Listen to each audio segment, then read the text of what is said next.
Yo, what's up, Fudge? My zipper. What's good? What's good, dude? What's going on? Let me switch stuff here. Just stay here.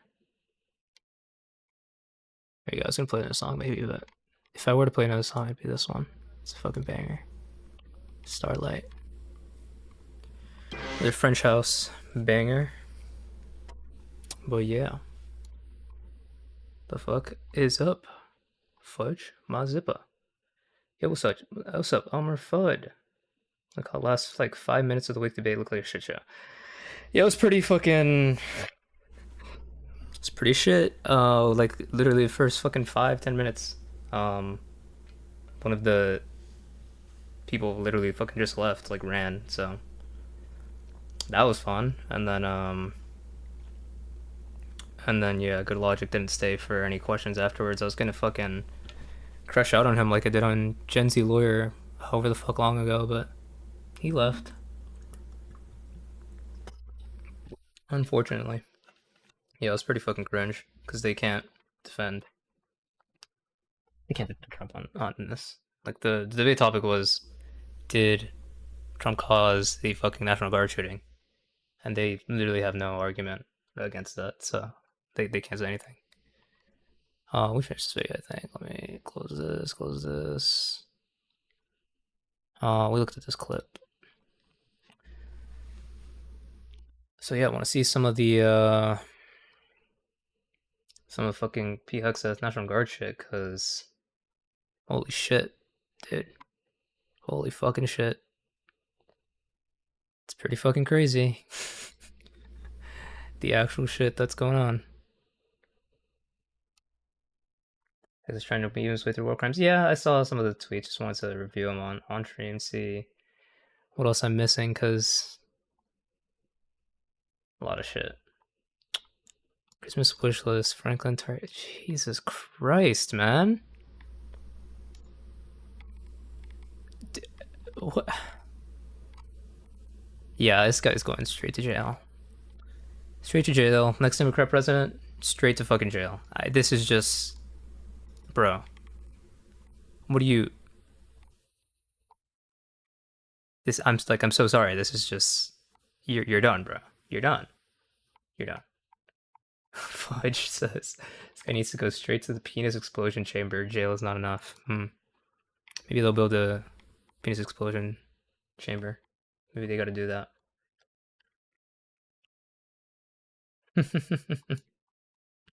Yeah, something they got to do. What's this guy? What else is he saying? Retweeted this. The Washington Compost provided no facts, no substantiation. Literally just printed what some unnamed random person said and reported as facts. Same playbook they used during the first term. The difference is nobody trusts outlets like WAPO anymore. You know. So this was the original response, right? A couple days ago. As usual, fake news delivering more fabricated, inflammatory, and derogatory reporting to discredit our incredible warriors fighting to protect the homeland. Lethal Connect strikes to stop lethal drugs, destroy narco boats, kill narco terrorists. Every trafficker affiliated with designated terrorist organization is just not. No, this is true. What does the community know? I gotta support it.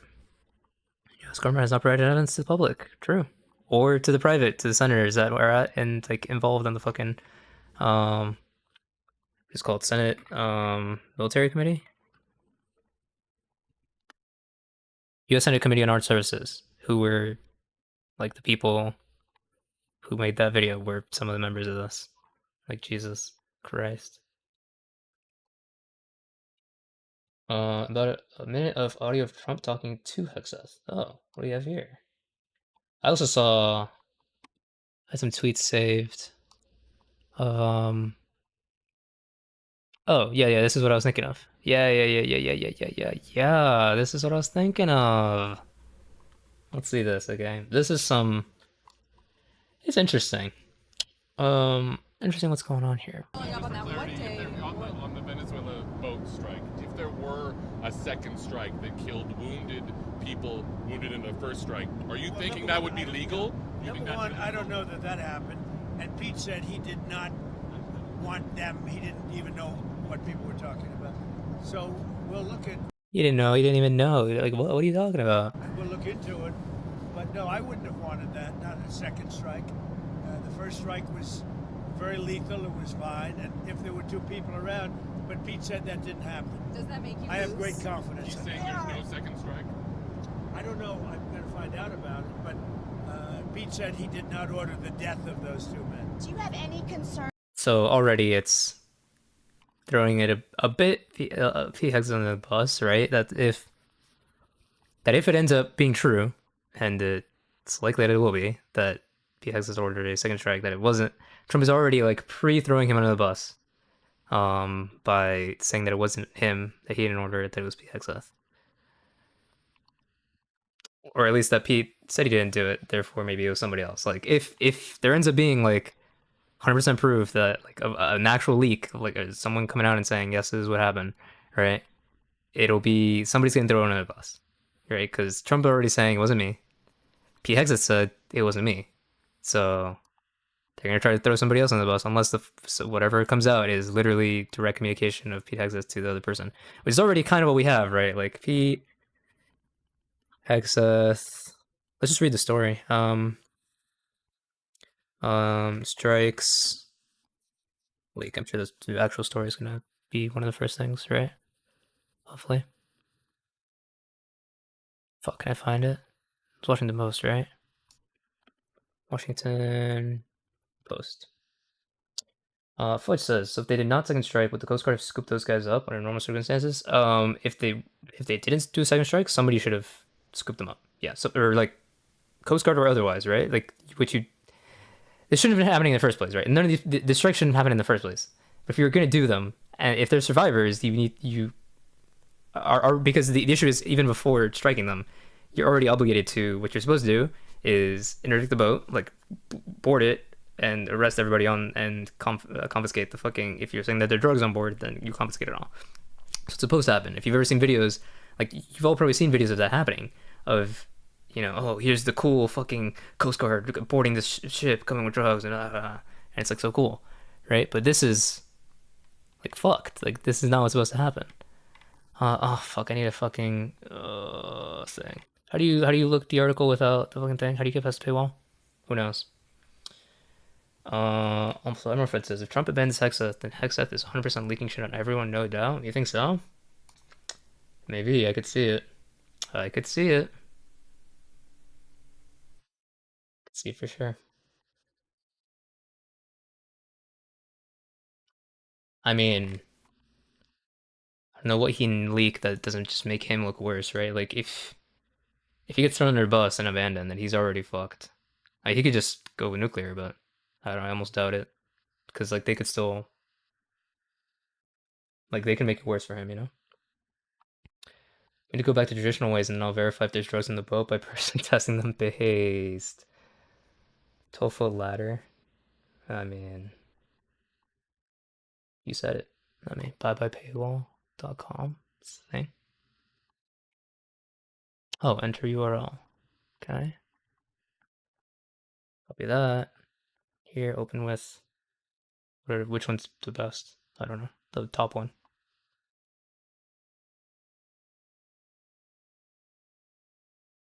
Oh, 12 foot. This is what you meant. I see. I thought you meant a different thing that you do with a ladder.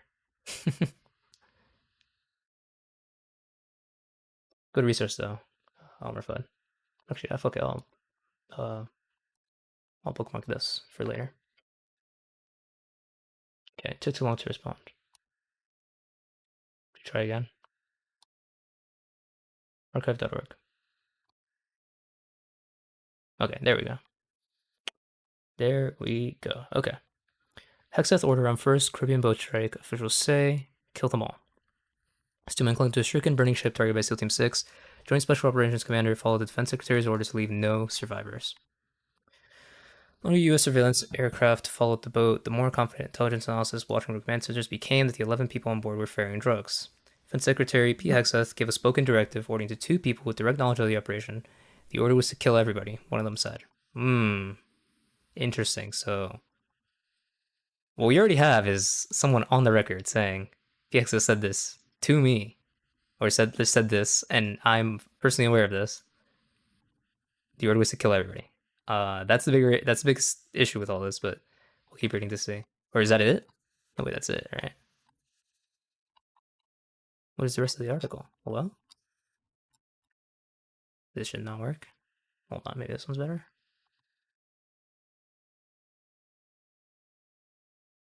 Okay, there we go. There we go. Now, here we go. Thank you, Fun. It works, eventually. Okay. A missile screamed off the Trinidad coast, striking the vessel and igniting a blaze from bow to stern. Bow to stern, right? Bow to stern. For minutes, commanders watched the boat burning on a live drone feed. As the smoke cleared, they got a jolt. 2 survivors were clinging to the smoldering wreck. Special Operations Commander overseeing the September 2nd attack, the opening salvo in the Trump administration's war on suspected drug traffickers in the Western Hemisphere, ordered a second strike to comply with Texas instructions. 2 people familiar with the matter said. 2 men were blown apart in the water. Hegseth's order, which has not been previously reported, is another dimension to the campaign against suspected drug traffickers. And current and former U.S. officials and law enforcement experts have said that the Pentagon's lethal campaign has killed more than 80 people to date. Correct. There are already more than 80 fucking murders on the board right now. It's unlawful and may expose those most directly involved to future prosecution. This is true. If this is all true, and it appears to be, then this is murder, and these people can be literally just tried for murder, in the future. Unless they're, in theory, unless they're pardoned, but who the fuck knows? Alleged traffickers pose no imminent threat of attack against the United States and are not, as the Trump administration has tried to argue, in an armed conflict with the U.S. These officials and experts say. Because there is no legitimate war between the two sides, killing any of the men in the boats amounts to murder, said Todd Huntley, a former military lawyer who advised Special Ops for 7 years at the height of the U.S.'s counterterrorism campaign. Okay, so this is one of the people that is saying that this is not legal, this is murder, based on his expertise. We'll look at more in a minute, right after this, but yeah. Even if the U.S. were at war with the traffickers, in order to kill all the boats against if they are no longer able to fight, it would in essence be in order to show no quarter, which would be a war crime, said Huntley, now director of the National Security Law Program at Georgetown Law. Okay, so they're just directly citing from what I was going to bring up later. So let me see if I can find what I was trying to... what I said we were going to look at after. This is what I sent Destiny for that debate earlier, and he ended up bringing some of it up, so it worked out.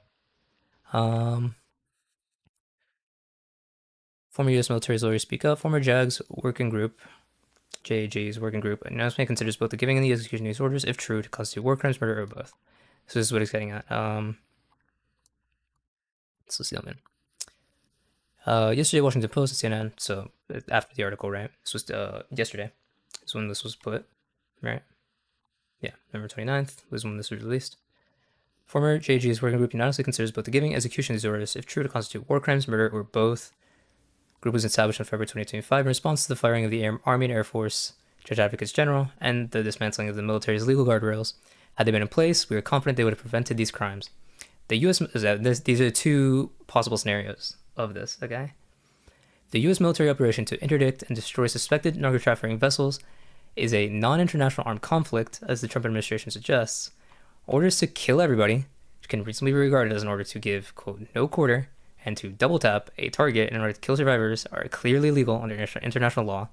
In short, they are war crimes. So basically this is the Trump administration's current argument is that they can do this because this is a non-international armed conflict. Non-international meaning it's not between the U.S. and another country, right? Now this is an issue in itself because the U.S. is trying to... Now they've said it to other different gangs and such, but the Trump administration currently is considering Trinidad and I believe something de los Soles as extensions of the Venezuelan government.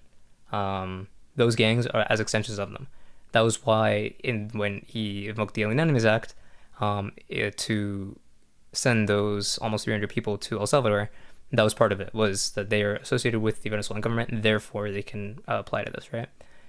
Now, it goes against them when they're saying that this is non-international, meaning these are not state actors, right? But if it is that, if that's what they're saying, and you're saying kill everybody, then you're giving them no quarter and to double tap. No quarter meaning like you aren't like arresting these people, right? You're just killing them. You're just murdering them.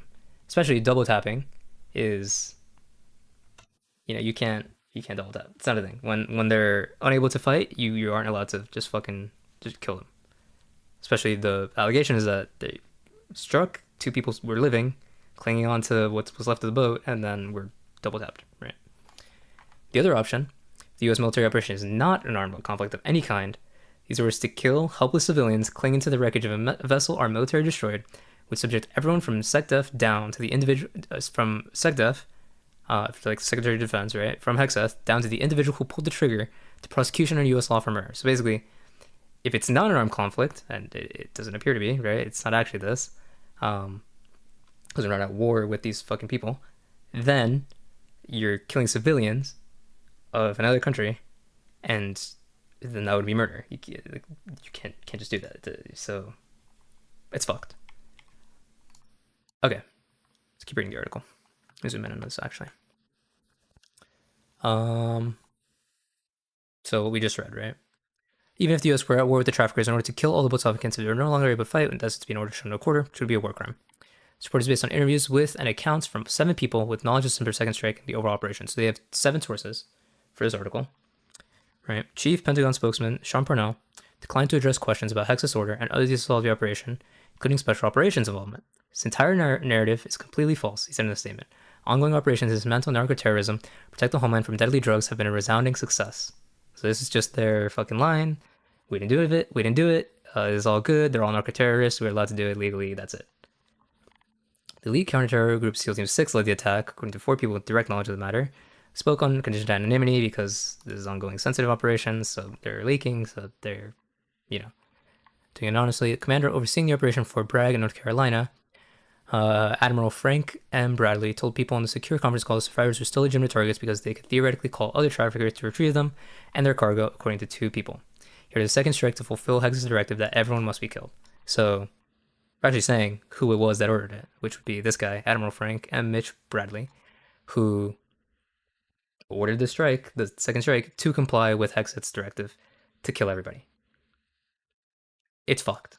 This is omega fucked. This is the U.S. just fucking murdering people. That's the world we're living in right now. Which, cool, whatever. I guess people like it. But goddamn.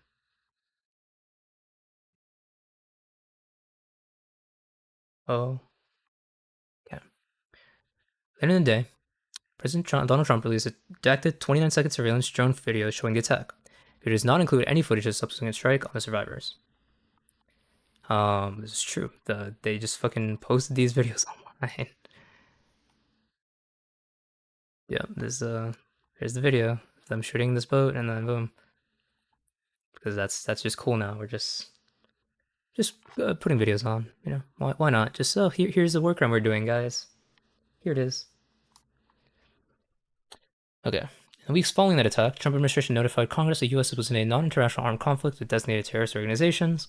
Reported by an opinion from the Office of Legal Counsel asserted that because the U.S. was in an armed conflict, personnel taking part in military strikes who were following orders would not be exposed to prosecution. Good for you, bro. You can say that. That's certainly something you can argue. Whether that'll be the case, we'll see. So one of the problems with the law of armed conflict, the state using force is judged during execution, Hunley said. Since that first attack, Pentagon has hit at least 22 more boats, including 1 semi-submersible, Caribbean Sea, Eastern Pacific, killing another 71 alleged drug smugglers, according to officials' internal data. 2 social media posts Friday after publication of this report, Hegseth appeared to acknowledge the decision, writing, "These highly effective strikes are designed to be lethal kinetic strikes and defending the operations as lawful under both U.S. and international law." That's the tweet that we were just reading, right? Where'd it go? That's this tweet, right? A separate post on X from his personal account, he wrote, "We have only just begun to kill narco-terrorists." So we'll just look at that quick. I'm sure you've all seen it, but this is just disgusting.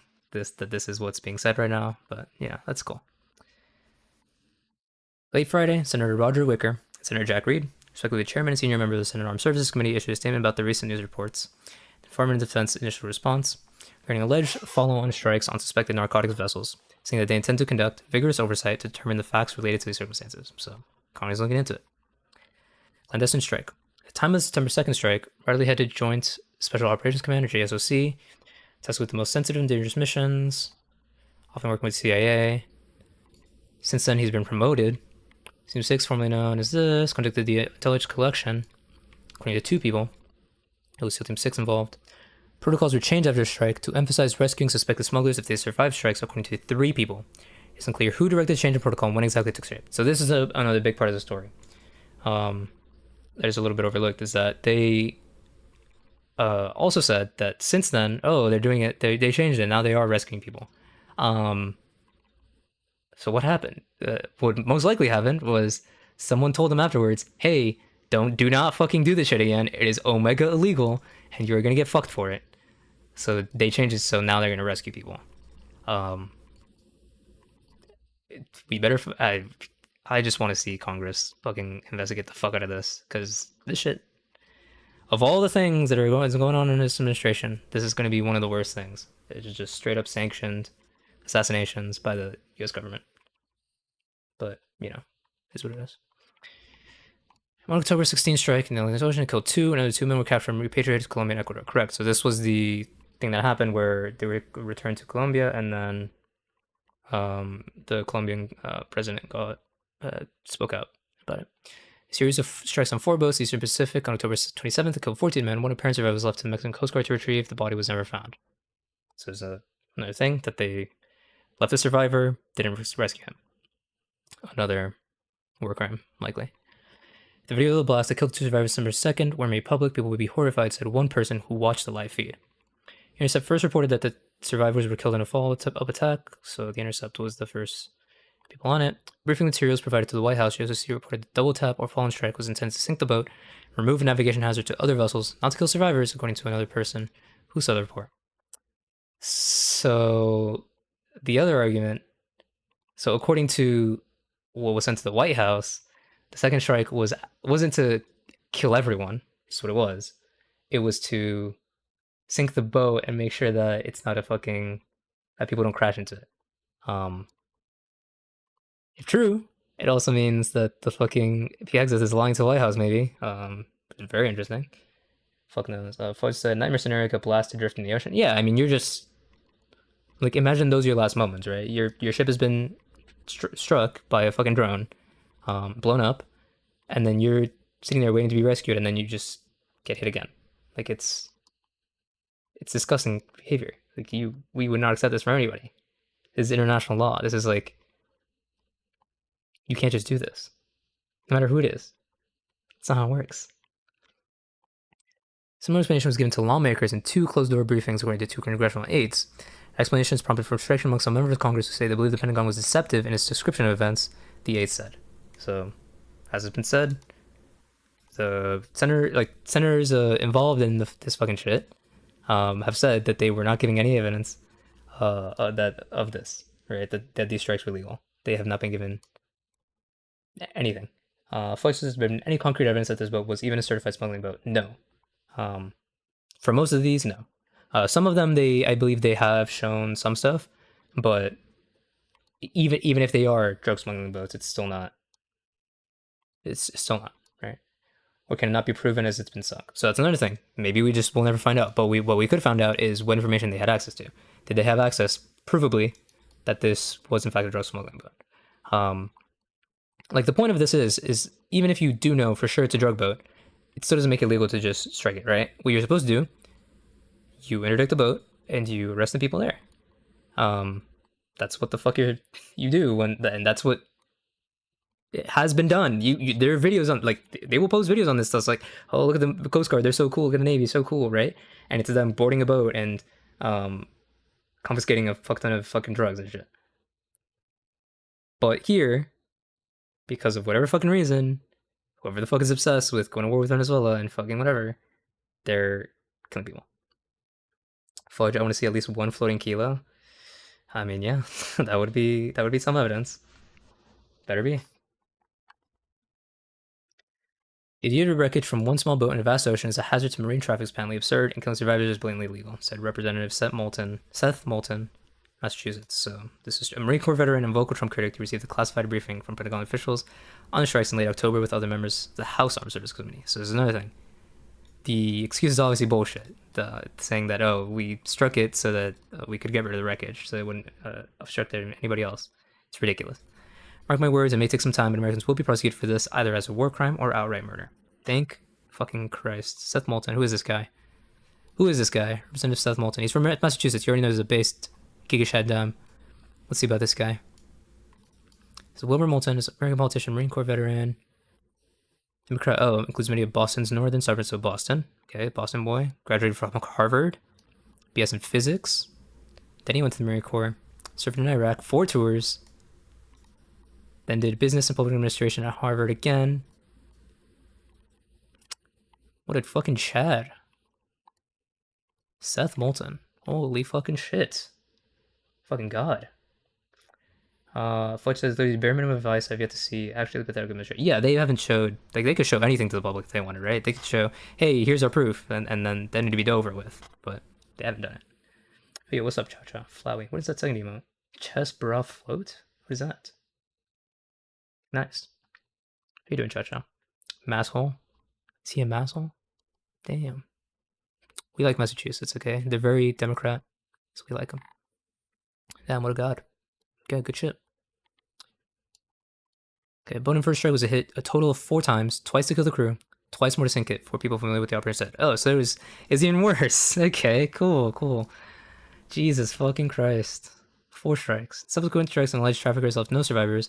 These militaries also fired multiple missiles to remove boats from the waterways, several people familiar with the matter said. So they're just fucking... They're sinking the evidence, is what this means. Jesus Christ.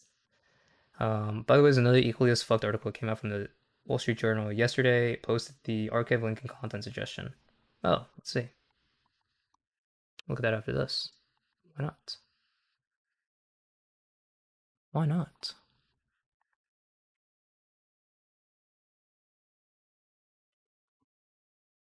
Click that. Make money, not war. Trump's real plan for peace in Ukraine. I see. Oh, the Ukraine stuff too. Yeah, there's been some stuff there. Massive 2 shits. Damn, Fudge. What's the hate with Massachusetts? Damn. Oh shit, thanks for the follow. Send the Ravens. Appreciate it. Okay. How much more of this do I want to read? New lethal modus operandi, Pentagon's lethal campaign. Oh, so it's this, what I was saying. Typically, Coast Guard ships and personnel are interdicted and boarded vessels believed to be trafficking, confiscating narcotics, detaining the suspects for further prosecution. This is correct. So they're going to bring it up, I'm sure, in literally the next few paragraphs. But they did, on one occasion, well, they brought it up, the Colombian and Ecuadorian, was it? They did grab one of these guys, brought him to the U.S., and then they sent him back instead of actually prosecuting them, which is in itself a fucking admission that you don't actually have enough evidence to actually prosecute these guys, otherwise you'd fucking do it, right? Or it means that they know what they're doing is so fucked that they're just gonna adhere to the requests of their countries that they come from, or else they would have to actually show evidence of the shit they're saying, which they can't do, or it would reveal their war crimes and shit. So, yep. No hate from that area? Oh, okay, you're from that area. That makes it okay, though. No worries. Other agencies, such as the DEA, have relied on informants and court cases better to understand how drugs flow. So the current strikes are carried out after monitoring movement of boats and people. Target out substance only where there is high confidence they are trafficking drugs. So told Fox News, we knew exactly who was in that boat, we knew exactly what they were doing, we knew exactly who they represented. That was Tren de Agua, an narco-terrorist organization designated by the United States trying to poison our country with illicit drugs. So this is another thing. Like I said earlier, so actually I was hedging too much. Explicitly, from Pete Hegseth, the first strike, the one that is now alleged to have been double-tapped and to kill everybody, right, is from Tren de Agua. But their argument is that this is a non-international armed conflict. But the U.S. is saying that Tren de Agua is a part of associated with the Venezuelan government, as an arm of the Maduro administration. That's why they use the Alien Enemies Act to get rid of supposed Tren de Agua members. That's the people who were sent to El Salvador. This is an insane contradiction. Nobody's gonna give a fuck, but yeah, cool. Classified briefings, Pentagon officials have not provided any specific names or syndicate leaders they have targeted. Current and former officials have expressed doubt all 11 people were complicit in trafficking. But in question, a go-fast vessel with 4 motors common in the region would typically be manned by a small crew, perhaps one mechanic, driver, 2, and another person focused on security. Something like this, I see. More people on board means less room for drugs to sell. It says the 11 people may have been a mix of drug runners and illegally trafficked migrants. Colombia's president has accused the U.S. in at least one instance of killing an innocent fisherman. This is also true. Dan Kovalik, an attorney for the family, said he will fight for damages and injunctive relief against the U.S. government next week. Nothing legal or moral about this. Jesus. Oh, Trump and the Pentagon said they targeted members of Venezuela and have provided evidence to support it. In subsequent strikes, they said that they are members of designated terrorist organizations, not specifying who it is. Blanket term. Cool. Also, gaps in the videos the administration has released. Some show little beyond an initial violent explosion. No public release of a subsequent strike video. They have not fulfilled a bipartisan request from lawmakers to see unedited footage, making it impossible to verify any of their claims. Lack of transparency is a major obstacle to government accountability for its use of force. Really, the only oversight is public and political pressure. God fucking damn. Yeah, it's just fucked. It's just cooked. I mean, what else is there to say, really? Do some more of this statement from the former JG's working group. Judge Advocates General. So people in like military law and like but being like advisors on military law. See what they had to say. Well, let me drink water.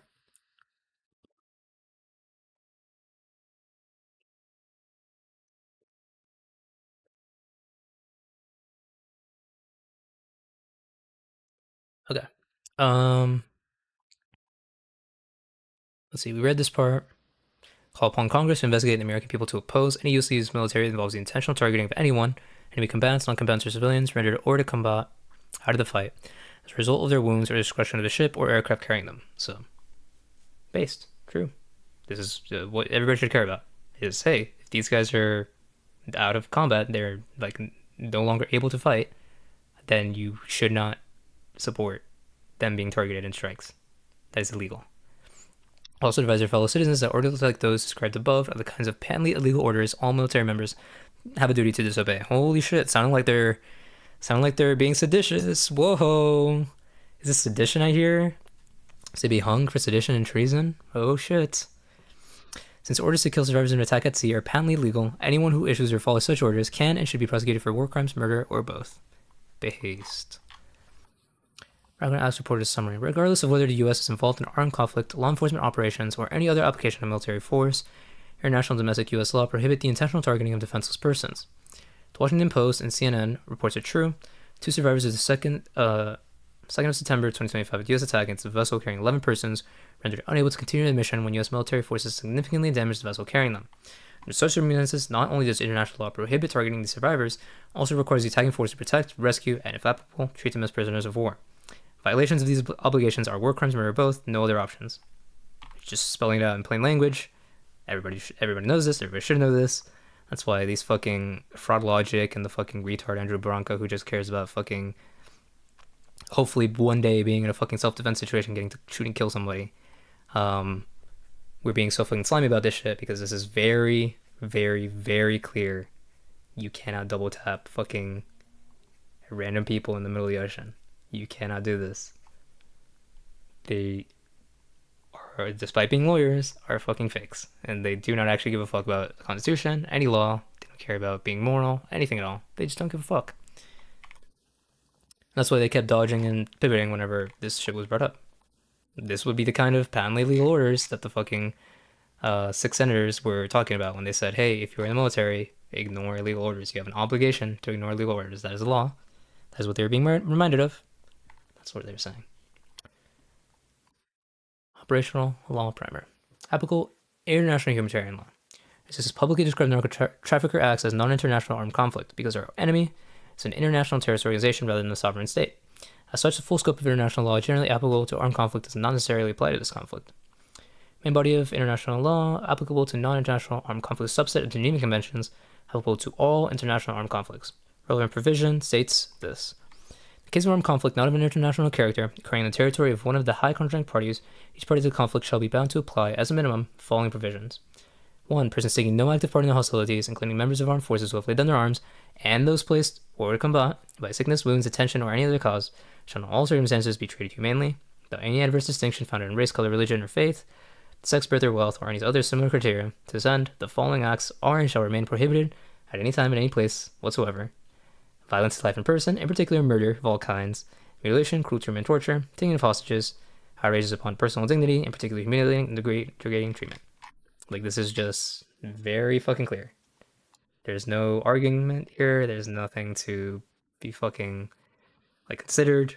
This is just clearly against international law, or just straight up murder under US law. There's a part 2 of this tweet. Let's see. Oh wait, is this just part of the, it's just the same thing? Oh, it's just the fucking link. Hold on. Anything else in there? 5 pages. Wounded and sick shall be collected and cared for. So if there are people wounded and or sick or shipwrecked, then you are protected persons. You need to be not killed. You need to be rescued. It's the only thing you can do. While violations of international law could be prosecuted by an international tribunal, domestic U.S. law, war crimes, subjects U.S. citizens to criminal prosecution for war crimes. U.S. courts have jurisdiction over such offenses regardless of where they are committed, if the offender is a U.S. national or a member of the U.S. Armed Forces. And the crime constitutes a grave breach of Common Article 3. Even before the Geneva Convention's laws of war, prohibited orders that no quarter be given. Especially forbidden to declare that no quarter be given. This is like, you cannot order that you will, when the orders kill everyone, right? There's an order to give no quarter, meaning that if somebody survives an initial attack, if somebody is surrendering, if somebody's whatever, kill everyone means kill everyone, right? This is not okay. It's not right. It's illegal. Very, very illegal. The United States became party to this treaty on 1909. Prohibition is customary international law. Therefore, violations of U.S. law. Pending. 1977, parties of the Geneva Conventions, including U.S., have a protocol about this. Relevant provision is this. While these are pending because they haven't been signed onto, they should be. Perhaps now is the time to remember that. So they're saying there's like pending provisions in international law that could help with something like this. That should be fucking fixed and should be signed onto. And also, the United States has stated as a minor policy routinely imposes heightened standards on its forces, more protective civilians than required in international humanitarian law. So they're saying the U.S.'s explicit policy is that you need to be even more careful than what just international law tells you. And so that's what should be done here. That wasn't done. I believe that under all these circumstances, the Senate must immediately take up the matter of AB 2 advising consent. Meaning that you should fucking investigate and start finding out if any of this is prosecutable. Talking about murder, war crimes, murder, talking about specific ones. Again, bottom line is that since orders to kill survivors of an attack at sea are patently illegal, anyone who issues or follows such orders can and should be prosecuted for war crimes, murder, or both. Absolutely fucking based. Kings, Judge Advocates General, former Judge Advocates Generals, absolutely fucking based. Advocates General, Judge Advocates General, yeah. Holy fucking shit. That's just where we are, you know, just killing people, and MAGA's like, it's whatever, like it's allowed, that's not against the international law, whatever. It's just something you can do. It's just something you can do. Here's Ryan Macbeth. I'm sure he says the same shit. That's not a war crime. Do I even want to watch this? This guy's literally on fucking Newsmax, right? Like, I don't even want to watch that. We'll watch it for later. Fuck me. Jesus Christ, bro.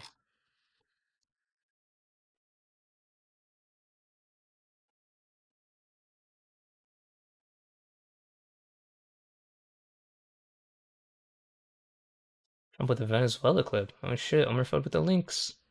What you got for me? What's this? Oh, yes, thank you. Let's see. President, I'm Venezuela. Can you tell us more about why the airspace above Venezuela should be considered legal? Because we consider Venezuela to be not a very friendly country. They sent millions of people, really, and probably... They sent millions of people. They opened up the mental hospitals, yes. And a lot of those people shouldn't be in our country, from jails, from gangs. That has nothing... Like, what question is he answering? Like, it's just the average retarded fucking old person. I don't know if you've seen an old person with dementia or fucking with starting to get up there in age and is having memory issues. Like, the question was, can you tell us why the airspace of Venezuela should be considered closed? He's talking about they're sending people in their country. That has nothing to do with why you're closing airspace. Gangs, drug dealers, all of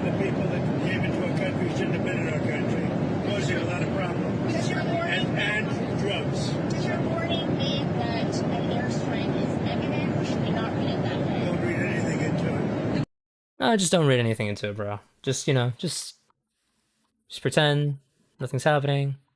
That's fine. Just don't read into it, bro. Just don't read into it. Yeah, it's fucked. I mean, Trump said that it's restricted airspace now. I don't know what that means. Is we gonna start seeing fucking strikes in the next few days? Like, what the fuck is this? I mean, after these like leaks, maybe not. Like, it's schizophrenic. Is what like every day it's something new. It's just fucking Jesus Christ. It's fucked.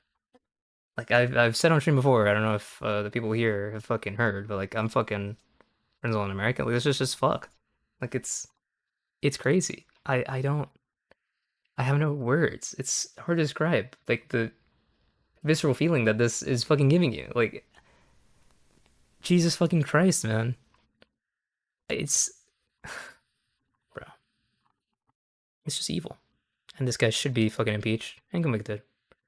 And convicted of as many crimes as he has committed. And given the maximum fucking punishment for it. It's just how it is. Okay. This next article I'm referred linked. It's about the it's about the Putin Wickoff shit. This isn't nearly as interesting to me, unfortunately, but yeah, it's fucked. Let's see some of this stuff. What else is it here? Steve Witkoff hosting Kirill Dmitriev, Putin's negotiator. And Jared Kushner was there too.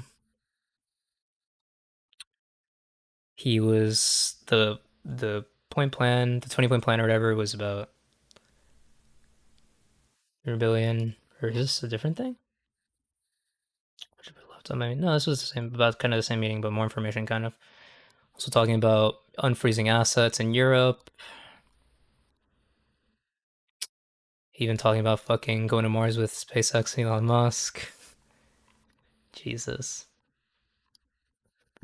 This is just fucked. The fucking Russia shit is just like, apparently there's 3 fucking parties involved in this shit, which is like Witkoff, who's like involved with Trump, and then JD Vance has his own people, and then Marco Rubio has his own people. Like it's just fucked. Like there's 3 fucking different people doing fucking negotiations with Russia, and it's just, and they're like at odds with each other. With what's going on? It's bizarre. Megu666TV says, "Hey Zip Daddy, what's up, Megu666TV? I don't think I'm your daddy, but hi in YouTube chat. What's up?" Let me open YouTube chat. Actually, I didn't have it open. I have it on my multi-stream. I like the chat that shows up on screen. I have that open, but let me open YouTube chat.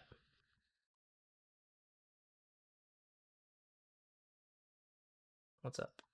Okay, now it's open. Yo. Megu666TV. Jesus Christ. Yeah, this is just, I'm gonna lose it if I have to read all this shit. I'm already incredibly pissed. Just of reading that one thing. Jeez.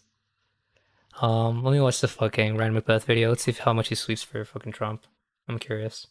Recent drug boat attack in the Caribbean Sea, a war crime? That's the question I've been getting over and over again in my email inbox. Kind of an important question, right? A bunch of people on Twitter suddenly became experts in maritime law. Oh, he's gonna fucking sweep. He's gonna fucking sweep. Holy fucking shit, are you kidding me, bro? He's sweeping. Cool. And, I'm leaving for Estonia on Monday for a NATO cyber exercise, so I kind of need to knock this out. You've probably seen the headline that U.S. planes have been blowing up drug boats off Venezuela.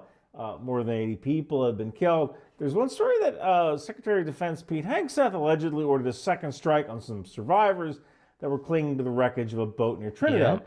So I want to do 3 things here. I want to walk through what we actually know from open source. He's just sleeping. He's just sleeping. He's sleeping! Brother. He's going to say, well, none of it's actually proven. We don't actually know this happened, even though the Washington Post is reporting it with several sources. We don't actually know, so who the fuck cares? Number two, I want to explain the law of war and what maritime laws say about shooting at people in the water. Number three, I want to talk about this very weird situation where the president's kind of running a lethal campaign without Congress ever voting for a war. I'm going to try very hard not to make this red team good, blue team good. I just want to explain the architecture of what's happening. I call balls Oh, it's just, I'm just not gonna make it partisan. It's just, both sides, that's and strikes. I don't fine. care about politics. Quick Yeah, he's employed and paid by Newsmax. It's true. note here. Yeah. If you have to go to an office Christmas party this year, why not do it in my NORAD Christmas sweater? I guarantee you that people I will will not talk be doing that. to Fuck you. All this under the military has been conducting strikes on small boats in the Caribbean Sea and I believe the Eastern Pacific as well. The Pentagon later put all this under this umbrella name, Operation Southern Spirit. Public data pulled together kind of reads as follows. There's been about 21, maybe 22 strikes on vessels. About 80 some people have been killed. There were 2 survivors that were captured alive and repatriated. And I believe 11 boats were in the Caribbean and 11 in the Pacific or so. The Trump administration says these boats are run by narco-terrorists from groups like the Venezuelan gang Tren de Argala and Colombia's ELN. How did he say it? Are run by narco-terrorists from groups like the Venezuelan gang Tren de Argala and Colombia's Tren de Argala? Bro, are you, like, he's reading this off a script. How could you possibly get that from it? Tren de Aragua. Aragua. There's no way to fucking pronounce. There's no L. What the fuck is wrong with this guy? ELN. What the administration hasn't done, though, is release detailed public evidence for each boat. So from the outside, like just you and me, all we see is video of a small vessel and then fire. Now, just to be clear, drug trafficking in that region is absolutely real. Venezuela is a transit country for Colombian cocaine heading mostly. And so that has nothing to do with the fucking argument that anybody's making about this. Europe, and there are gangs and corrupt officials involved. But that's kind of different from us being able to look at a particularly blurry boat and say, oh yeah, those 11 people are definitely cartel gunmen. And this is actually so concerned the United Kingdom that they stopped sharing intelligence with the United States. They don't want any part of this. So like a high level, we are running what looks like a limited air campaign against suspected drug trafficking at sea, far from U.S. shores, using the Navy and possibly Air Force platforms. The most controversial story so far in the attacks are this attack in Trinidad that happened near the 1st or 2nd of September. According to reporting from the Washington Post and others, here's what allegedly happened. Intelligence flags a Venezuelan boat as a possible smuggling vessel tied to Tren de Argala. Secretary of Defense Pete Hegseth. How is he possibly saying it like this? Wait, let me fucking put it on normal speed. How is he? Intelligence flags a Venezuelan boat as a possible smuggling vessel tied to Tren de Argala. Secretary. It's just not how it's pronounced. Like, I'll accept a lot of bad pronunciations on this shit, okay? Because it's in Spanish, like, obviously, who the fuck knows? Brother. Really? Argawa? Bro, what, how could you possibly read it like that? Aragua. Like, if you, like, most people know how to say agua, right? Like water? Like, it's just aragua. Just AR and then agua. Like, what? Defense Pete Hegseth is briefed. According to multiple officials, he says something very close to kill everybody. The first missile strikes the boat. Most of the people on board are killed. The vessel is destroyed. Then the ISR, Intelligence Surveillance Reconnaissance Aircraft, spot 2 survivors in the water clinging to wreckage. A second strike Oh, yo, what's up, MVTT? is ordered. These 2 Hegseth really looks like a villain in a low-tier, mid-day sitcom show. Yeah, all these people just look like fucking... They really look like supervillains. The ISR, Intelligence Surveillance Reconnaissance Aircraft, spot 2 survivors in the water clinging to wreckage. A second strike is ordered. These 2 men are killed. In total, 11 people died in that incident. Hegseth denies that he gave an illegal order. He says the operation is lawful. The people in the boat were designated terrorists, and the videos being shown are out of context. He also said that, yes, a second strike was conducted, but the vessel was a hazard, maritime navigation hazard. Which is a retarded excuse. It's obviously bullshit. He also contrasted this with the previous administration, saying things like, well, they kill terrorists. We kill terrorists too. Now, full disclosure here, if you know me... Same. The Biden administration was not doing this. You know that a lot of times when I get on a flight to Florida, someone's going to end up in the dirt. I have no problems dropping bombs on bad guys. I'm really good at finding people to drop bombs on. They say God gives everyone a gift. He didn't make me a poet.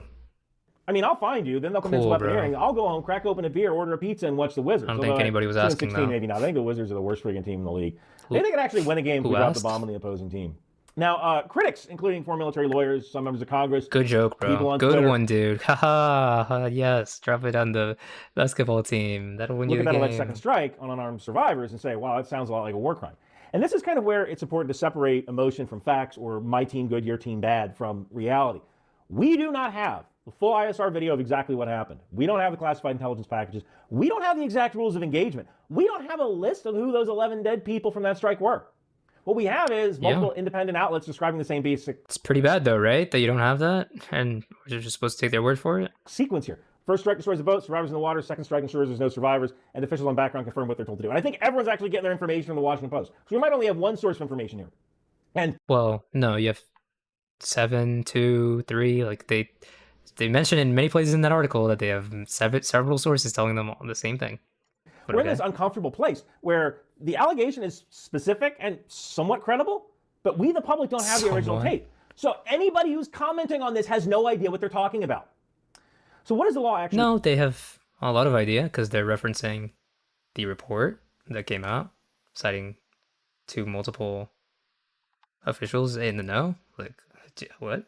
Say about people in the water? Well, let's park the politics, right, and talk law. Because on this point, the law is actually pretty darn clear. There's two bodies of law that matter. Law of armed conflict, the LOAC, and the Geneva Convention stuff. And then there's maritime law or law of the sea. This is what ships have to do when they see people who are in distress at sea.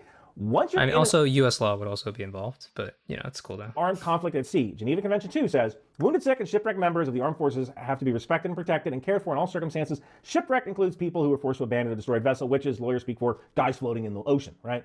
Additional Protocol 1 adds a famous order combat rule. If someone is out of the fight, unconscious, wounded, or otherwise incapable of defending themselves, and they're not trying to escape or be sneaky, you can't make them the object of attack. So, got a dude in a life jacket, no gun, no boat, no engine, 50 miles offshore. Dude's not a target anymore. He's a rescue and detention problem. Yeah, you true. can absolutely capture this guy. You can stick him in handcuffs, question him. If there's evidence, you can prosecute him later. So, for drug trafficking or sounding terrorism. like Yeah. Well, that in what that you case- can't legally do is say prisoners are just a hassle, shoot them.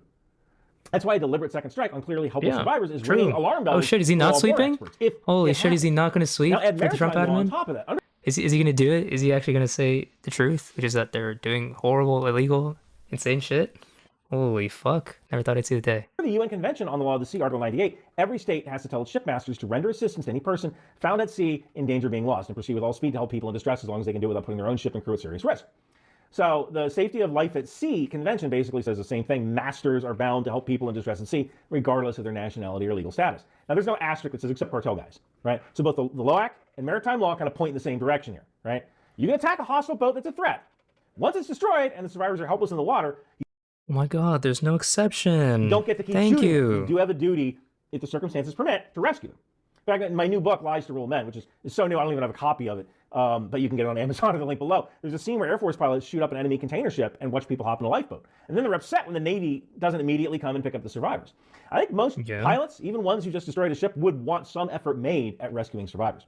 So that's the legal baseline there. Whatever happened near Trinidad has to be measured against the legal baseline standard, not against a Call of Duty cutscene. And a lot of freaking people get their war crime knowledge from Call of Duty. Now let's talk about the domestic law side, because this is where it gets really freaking weird. You would think that the U.S. military running 20 plus strikes, killing more than 80 people off the coast of another country would have like a declaration of war, or at least an authorization use of military force, AUMF, that says, yes, Congress is cool with this. We don't. Oh my god, he's not fucking sleeping. Let's go. There is no specific AUMF for Venezuela, the Caribbean, or drug traffickers at sea. So what's the legal hook that the administration is using? I don't know. Let's go. The White House has notified Congress He's of the US in a right. non-international. He's right. We don't know what fucking justification. There isn't any. Because they're just doing illegal shit. Yes. National armed conflict with certain narco-terrorist organizations operating at sea. They're relying on the president's Article 2 commander-in-chief powers, coupled with some Justice Department opinions that argues that these are limited, low-risk air operations, and so they don't really trigger the War Power Resolution 60-day, you have to stop or get authorization rule. In plain English, they're saying this is an aggressive counter-drug enforcement mission rather than a new war. And this isn't really a brand new move. Like, administrations of both parties have had similar legal gymnastics for, like, Libya in 2011, various strikes against ISIS. I mean, more recently, things like it's not exactly the same, but okay. The authorization for use of military True. force. Obama bad. Oh shit, Obama. In the case of attacking Iran's nuclear program, just kind of doing it and asking for permission later. The difference here is the target set. Instead of like militants with AKs in Syria, it's guys on fiberglass boats in the Caribbean. So what's Congress doing about it? Nothing. I never thought I would see like Congress kind of willingly give up their power. Say, yeah, we're just not going to touch this. And yeah, because why is that, right? because it's Republicans in charge of Congress, right? And they're just letting Trump do whatever the fuck he wants, right? I've never seen an organization just willingly give up power before. It is like fascinating to watch. So the net effect here is the executive branch is running a lethal operation at sea. Congress is the executive branch under who? Is he just? Oh my god! Did I give him the benefit of the doubt that he's actually calling it out, but he's not actually going to call them out by name? He's not going to say Trump is doing this or the Trump administration. He's not going to say Hegseth. He's just going to say, oh, the executive branch. Oh, Congress, whatever. writing strongly worded letters, right? Oh, brother. Somewhat. But true. Ryan McBootlick. That's right, Fudge. Nobody's actually pulled the big levers that it actually has under the Constitution, and this is baffling to me. And you're talking to a guy who doesn't even mind endless war. Hell, I don't think we ever should have left Afghanistan. I mean, Bagram would have been a great way to threaten China. But let's get some kind of oversight on this thing before we start bombing here.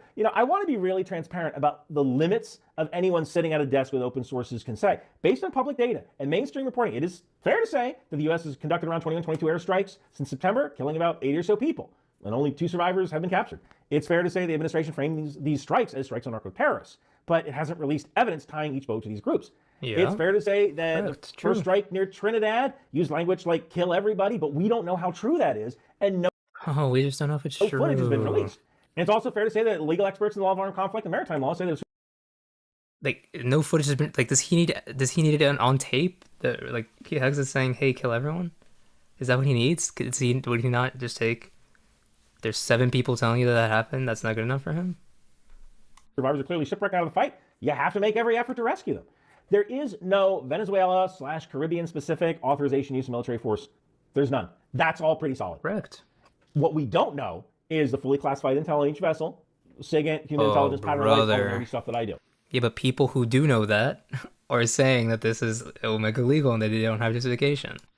Whether every dead person that was blown up was a cartel guy or a fisherman, we don't know that. It's irrelevant. We don't know whether the 2 survivors, how they looked on screen. Were they visibly armed? Could they even see them? Was it blurry? Was there a risk of explosives? Was there a risk of man-portable air defenses? Were they trying to reach another hostile vessel? We don't know. The exact... But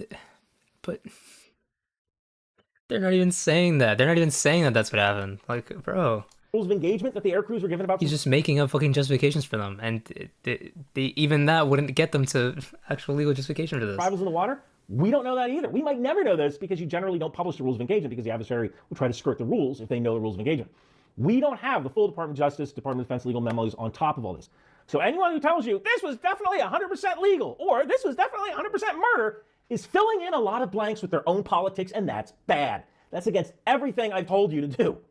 I can tell you what the law says, I can tell you what reporting says, but I can't see inside a compartmentalized briefing book. I can't. So what do we do with this? Well, I'm going to leave you this because this is kind of where my own concern is. On paper, we're not at war with Venezuela. Congress has now passed an authorization to use... Not just on paper. In reality, we're not at war with Venezuela. Right? Only Congress can do that. The targets are criminal suspects, not uniformed soldiers. In practice, we have a carrier strike group and aircraft flying lethal missions off another country's coast. We've killed over 80 people from the air. Yeah. We're relying on a legal theory that says this is just a limited enforcement action the president can do on his own. At the same time, It's also not... the basic rules of armed conflict... They're not relying on the legal theory. They're misrelying on it because it doesn't apply because there's no legal justification for this. Maritime laws say once you sink a boat and the survivors are helpless in the water, you're supposed to rescue and detain when you can. You can't double tap them because taking prisoners is inconvenient, although we don't even know if that really happened. So my question here, and you don't have to answer this in a partisan way, what's the question? do we really want this much lethal freaking power being used far Don't answer in a partisan way, though. from home on a really thin legal foundation with very little transparency? The legal foundation is not there, and there is no transparency on any level. You can support being tough on cartels and still be deeply uncomfortable with the idea of missiles being used as floating... It's true, though. You give me legal justification, I will be on the next flight to Doral, You can be anti-drug trafficking and still be in favor of maybe these guys shouldn't have been fucking murdered like the way they were. So Florida. Please. It's 40 freaking degrees in Estonia. It's 71 in Doral, Florida. Where do you think I want to be right now? You can also be suspicious of every anonymous source in a newspaper and still say, you know what? he wants to come to we're going to Doral. start a de facto campaign against another country's coast. Maybe Congress should actually vote. That's my breakdown. Grab my Christmas sweater from Bunker Branding. wow, Grab good breakdown, bro. Thanks for not bringing up Trump, Hegseth, or saying that the Congress is fully Republican and that's why they're not actually doing it. That's cool. That's cool. Yeah, no worries. Just don't bring any of that up. off Not Amazon, helps important. for the challenge. Do you have So better this pieces of about Canadian boat. CF? Yeah, we're not watching this fucking ads. Fuck this loser. Still bootlicking. Thank you. Oh shit, I didn't. Did I write the note on the PX thing? I did. Nothing to support claim they're terrorists. True. This nation is not a license to kill. This might be legal. True. Okay, guys, this is my part. Okay, I'm doing my part here. Supporting these community notes. See if we can communicate note the Hegseth. No, it's definitely needed. It says continue your random notes every time. Incorrect information, misses key points are irrelevant. Incorrect information, misses key points are irrelevant. Incorrect information, misses key points are irrelevant. There we go. Easy. Whoa, B-Money. What's that about? It's B-Money2486 saying penis in chat. The heck is that about? It's a little strange. Care to explain yourself? B-Money? Right, what else we got to watch? Seth Face's investigation. It's probably just more of the stuff that we just read. Legal Mindset is live. Oh shit. What the fuck is this? Statutes like Perwara, which, by the way, ironically was signed by Clinton, right? So Clinton signed something that actually ended federal benefits for non-citizens based on movement. You can't see if you don't move. Mudang's eyesight is based on what she wants to eat or what she wants to bite, because she is very chaotic. Yo, Evie Joel, what's up? In her biting. And they criminals that are out there committing violence, so just aware of this. Reach out to me. That we're in mindset memberships. Let's by what the fuck is he talking about? On certain things. So the real good part is you know what you are. You know what you are. Funding, which was blocked by as an APA violation, which this is the retarded. I'm not watching that shit. Thank you though. Thank you, legal fucking mindset. Retard mindset. Jesus. Okay. Anything else to watch? Investigate. Holy shit, legal video investigating Dr. Phil. Hold up. There's some peek there.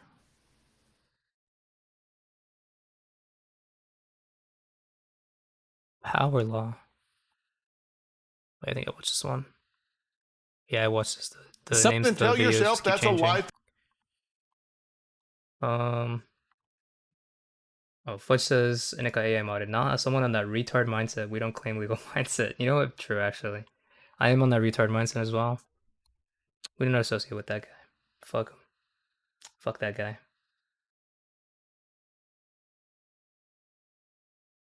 Okay, let's see. Oh shit, 7 things Democrats can do today to save democracy. Democracy like Mark Elias. Donald Trump like and that guy. Republican-controlled states.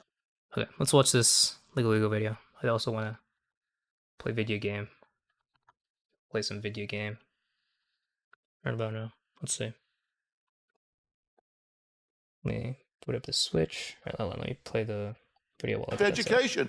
Get a job. Dr. Phil McGraw spent the last 20 years yelling at us in our own living rooms. He's the soundtrack of every doctor's office waiting area, the folksy uncle dispensing tough love to America's problem teens. But of course, Dr. Phil is not America's uncle. He isn't even a doctor, but he did make millions of dollars with his shtick.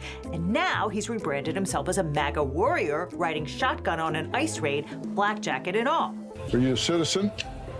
My mother says it. Oh, he's just doing that shit. Yes. He called that stunt a high-risk mission.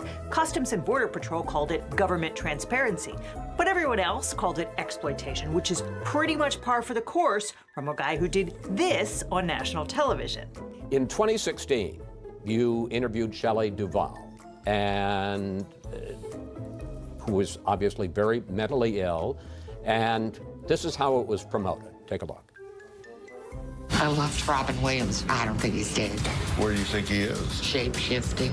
Do you see him? Has, yes. A star's descent into mental illness. But then I read a tiny little headline buried in my newsfeed about Dr. Phil having a new kind of adventure. But this one was in bankruptcy court. Turns out the guy who became a star by telling Americans... my computer for like 10 seconds. Let me go back. Hold on. There we go. Duvall, and who was obviously very mentally ill, and this is how it was promoted. Obviously mentally ill. I loved Robin Williams. I don't think he's dead. Where do you think he is? Shape-shifting. Do you see him? Has, yes. A star's descent into mental illness. But then I read a tiny little headline buried in my newsfeed about Dr. Phil having a new kind of adventure. But this one was in bankruptcy court. Turns out the guy who became a star by telling Americans to get control of your life spent last year losing control of his own. He's knee-deep in lawsuits, fraud allegations, and a $500 million meltdown involving a Christian TV network, a rodeo league, and one very pissed-off bankruptcy judge. It's a whole journey, so saddle up, legal eaglets. It's time to fly. Phil McGraw never set out to become a... yeah. Hold on. Give me one more second. Be right back.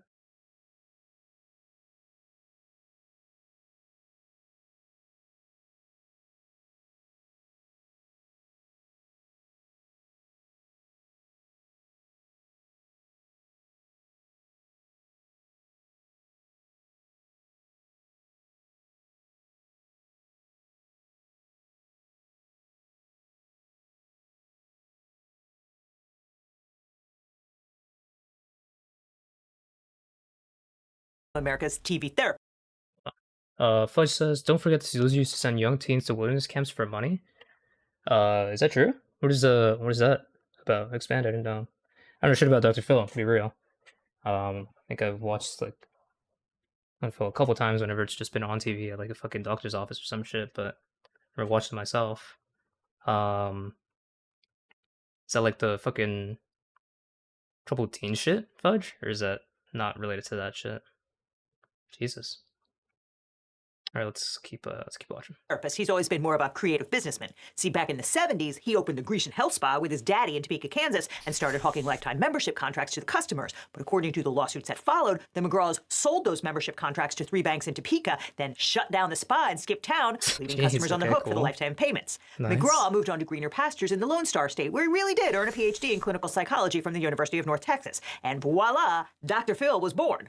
But Dr. Phil is not a physician. In fact, he's not even a licensed psychologist anymore. Long before he was on TV, he let his Texas license lapse after the state board reprimanded him for entering into a business relationship with a patient, which suited him just fine because he had much more lucrative plans in mind.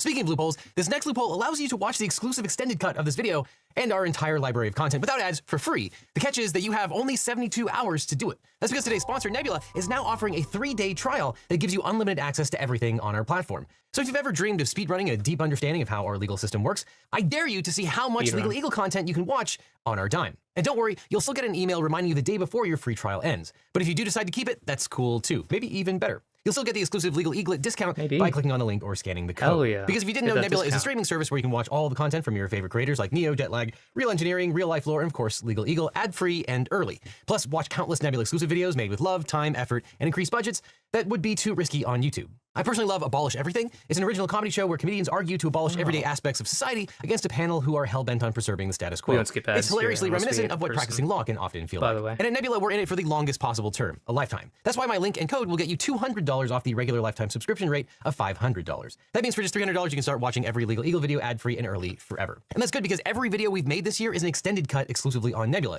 including more hilarious legal analysis I did with Brennan Lee Mulligan and the beatdown that Dr. Mike and I did of The Good Doctor. Yeah, I like on Nebula, this video contains over 20 minutes of insight and analysis that we had to cut from the YouTube version. And with the holidays coming up, Nebula makes a great gift. If you use my link or code, Nebula gift cards include my 40% off discount for both lifetime and annual subscriptions. That's a whole year or a lifetime. Zip. Garbles just called the entire immigration practice basically an illegal scheme. Oh shit. Classic. Another day, another fucking retarded Stephen Miller post. What do we got here? What do you say? Conspiracy theory no more. Stephen Miller. Okay, buddy, let's see. Let's see what he had to say. Oh boy. For your audience perfectly, Sean. This was not a loophole. The Biden administration, Secretary of Homeland Security, Alejandro Mayorkas, devised a scheme to fly illegal aliens into the country and then to escort them en masse across the border by the millions and to give Wow, do you have any evidence of this, Mr. Miller? them something known as parole, which gives them a work permit. Oh, you mean they gave him a legally, like a legal status? They gave him one of those? Which gives them a social security number, which gives them access to the voting booth. This was the plan all along. That's not no. Sorry to burst this guy's bubble, but you don't just because you have a social security number doesn't mean you get to vote. It's not how that works. He's unfortunately mistaken there. Get them here illegally so they can get free government benefits, get hooked to welfare, and be able to participate in a. I don't know if he knows how difficult it is for people on parole or asylum seekers or people with temporary protected status to get any kind of government benefits at all, but he's unfortunately mistaken there. Yeah. American elections. This was an attack on democracy by the Democrat Party. It's the same attack that we see, Sean, when you have California, a sanctuary state, that is refusing to turn over even illegal alien criminals and gang members to ICE. So these are illegal aliens in California who have been arrested by California police, by California law enforcement for serious crimes. So state law enforcement, not federal law enforcement? For crimes against children, for felonies, for crimes that threaten public safety, and they are refusing to hand these criminal illegal aliens over to ICE. Instead, they're freeing them back into the cities to offend and offend again. By any definition, That's crazy. California is doing is criminal. It is a violation of our laws. Oh, it's criminal. So charge him with a crime? Maybe? Maybe? Just maybe you could do that then? It is one of the most heinous things that I have seen in my entire... Wow, thank you so much, Steve Miller. Is yeah, very cool and real, and he's so right. So many good arguments there. What a fucking retard. Or not retarded. He's evil. He knows he's full of shit. He knows he's flying, but he doesn't give a fuck. So who cares? He'll just keep saying that shit. They'll keep getting fucked in the court, but they'll keep doing this shit until something's actually done. Then until Democrats actually win back power and fuck them in the ass, as they should. That simple. Similar probably can get convicted on some shit. Kristi Noem easily. Everybody involved in any fucking immigration shit probably gets insta fucking convicted of a whole fuck ton of crimes. It's just how it is. Of the best content. Either way, click or scan now. I'm already resigned to that's what's gonna happen. Okay, maybe it's called hopium. That's what's gonna happen. Okay, they're all gonna get convicted of shit, or they're all gonna get pardoned, and then you go even nuclear. Do constitutional amendment to get revoke pardons, or do whatever the fuck you gotta do. Okay. Now to get set up and continue watching Legal Eagle and Nebula, or I'll see you in court. In 1989, McGraw co-founded Courtroom Sciences Inc., a trial consulting firm that promised to give lawyers the psychological edge with juries. His forte was reading body language, prepping nervous executives, and guessing which jurors would bite on a corporate sob story. His firm became a go-to jury consultant for Fortune 500 defendants, and McGraw styled himself as the guy who could outcite the plaintiff's bar, and that's how he met Oprah Winfrey. In 1996, after Oprah said an outbreak of mad cow disease made her never want to eat a hamburger again, Texas cattlemen sued her for talking trash about beef. McGraw coached Oprah through the defamation trial, and when she won, she put him on her show as a life strategist. McGraw's "You're not a victim, you're a jerk" was a big hit with her audience in the Jerry Springer era of daytime TV, and so in 2002, Oprah's production company secured a deal with CBS to produce The Dr. Phil Show, so Americans could tune in 5 days a week to watch a pseudo-father figure tell people how to fix their lives. They will all be sent to the penis explosion chamber. Maybe. Fudge. You know, if that's what has to be done, that's what a court decides, fuck it. That's the punishment they deserve. You know, it's true. Because I think you have said some things here today that are absolutely reckless. You can roll your eyes and you can be sarcastic all you want. You are committing a crime. Right. Let's look see at your me. talent. No, hey, crime. Hey, no, you need to look at me. Does he know about crimes? I don't have to do. Okay, take him out. Dr. Phil's endorsement of so-called tough love parenting Take him out. kicked off a craze Yo, what? Take him out?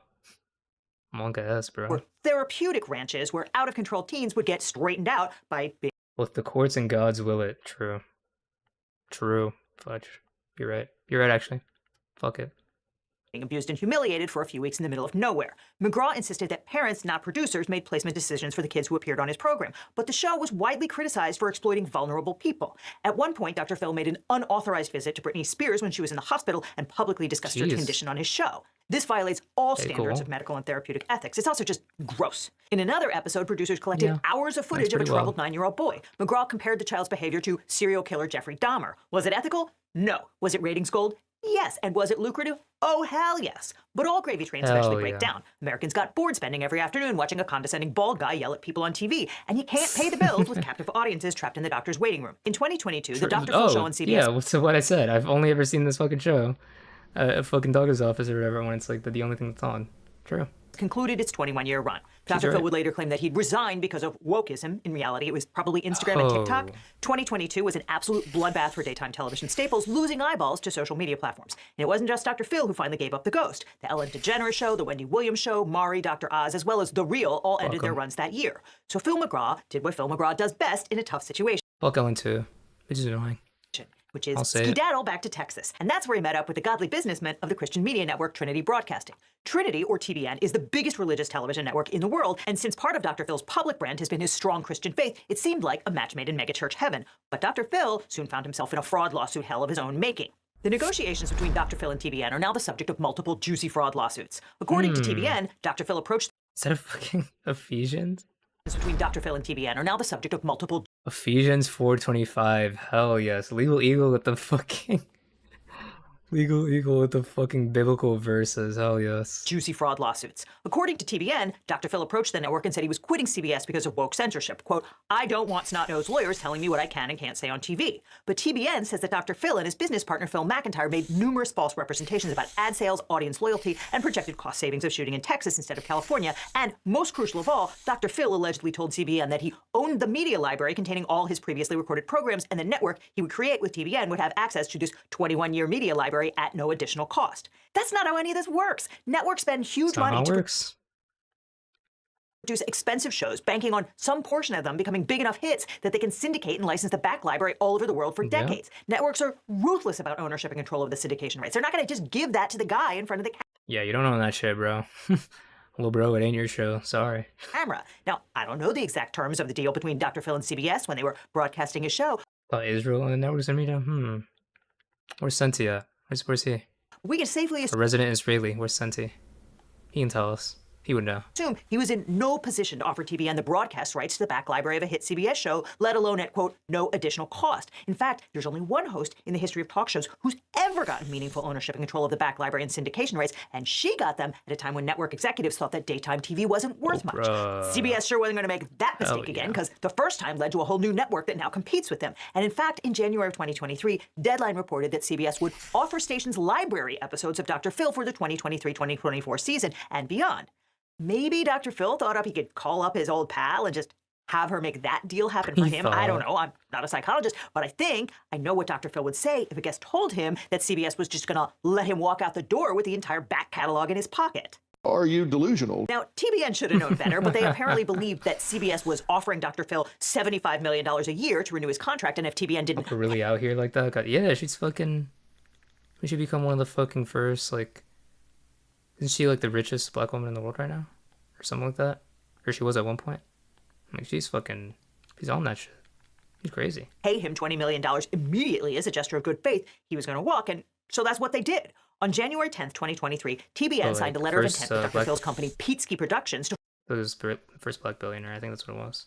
...form a new TV network with the placeholder name NewCo. TBN would own 70% of NewCo, and Pete would own 30%. It was a 10-year, $500 million plan that made TBN responsible for production costs, including constructing a studio and flying Dr. Phil around in a private plane. In turn, Pete would produce 160 new episodes of The Dr. Phil Show, each of them 90 minutes long, because 60 minutes of Dr. Phil yelling at people in their darkest hour just isn't enough. The party spent a year preparing to launch the television network, and yet they somehow failed to come up with a written contract, which is bad because it's clear that they were miles apart in their understanding of how this partnership was supposed to go. TBN seems to have expected the venture to be profitable in short order, so they wouldn't have to front much cash because of that sweet back library at no additional cost. But Dr. Phil counters that TBN loaded the new network down with debt when it should have been footing all the bills. I have no idea who's right, but I do know that entering into a $500 million 10-year venture on the basis of a 5-page, vaguely worded agreement is a recipe for disaster. By February of 2024, Dr. Phil's and TBN's jointly owned company, NewCo, had rebranded itself to Merit Street Media and made this hype trailer for their biggest show. Hype. Oh, brother. Merit Street put out a press release saying that the network was ready to roll out under the management of Chief Operating Officer Yeah, that's some cringe shit. Cool. Joel Cheatwood, a longtime tabloid news veteran. Cheatwood made his bones working with Jerry Springer, Nancy Grace, and Glenn Beck, and presumably knew how to package the slop that Dr. Phil was selling. Merit TV's offerings included news, reruns, and original programming by Nancy Grace and Steve Harvey, along with lots and lots of Dr. Phil.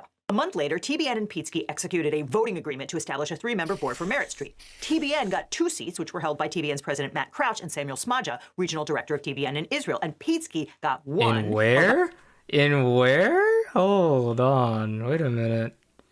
I heard it. Y'all heard it? I heard a particular country there. Curious. Very interesting. By Dr. Phil. Why they didn't set up a board earlier is an interesting question, but it's clear that only a few months later, the relationship between Pete and TBN had totally broken down. TBN says that Dr. Phil did not produce... Wait a minute. Zipper, you ready for this blown rotation? It's a tweet from Rakia Law? Oh, brother. What is this going to be? What the hell is this going to be? Oh, brother. What is this? What is this? I'm inspired by the... Oh, I'm inspired by the brilliant Reisuka Exo. What the fuck is this? Oh, Dynamami PhD. Starting a new series on my channel where I go over true crime and legal issues dressed like this. Rakita law will address the same, bro. Are you serious? Is this guy still around? This guy's still around? What the fuck are these tweets, bro? Didn't this guy get... I think it's the wrong guy. Didn't this guy get on like arrested on some fucking drug shit? Or am I thinking of somebody else? That was Rakita Law, no? Nick Rakita? Yeah, I thought he was in fucking prison. What the fuck? What's the deal with Nick Rakita? Didn't know he was fucking back. Sentenced to 28 days in jail, 5 years probation. Oh, he's on probation. Okay. That makes more sense. That's right. Someone went to law school with YouTube lawyer Nick Rakita or other law tubers. Nobody said yes.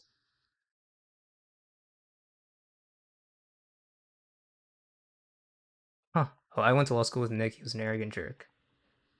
Jeez. I mean, I guess he just got fucking... He's just on probation, I guess. Yeah, it was him. Okay, yeah. I know it wasn't crazy. Yeah, so this guy we just had fucking a fuck ton of drugs just with his fucking kids in the other room. High on some shit. And you could tell on his streams that he was just fucking on some shit. But, you know, cool. Oh, nice. Glad he and Lauren De Laguna could be doing a show together. Oh, brother. This is something else. This is something else. Retard De Laguna. Why are all of her fucking tweets just fucking... Why are all of her tweets fucking thirst traps? What the fuck is this? Jesus, get a grip. You're a lawyer. Christ. One of the kids test positive as well? I don't remember that, but that you might be right. One of the kids had to like tested positive for like trace amounts of some shit. I don't remember if it was like, I don't think the kids actually fucking tested positive, but there was some shit that they were like way too close to them. Any of the 160 episodes he committed to, or do Right, any let's keep work watching that shit. Jesus Christ. Lauren De La fucking Guna. attract advertisers. Dr. Phil says that the studio TBN constructed was useless and that Wait, let me send this to somebody actually. Something. It's just somebody I gotta send this to. Okay. We carry on. TBN saddled Don't worry Merritt Street about with expensive distribution deals, including with PBR. She needs the following for when she gets disbarred. True. She does. No, not that PBR. The Professional Bull Riders Association. Merritt Street entered into a multi-million-dollar distribution deal with them because what goes better with condescending emotional manipulation than bull riding, right? We wanted special, and we just got it. But by August, TBN said it wasn't fronting any more cash to the operation, and Dr. Phil's company, Petsky Productions, was going to have to start paying the bills, which Dr. Phil refused to do, and that's when things went totally sideways. In June of 2024, Dr. Phil texted his buddy Jamie Ribman, an IP lawyer and investor, "I'm working on the project for getting rid of TBN." Stage one of this project was to convince TBN to give up their controlling majority share in the new venture. Remember, TBN owned 70% of Merritt Street and Dr. Phil owned 30%. Dr. Phil wanted to swap that, giving him the 70% ownership. Luckily, his buddy Jamie Ribman helped him workshop an approach to persuade Matt Crouch, TBN's president and 1/3 of the voting power of Merritt Street's board, to voluntarily hand over tens of millions of dollars in equity. In a July 28 text captioned "Proposed Messaging," Ribman advised Dr. Phil to emphasize how proud Crouch's parents would be of his accomplishments. He should say that the new proposed structure will allow TBN to focus on what it does well and will enable you to focus on what you are great at. His 30% will be far more valuable with you leading the network than his 70% under the current agreement. And then, according to TBN's fraud complaint, Dr. Phil told TBN he had friends and family just waiting in the wings to throw money at Merritt Street as soon as they could see that Dr. Phil was the majority owner. Potential investors included basketball star Dirk Nowitzki, Dr. Phil's neighbor who he plays tennis with, Harlan Crow, the billionaire who subsidized conservative Supreme Court justices, and Darcy Ribman or Darcy Ribman's husband, i.e. Jamie Ribman. You know, the guy coaching Dr. Phil behind the scenes on how to manipulate the Sunday school geniuses at TBN. And I don't know how he did it, but he did it. On August 8th, TBN agreed to a stock swap, giving Dr. Phil 70% of the company and reducing their own share to 30%. Curious. The very same day, Dr. Phil removed Crouch and Smadja as board members, leaving himself the only guy in charge. But he didn't tell TBN that for another 6 months, which suggests that he wasn't being entirely straight with his business partners. Nor does this email he sent to Merit Street's publicist saying, "So glad to get these changes underway. These TBN folks are in over their heads and so judgmental, I just can't stand it," be shaping a loud press release announcing in some way that I have made a gangster move and taken a majority ownership in MSM, diminishing TBN to a passive minority investor role. Dr. Phil, the original gangster. In September, after TBN stopped funding Merit Street, Dr. Phil ordered Merit to stop paying its vendors. He referred to this as 11th hour poker. The company stiffed a lot of creditors, including PBR, which eventually sued Merit Street for upwards of $100 million. But with Dr. Phil in the driver's seat, that promised wave of investor cash did not come rolling in. Apparently, Dirk Nowitzki and Harlan Crow found other investment opportunities. In fact, the only outside investor was Jamie Ribman, who cut a $5 million check in December. And remember those super valuable back library rights for his old CBS show? In February of 2025, Dr. Phil and his lawyers brokered a deal for Pietzke Productions, that's Dr. Phil's production company, to license all 21 seasons of his CBS show to Merit Street to broadcast on their network. According to the court filings, Phil McGraw represented that he had syndication rights, but the February press release from his lawyer says the decision to wind down the broadcast syndication agreement with Paramount Global and CBS only affects local TV stations that currently carry the program. Old episodes will still be available through a dedicated channel on Pluto TV, the streaming platform owned by Paramount CBS, and reruns will remain on OWN, a cable network owned by Warner Brothers Discovery. In May of 2025, Dr. Phil texted his business partner Phil McIntyre about partnering with another media conglomerate called MediaCo, which owns a suite of radio stations, streaming platforms, and television stations. By June, Dr. Phil and MediaCo had the broad outlines of a deal, and court records show McIntyre asking ChatGPT to generate a name for the new company. Oh, brother, not the ChatGPT. Demexia and Omnisphere in favor of Envoy. Between June 30th and July 3rd, Dr. Phil finally made his move and promptly landed in front of the most pissed-off bankruptcy judge I have ever seen. On June 30th, Dr. Phil appointed attorney Gary Broadbent to the board of Merit Street and made him the chair of a newly created committee authorized to file for bankruptcy. The next day, July 1, he filed paperwork to incorporate Envoy Media Company in the state of Delaware. That day was filled with texts between Dr. Phil and all his regular crew, Cheatwood, McIntyre, Broadbent, and of course, Ribman. To whom he sent this message. "Okay, I have been trying to get with you so you are up to speed. I am filing suit against TBN at 12:01 a.m. as in 3 hours from now. I am also filing Chapter 11 for Merit Street to wipe out all the shit TBN President Matt Crouch has burdened us with. It will wipe out PBR's claim against Merit Street, but our claim against them will survive. It will free us from TBN's debt for distribution, which Matt saddled us with. Distributors are cooperating with us." Real gangsters take lots of notes. I learned that from The Wire. Is you taking notes for a criminal conspiracy? Two biggest assets are our claims against TBN and PBR. The biggest creditor is me. Second is Distributor Group, then you. We are immediately relaunching in a joint venture with MediaCo. Sound stages are under construction, as are all other elements we need. We will not go off the air for even 1 second, except where our distributors take us down when they can replace us. We are working to replace them as well. No adversarial blood there. Just want you to know, we think we are free at last. Very happy. Wish we didn't have to do it, but it is time. No, seriously, dude, it's even got a name. The Stringer Bell. We'll just Google it. Important to me that you know your investment is 100% safe. Hope you will choose to go along and move it to New Deal, clean balance sheet. However, I am happy to reimburse you via wire transfer at a moment's notice, as I previously indicated. I don't care about the agreement that protects with the library or what the court does. Our deal is between us, and I'm very grateful for it. I made a choice and will not allow you to be in an uncomfortable position for even a second. I just did not want you to be surprised in any fashion or think some court was going to impact your investment. Not happening. Well, it's a lot. Dr. Phil told Jamie Ribman that at midnight he was going to have Merit Street simultaneously sue TBN for fraud. It's a little thing called a court. That's all, bro. Don't even worry about it. Don't even worry. They're not going to do anything. What are they going to do? Trust me, bro. For bankruptcy. He hoped to wipe out all of Merit Street's creditors, including PBR, but still allow Merit Street to sue TBN and PBR for fraud. He said he was about to go live with a competing network airing virtually identical programming and taking over Merit Street's distribution contracts, meaning that Merit Street would effectively shut down as anything other than a vehicle to sue TBN and PBR, and he said that Ribman should not worry about the $5 million he'd invested in Merit Street because Dr. Phil would make him whole no matter what the court said. That's a lot of bad facts if you're in litigation over supposedly defrauding your business partner. As the sole board member of Merit Street, Dr. Phil owed the company what's called a fiduciary duty to act in its best interest. He was supposed to be on Merit Street's side, not working to siphon off its business for a competitor company, which is why Dr. Phil deleted that text. What we are seeing here is the copy of it he forwarded to McIntyre, along with Ribman's response saying, "Your challenges are mine, couldn't be more proud of what you are building." Bro. That text he forgot to delete. As promised, Dr. Phil sued TBN and filed for Chapter 11 bankruptcy in the early hours of July 2nd. On July 3rd, he fired all but 6 employees at Merit Street and hired almost all of them back at Envoy, after which everything hit the fan. Basically, everyone sued everyone, with TBN and PBR filing their own suits on the bankruptcy docket, and then a couple of Dr. Phil's buddies got themselves appointed as fiduciaries with ethical and legal obligations to do stuff that had the potential to harm his new business. Foreshadowing? See, the Merit Street bankruptcy was filed under Chapter 11 of the Bankruptcy Code. Chapter 11 is for companies that intend to shed their debts and reorganize so that they can emerge as a viable business. It's functionally a timeout that stops creditors from seizing the business's assets, but you cannot abuse the process. Remember, Alex Jones got kicked out of the bankruptcy court because he filed Chapter 11 motions to reorganize his business with no plan to actually reorganize. He just wanted to take advantage of the bankruptcy court to stiff the Sandy Fuck that loser. Hook parents so they couldn't collect on their judgment against him.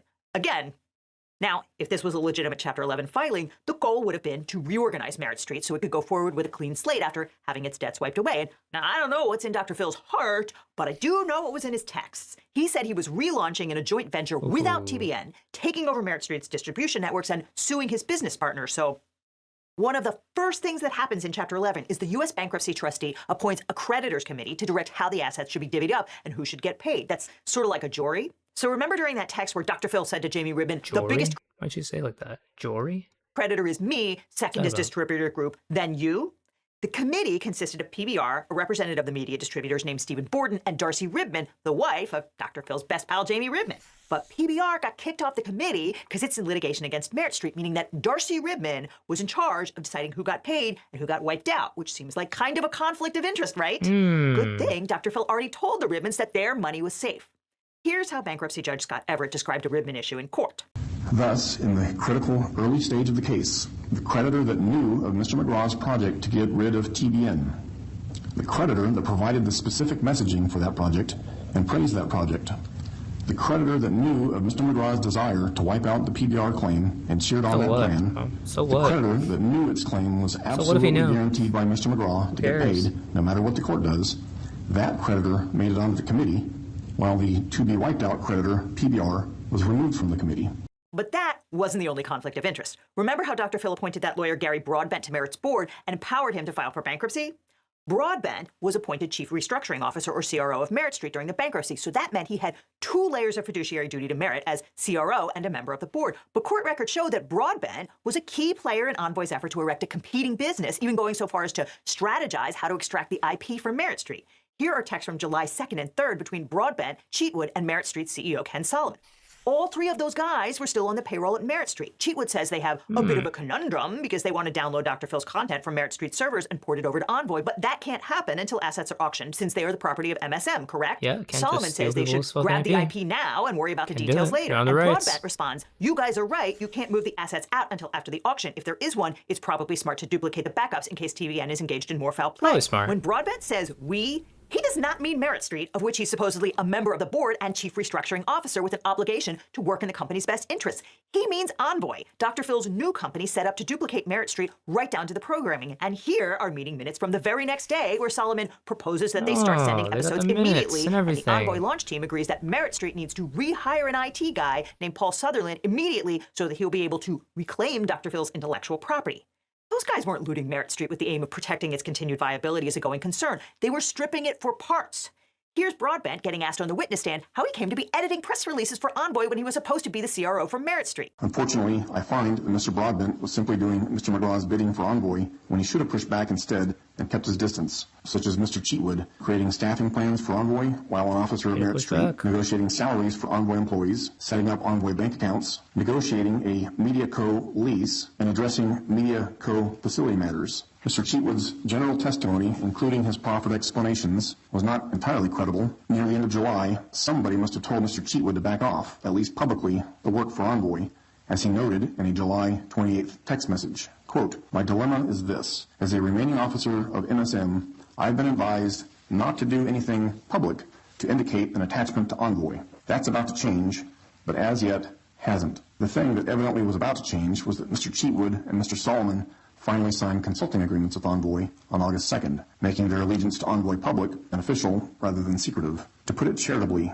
it wasn't the greatest business judgment for Merit Street officers Broadbent, Cheatwood, and Solomon to work for Envoy while simultaneously contesting allegations from TBN and PBR that the debtor CRO and other officers are conflicted and attached to the hip to Mr. McGraw. And here's the judge saying exactly what he thinks about Solomon and Broadbent and Cheatwood's conduct here. Mr. Cheatwood's general testimony, including his proffered explanations, including that Merritt Street wasn't harmed, was not entirely credible, as I lost count how many times he was impeached with his prior deposition testimony. If the judge says he lost count of the times you got impeached on the witness stand, he's not calling you an overachiever. Also, the cronies here are named Cheatwood and Broadbent. Who is scripting this thing, Charles Dickens? But this is a story about Dr. Phil. True. Literally Cheatwood and Broadbent. And, okay, I regret to inform you that J.K. Rowling ass fucking names. Are you serious? Dr. Phil was a very boring witness. Sure, there were a couple moments of his signature self-righteousness. I'm trying to get the distributors to keep us on the... I'm doing everything I can to keep Merritt Street on the air. Anybody I can talk to, any deal I can make, anything I can do, because I sat and listened to Matt Crouch yesterday saying nobody was watching.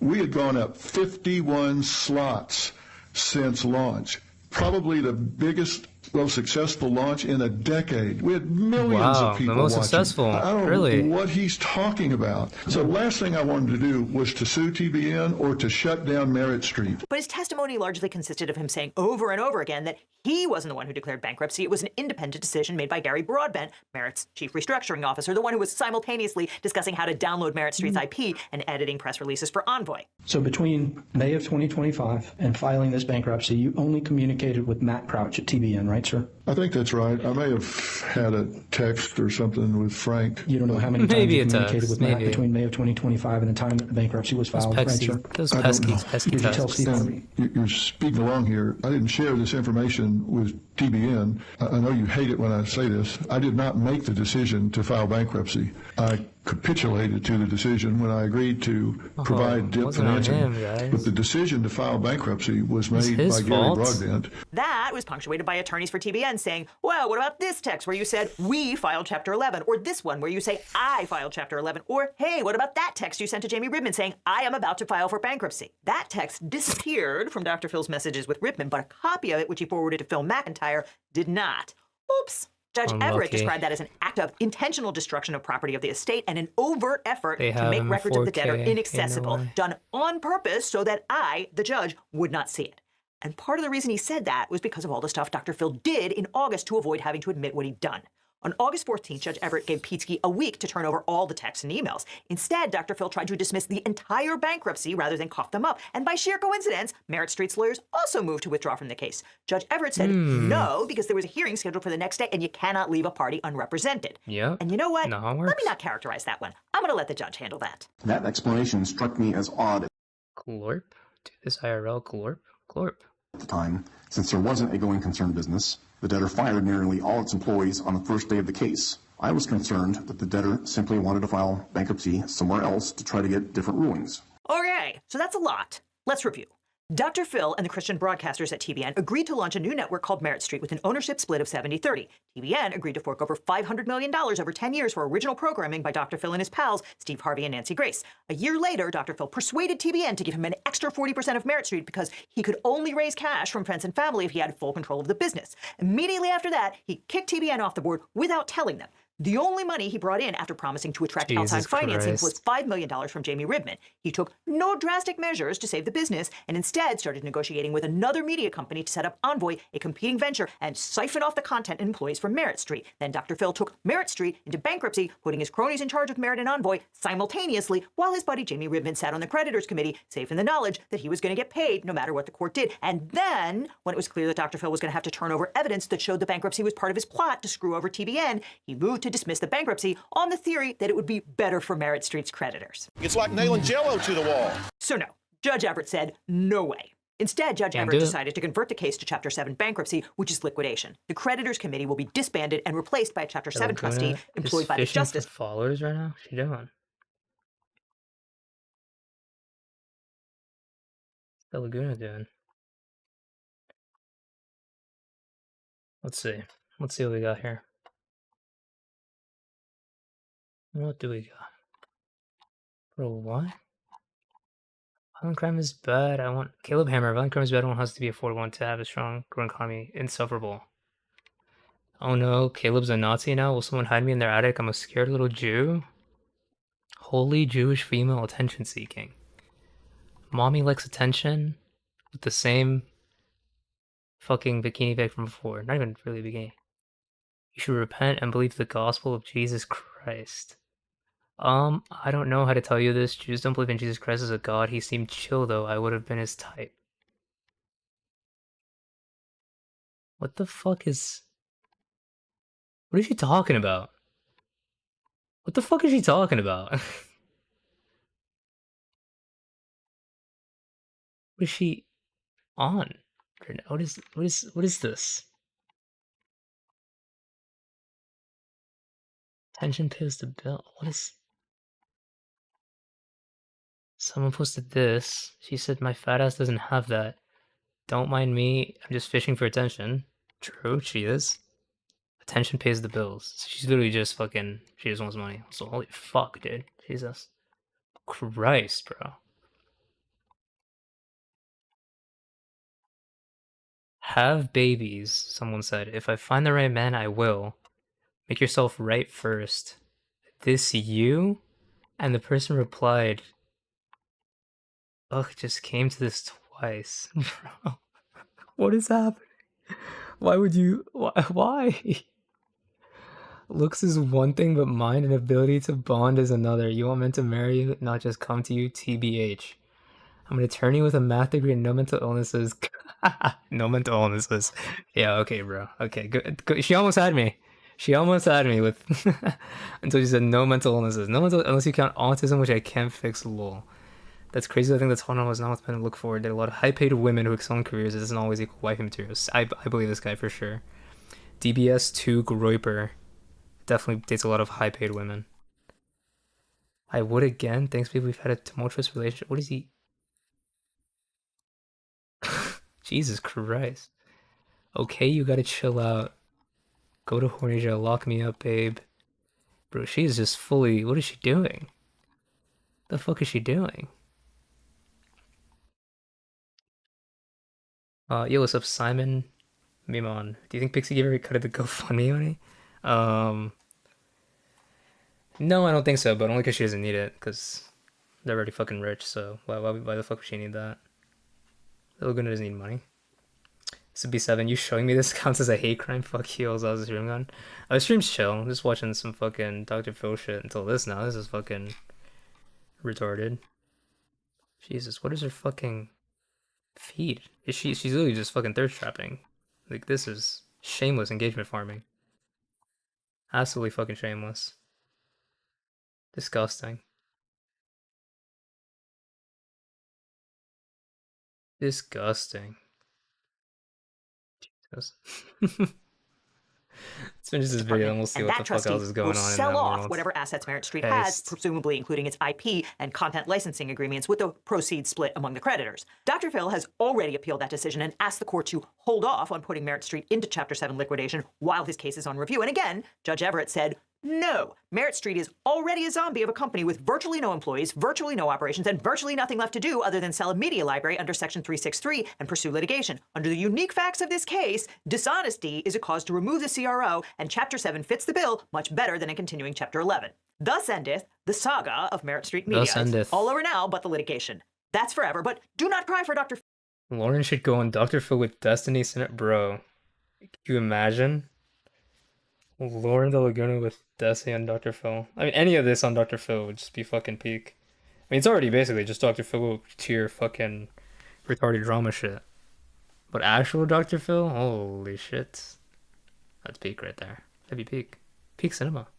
Phil, he's going to be just fine, and so is Envoy Media. In October, he announced a deal with Spectrum, one of the largest cable and broadband providers in the country. Dr. Phil will still have to deal with bankruptcy litigation, but pretty soon, he'll be back in America's living room doing what he does best, yelling at vulnerable people and raking in the dough. Now, after I started this channel, every week I'd get hundreds of comments and emails from viewers who are dealing with legal problems. And they'd ask, can you help me find a lawyer? How do I know if this attorney is any good? And there's a massive gap in our justice system. It's that people don't know how to find the right lawyer for their specific situation. They're scared, they're overwhelmed, and they end up doing nothing or hiring the first attorney who calls them back. And that really bothered me. So I started to wonder, what if there was a different way? What if we could build a law firm that actually lived up to the values that I talk about on this channel? Transparency, accessibility, and putting clients first instead of chasing billable hours. A firm where you don't need to pay anything up front, and your lawyers only get paid if you do, to maximize your opportunity for justice. So a few years ago, I decided to fix that problem. I decided to start my own personal injury law firm. And honestly, it wasn't an easy choice. But I realized I was in this unique position. I had this platform, this community, and the experience. Not to get rich, trust me, there are easier ways to make money than starting a law practice. But we did it because access to justice shouldn't be a luxury. Because finding the right legal representation shouldn't feel like playing Russian roulette with your future. And when you work with my firm, you're not just getting a lawyer. You're getting a team that understands that behind every case is a real person with real stakes. If we can't represent you or you're in a state where we don't practice, we'll take the time to try to match you with an attorney in my personal network of lawyers. A national network of some of the best lawyers in the country who actually specialize in what you're going through, located right where you are, not just whoever happens to be available. So if you're dealing with a personal injury, a car crash, a data breach, sexual harassment, a social security or workers' comp issue, give us a call at the number on screen or click on the link below. Now, I can't represent everyone that watches this channel. I wish I could, but what I can do is make sure that when you need legal help, you have somewhere to turn to that you can trust. So whether it's me handling your case or the incredible attorneys we partnered with, you'll get the same principles of honesty and education that we bring to every video. And if you're dealing with a legal issue and you're not sure where to start, check out the link in the description. Let's have a conversation about how we can help you find not just a lawyer, but the right lawyer for your situation. Because at the end of the day, that's what this is all about, making sure that when life gets complicated, you don't have to face it alone. Which is why when you need a lawyer, you don't just need a legal team, you need the Eagle team. The Eagle team. Hey, how's it going? It's your girl named Jacob, aka Snake Oh my god, man. Jesus Christ, what is this? I'm not watching that shit. Alright, what else we got to react to? Thoughts on the pedo defenders last night? What do you mean by that? Wait, what was going on last night? Were there people defending pedos? Just happens that personal injury is also one of the most lucrative. Kind of. Well of Souls, kind of. But like yeah, lawyers make money, but he said in the ad, like there's easier ways to make money than being a fucking creating your own fucking law firm. Like you could just fucking taking a deal anywhere and made way more money. Like he's probably making more money off his YouTube than, and maybe probably is a bit of a stretch, but he's making a lot of money from YouTube already. Like you need all that shit. Like obviously there's obviously the personal enrichment factor, but it's not like he's a greedy fucking whatever lawyer, you know. What was the pedo shit, Isaac Munch? What was that mean?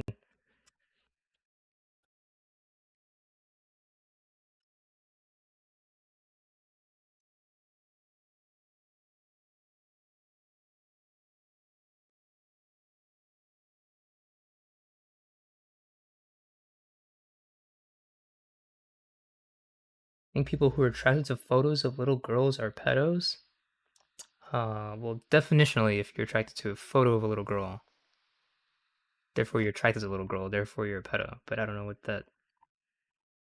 What are you getting at? Is this a fucking food shops thing? Is that what this is about? Were people calling food shops a fucking pedo? It's an argument that was happening? Jesus. I don't think food shops is a pedophile. I haven't seen evidence of that. Fucking lolly shit is another thing, but that's not exactly the same thing. I know what you mean. It means anime hentai drawings. No, I like food. You like food? I also like food. I don't know what you mean though. Yeah, not exactly. It's not. Lolly is not photos of little girls, right? So it's not the same thing. Like definitionally, clearly, it's not the same thing.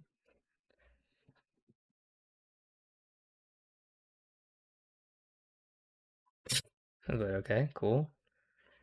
Should I be watch fucking Food Shop stream from last night? Is that a thing? Like, can I see that even?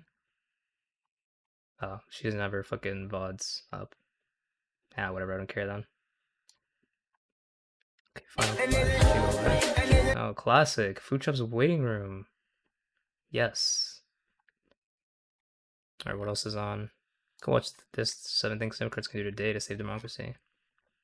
What is there something more entertaining to watch maybe? Could watch the Jubilee thing. Pretty small on Jubilee.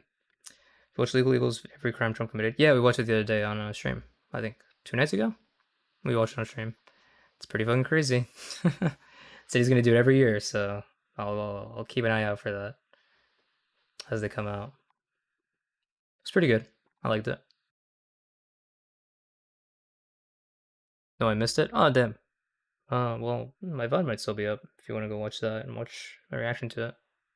But yeah, it's pretty good. It's pretty good. I like that. What else do we got? I was making things worse. Hank Green. What did Hank Green do? What was he making worse? What else is there to react to?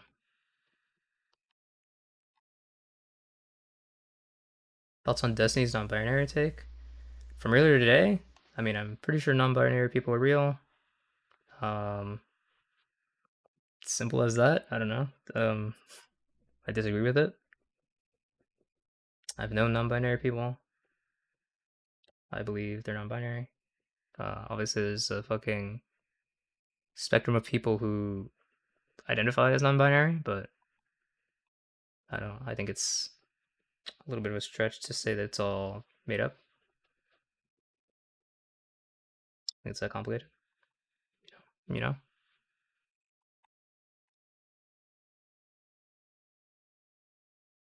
Plan to break Congress. Let me watch this.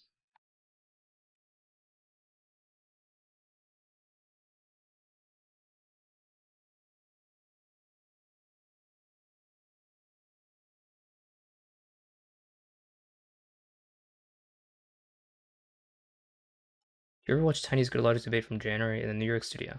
Yeah, back at the time. No, you should. It's fucking yeah. I watched it at the time. It was fucking crazy. I mean, Good Logic's just a fucking retard. I mean, that goes without saying. And the guy was just fucking completely full of shit the whole time. Then every time I've ever seen him on debating anybody, I think I've seen him debate Pisco most. I mean, he's just completely full of shit. Tonight he was full of shit. I mean, there's no defense of this shit. So he's grifting or he's just that delusional. Yeah, the before times, moments before disaster. I mean, yeah, that was the last days before the fall, as they say. See the other guy's Twitter. Oh yeah, should we look at do we want to look at the other guy's Twitter? What was the fucking? Let me see if I can find a link to guy's Twitter. Hold on. Let me see some more of that shit, cause dude was going fucking insane. Andrew F. Bronca, attorney, providing pro-America, pro-Constitution, pro-Western civilization, political and legal analysis, bonus jokes and laughter. An assassin smashes Overton window to deport everybody. Wow, very, very reasonable guy, it seems. 1 minute ago, okay, he's live tweeting. What was the tweet? To where was this fucking thread? Indian Americans historically prefer the Democratic Party, but their belief in meritocracy, free markets, and the American dream aligns more closely with the GOP. So stop alienating them. Some guy replied, "We're going to deport you." Guy replied back, "To where? Boston, where I was born? Lol." Andrew Runka says, "Born to whom? Unless you were born to..." Oh my god, bro. I wish he had stayed for that fucking debate, dude. Holy fucking shit. Are you fucking serious right now? Are you kidding me, bro? Born to whom? Unless you were born to American citizen, you're not yourself a citizen merely for being born in America. No. I will be putting a community note on this. 14th Amendment plainly states, if you were born in the United States and you're subject to your jurisdiction, meaning unless you were the child of a foreign diplomat, you are in fact a citizen of the United States just for being born here. It's called birthright citizenship. Holy fuck. Being born in U.S. sold to non-citizen parents absolutely confers citizenship. No serious legal scholar disputes this. It's been settled law since 1898. This guy's right. Who's this guy? Brad Rofflit? Seems based. This guy says no. Record isn't American at all. Let's reply. What do we reply to this? Have you read the 14th Amendment? It's in quite plain language. You're a lawyer, right? Should be easy to read, but maybe you made it through law school as an illiterate buffoon. As the illiterate buffoon you appear to be.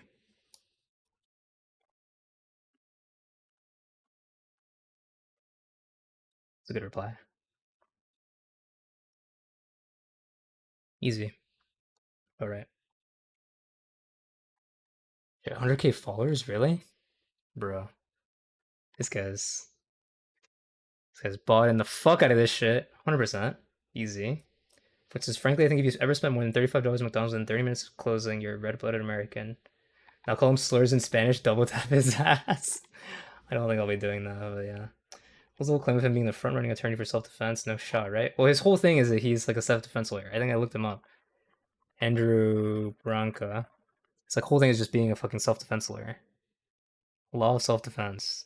Third decade of practicing law, specializing in self-defense of the United States. Is it in? Oh, so in self-defense law of the United States, where he's an internationally recognized expert. Internationally recognized expert on self-defense law. Contributed to all these things. Also a host on this. Like, he's just obsessed with being a fucking thing. It's retarded. There's definitely shot like a few too many guns next to his head and got given himself brain damage. Like, how does so retarded he fucking acts? Yeah, his website. Yeah, exactly. His website is retarded. Simon Mimon, do you work or are you just a streamer? Yeah, I work and I'm in school and I stream. That's why I don't stream that much. I have a lot of shit. Self-defense lawyer, most defenseless motherfucker I've ever seen. Yeah. Oh shit, thanks for the follow. Simon Mimon. Simon Mimon. Simon Mimon? I'm not sure. When Tiny said if you let him go, we'll just start saying racial slurs as dying. Yeah. He's... Oh shit. Wait, did he fucking tweet this? It's been settled law since 1898. What happened in 1898, genius? What? 1898 was the fucking Wong Kim Ark case, right? Is that what he was being say that what he was referring to? Yeah. He's retarded?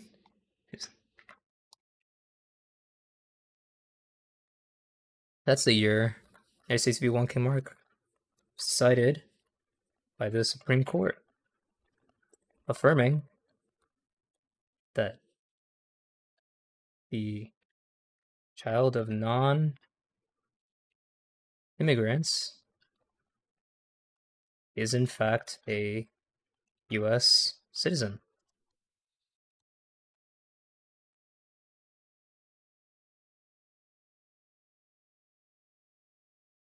Or non-citizens born in the U.S. is in fact a U.S. citizen. How are you this daft?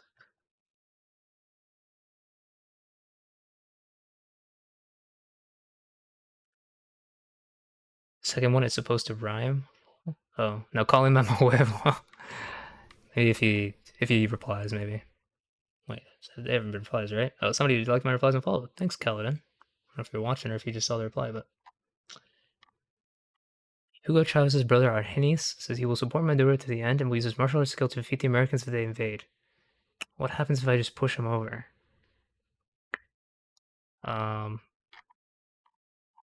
Probably this thing called self-defense. He should know about it, right? What?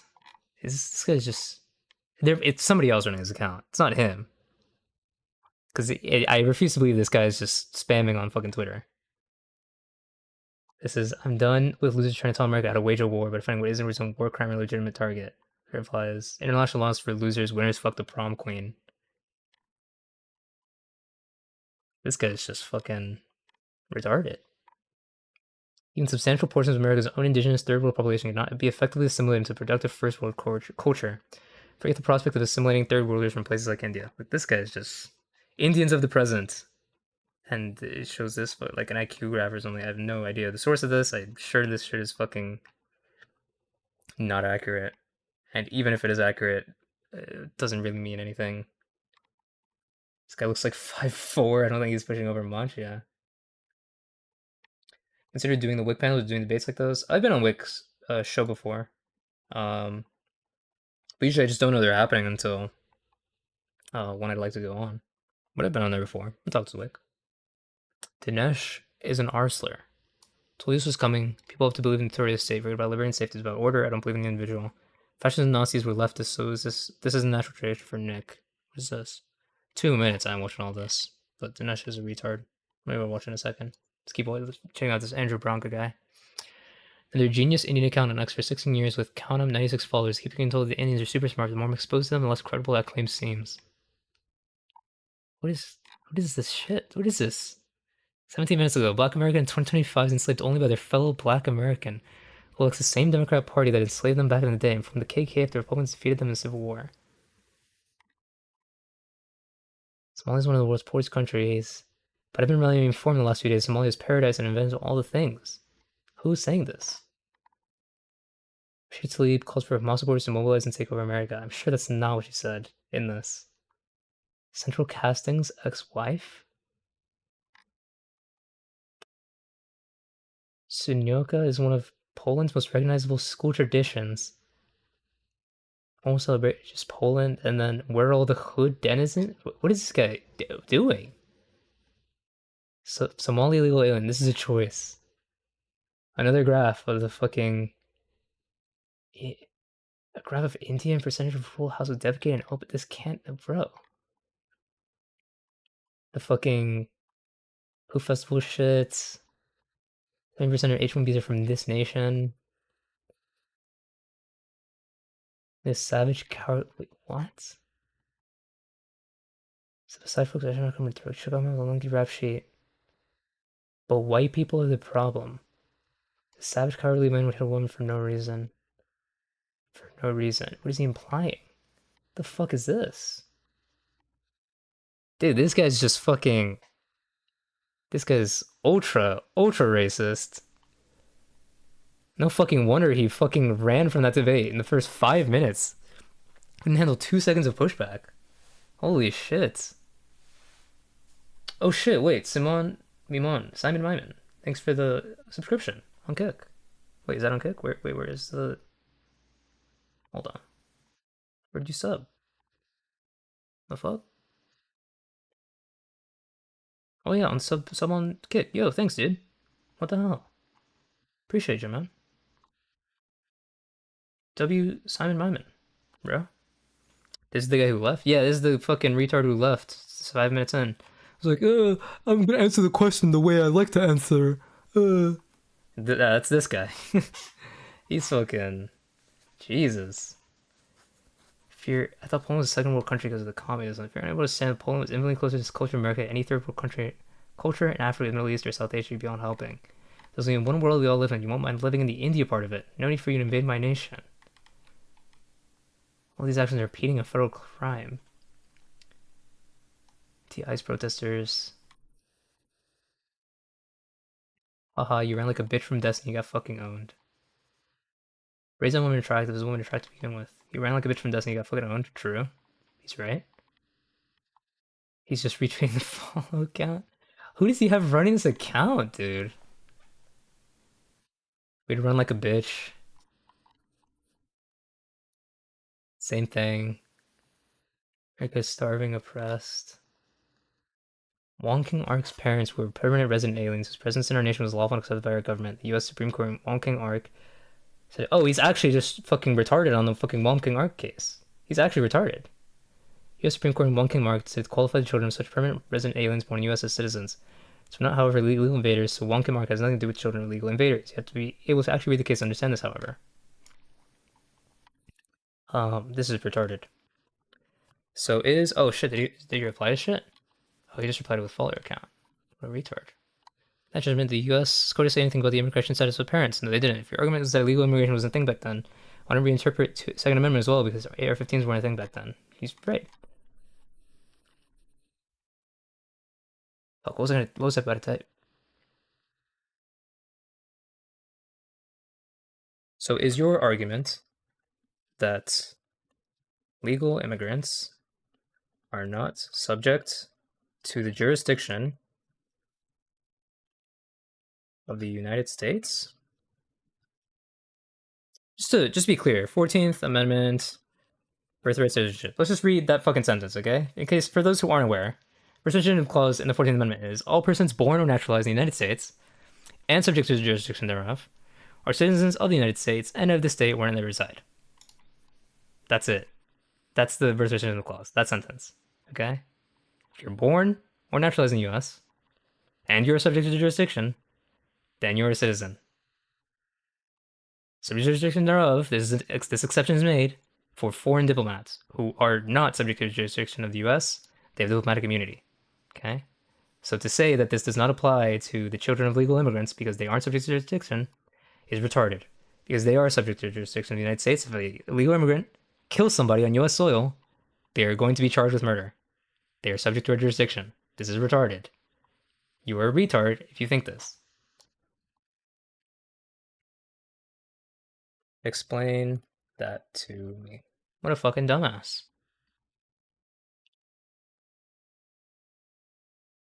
Actual retard. Oh, just likes on my post, okay. Waiting for a reply. Waiting for a reply with my follower account. That's what I want to see. Give it to me. Andrew Branca. Retard. Black crime was utterly out of control prior to 1960, 70, 80, 90. National Affairs, the Negro Crime Rate, Affiliate Integration. I have an article from 58? Bro, what are you... What? No such thing as birthright citizenship for the children of invaders. This is just retarded. You're retarded, bro.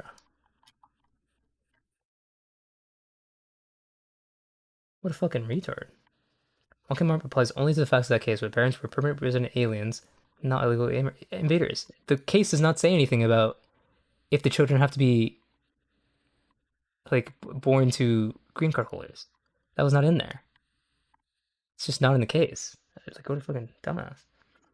SFB, this debate was probably the most brutal Tiny has had in years. Definitely more so than Iverson, which was cooked, maybe less than the Twitter Spaces. I don't know, crazy though.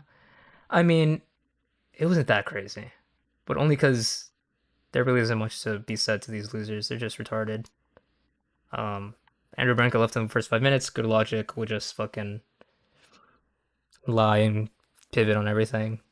But Destiny got some good shit in. Definitely fucked that guy in the ass.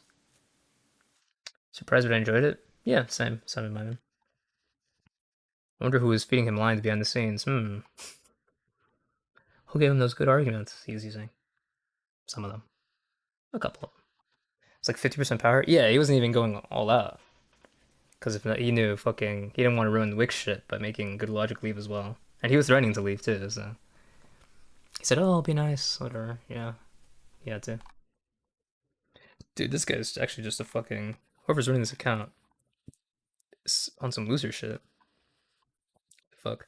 So bizarre to actually watch them pivot and pause to think. Yeah, it's disgusting. I mean, they literally just sit there and, like... I gotta go get on a... come up with, oh, how do I pivot next? And they'll just do it. It's real. It's just... It's bad. I need to debate more MAGA retards. It's very easy to fucking destroy them. Where do we even find these people to debate them? That guy I know would debate me, so... That's what I need to know. And the guy said, I'll answer the question the way I want after begging it for it to be basically a Q&A. Yeah, exactly. It's like, I'm going to answer the question. Let me answer the question. He's like, okay, I'll ask the question. Go ahead and answer. I'll answer how I like, and then doesn't answer the question. Good one, bro. Okay, Jenk and Anna as number 1 and 2. Stop anti-Semites. What is this? Stop anti-Semites. It's that time of year, 2025 Anti-Semite of the Year. Vote your top 3 candidates by Friday, December 12th. Tucker Carlson as Rachel, Guy Christensen, Marcia Cross, Bryce Mitchell, Cindy Nixon, Cenk Uygur, Nick Kasparian, Stu Peters, and Callie Walsh. Wow. I will not be voting on this, but that would be funny if they won. That would be pretty funny. Take No Hassan. No Hassan this year. No Hassan, unfortunately. Yo, what's up, Ruthenium 6? I remember you. It's good.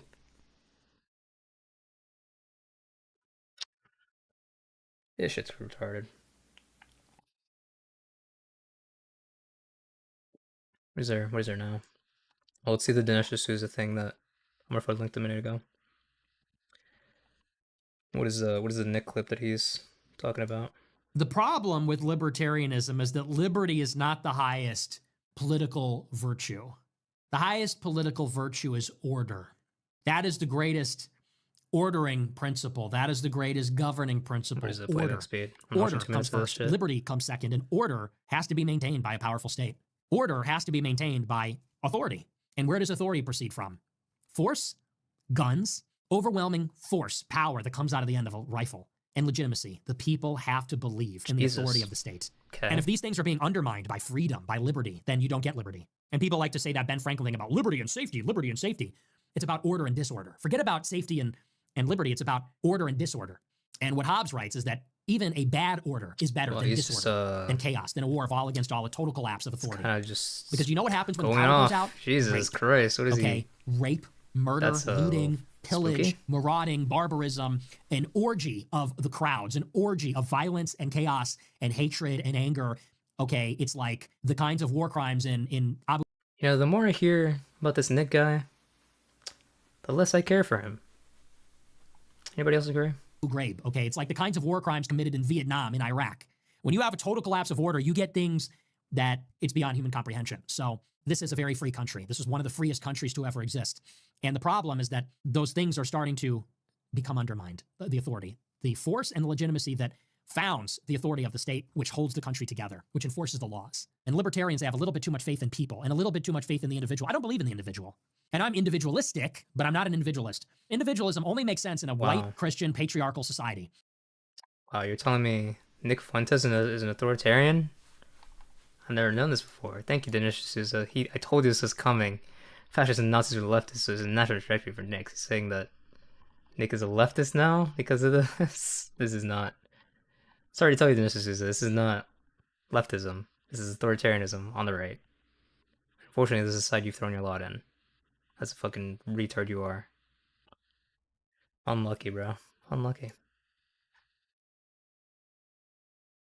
Oh shit, he replied. Oh shit, hold on. Andrew Branker replied. Question, did Wonka Mark involve the children born on American soil to illegal aliens? Answer, no. So that was to me saying, affirming child non-citizens. Did Wonka Mark involve the children born on American soil illegal aliens? Did Wonka Mark did the decision in Wong Kim Ark necessitates any legal status the parents to gain for the child to be a citizen?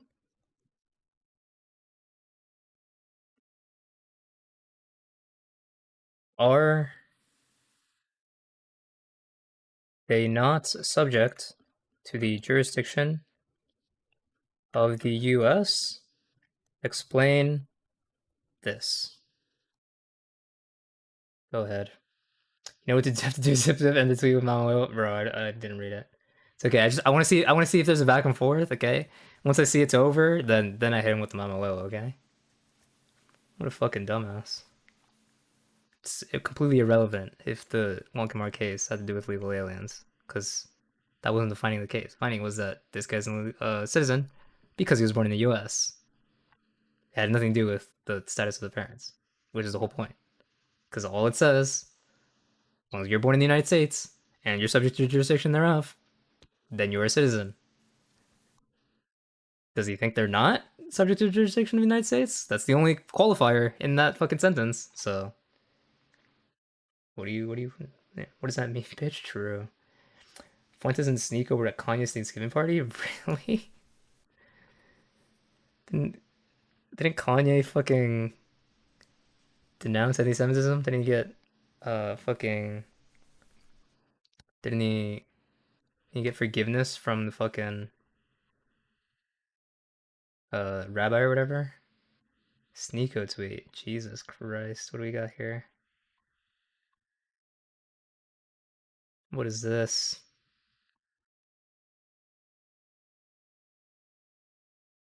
Sneeko and Nick Fuentes are spotted at Ye and Bianca's Thanksgiving 2025. Bro. Oh, Sneeko updates. Isn't this account also run by Sneeko? Didn't he fuck up one time and fucking like say me or something on this account? Where's Sneeko on this? Oh, Sneeko and Fuentes. Jesus Christ. Milo's there too, is he? Oh, is that Milo in the back there? Bro. This is retarded. So Kanye's fucking... So he's not actually saved, okay? When he was with that rabbi asking for forgiveness? He was lying. Sneeko will still do decent numbers? I don't think Sneeko still does decent numbers. He's been Omega cucked off every fucking platform now. Do not think he's doing decent numbers at all. Pretty sure. Jesus. Christ.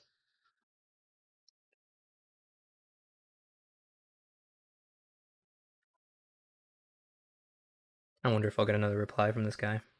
Probably not. Alright, what do we watch? Do we want to watch the Hank Green video? For a minute? Plan to break Congress, or some things Democrats can do today to save democracy? This one's the shortest. Watch the Hank Green. Let's see what we got here. What's Hank Green got for us? I'm playing to LA and I have no time to make this video, but I'm so mad. And I don't want to be mad. And maybe I shouldn't make videos when I'm mad because there's enough to be mad about already. Maybe I'm scared. I just want to share this. So this first thing made me a little bit frustrated, but I have experienced it before, and so it was fine. So this is not the thing that the video is about, but it's an important part of the story. So Friday, it's currently Sunday, I'll probably upload this today. Friday, I posted up a thing on Threads, and it's basically a summary of the video I posted. I'm taking a screenshot of it now. I'll put it on screen. It says, Cyber Monday is very dumb, but weirdly, I have found that Good.Store does nonetheless greatly benefit by participating. So right now we're having our biggest discount of the year. If you're not sure what we have that people in your world might like, we made a quiz over 7 hours. It got 33 likes because that's how Threads works. It is an engagement trap platform. And if it is not maximizing engagement, it is downranked mercilessly. It once could be that a piece of content that was not about maximizing engagement could get a little bit of traction. And that would be the reason why you'd be on the platform, right? So I'm on these platforms like having a good time, but also I'm building up an audience so that I can do stuff with them, so that we can accomplish things together. And that means sometimes asking things of people. And that's not going to be the most engaging piece of content. I tried to make this an interesting tweet, but it is about selling things during a... Threads is the Instagram, Twitter? Yeah, it is. It's their version of Twitter.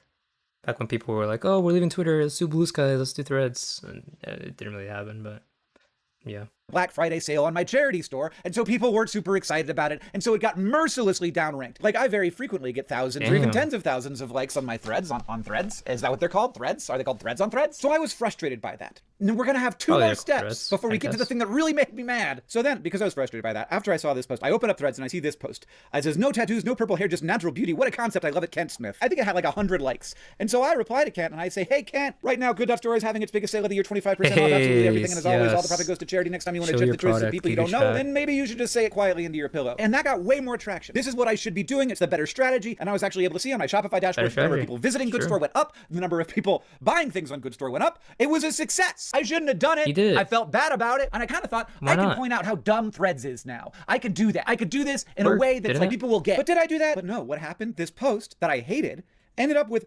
6,500 likes. And I swear when I posted it, I had like 60, but I did not notice that at first. And so because I saw that this was working, I kept doing it. I did post like a kind of mad tweet in response to my first tweet, which is why it has more likes now. I said I posted this 7 hours ago, it's got 33 likes.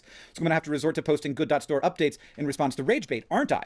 And so I did that. I did this one where this guy has cropped out all the identifying information on these pictures so that we don't know who the source is. And I was like, I searched for the source and I posted a reply, and that got even more traction. And then this one, I mean, fucking do what you gotta do, bro. You know? You can be mad about it, like I get it, but I mean, bro, you got your engagement. You did it, bro. With Japan's self-sizing sneaker pod just changing footwear forever, I said, hello, 45,000 people, this is fake. But because it had 45,000 likes at the time. But you know what our biggest discount of the year at Good.Store, where 100% of profit goes to charity? That's not fake. And then I didn't finish the sentence, but I'm going to say it's not fake. And I said, if I'm lying, I will actually experience consequences, unlike rando Threads accounts, so you can trust me. And this is true. This is true. And it had 45,000 likes. Trust you can. I trust Angrian. You guys trust Angrian? Seems pretty trustworthy. Everybody, now it has 110,000. So this is, I guess, not obviously an AI video because it has 110,000 likes. It has more shares than it has replies, which says to me that these people think that it's real. That Japan really has a thing where you could just stick your bare ass dirty foot into their contraption at a trade show and it'll build a shoe on you that you'll have to cut off with a knife. People think that's real and that worries me, but that's not really the point of the video. The point of the video is... I too would also trust Angrian. Yeah, it seems pretty trustworthy. I agree with you, Fudge. That my best way to get views on our Black Friday, Cyber Monday sale at Good.Store, where it really is our biggest discount of the year, and all the profit really goes to charity, and all the products really are good, the best way for me, a guy with a big audience, over 800,000 followers on Threads. To get any attention on those is to not just engage in rage bait and be all, I'm superior to the people who are posting the fake stuff. It is to get more eyeballs on the fake stuff and the rage bait, because that's what I'm doing. That's the signal that Threads is taking from this. Threads is like, oh, there's a discussion going on. It's 2025. Meta. But you're correcting it, you know? I think there's something noble there, surely. Knows that lots of discussion is not a surrogate for good things happening. Look, Twitter is worse. I go on Twitter right now. Let's see how long it takes before I get something vaguely white supremacist. I do not understand this. Is it I mean, that's true. That's true. It's a lot of white supremacy on Twitter. He's right on that. I'll give him that one. Sports tweet or is it white supremacy? You never know. It's a sports tweet. Okay, it was like 10 tweets down, but I cannot show it to you because it has slurs in it. It says Tucker says slur, Trump says slur. Who's going to be the hero and take... Oh, when... Yeah, Tucker saying the F slur and Trump calling Tim Walz a retard, yeah. On the final boss, a slur that wasn't one of those two slurs, but is the one this guy's Twitter account says that he's a liberty enthusiast. So the thing is, I'm pretty sure that the mechanisms by which society is being destroyed are pretty well understood internally at these companies now. I don't know that they're understood by society at large, but I feel like the people at the companies understand. And I feel like they understand what they're doing that rises those things to the top, that makes the platform a place where you experience more feelings of superiority and... Should I make popcorn fudge us? Yeah, why not? I love me some popcorn. I wish I had popcorn right now. Damn. anger, which together, that's moral outrage, where you're like, this is bad. Should I get popcorn? So as B7 says, he would also trust Hank Green. Yeah. I should trust Hank Green. Seems pretty trustworthy to me. I'd give my life to Hank Green, okay? I put my life in his hands. I trust that guy implicitly. Because it is worse than me, where you get like many opportunities to experience moral outrage for no real reason. Like some guy somewhere who might not even be a guy, who might be... Hey, Hank Hater, I think? Yo, what the heck? Isaac Munch. Why do you hate Hank? What do he do to you? What the hell? God damn. You know, just engagement farm. I'm also AI. Yo, SB7, you're AI? Fuck are you doing, man? Where are all your AI friends? Start botting my streams, bro. Like, if that's the case, go all out. Farming. Oh shit, A1, true. A1. Is posting dumb AI images of, you know... Grok, is this guy actually AI? True, Fudge. It's a good question. That's what we really need to be asking.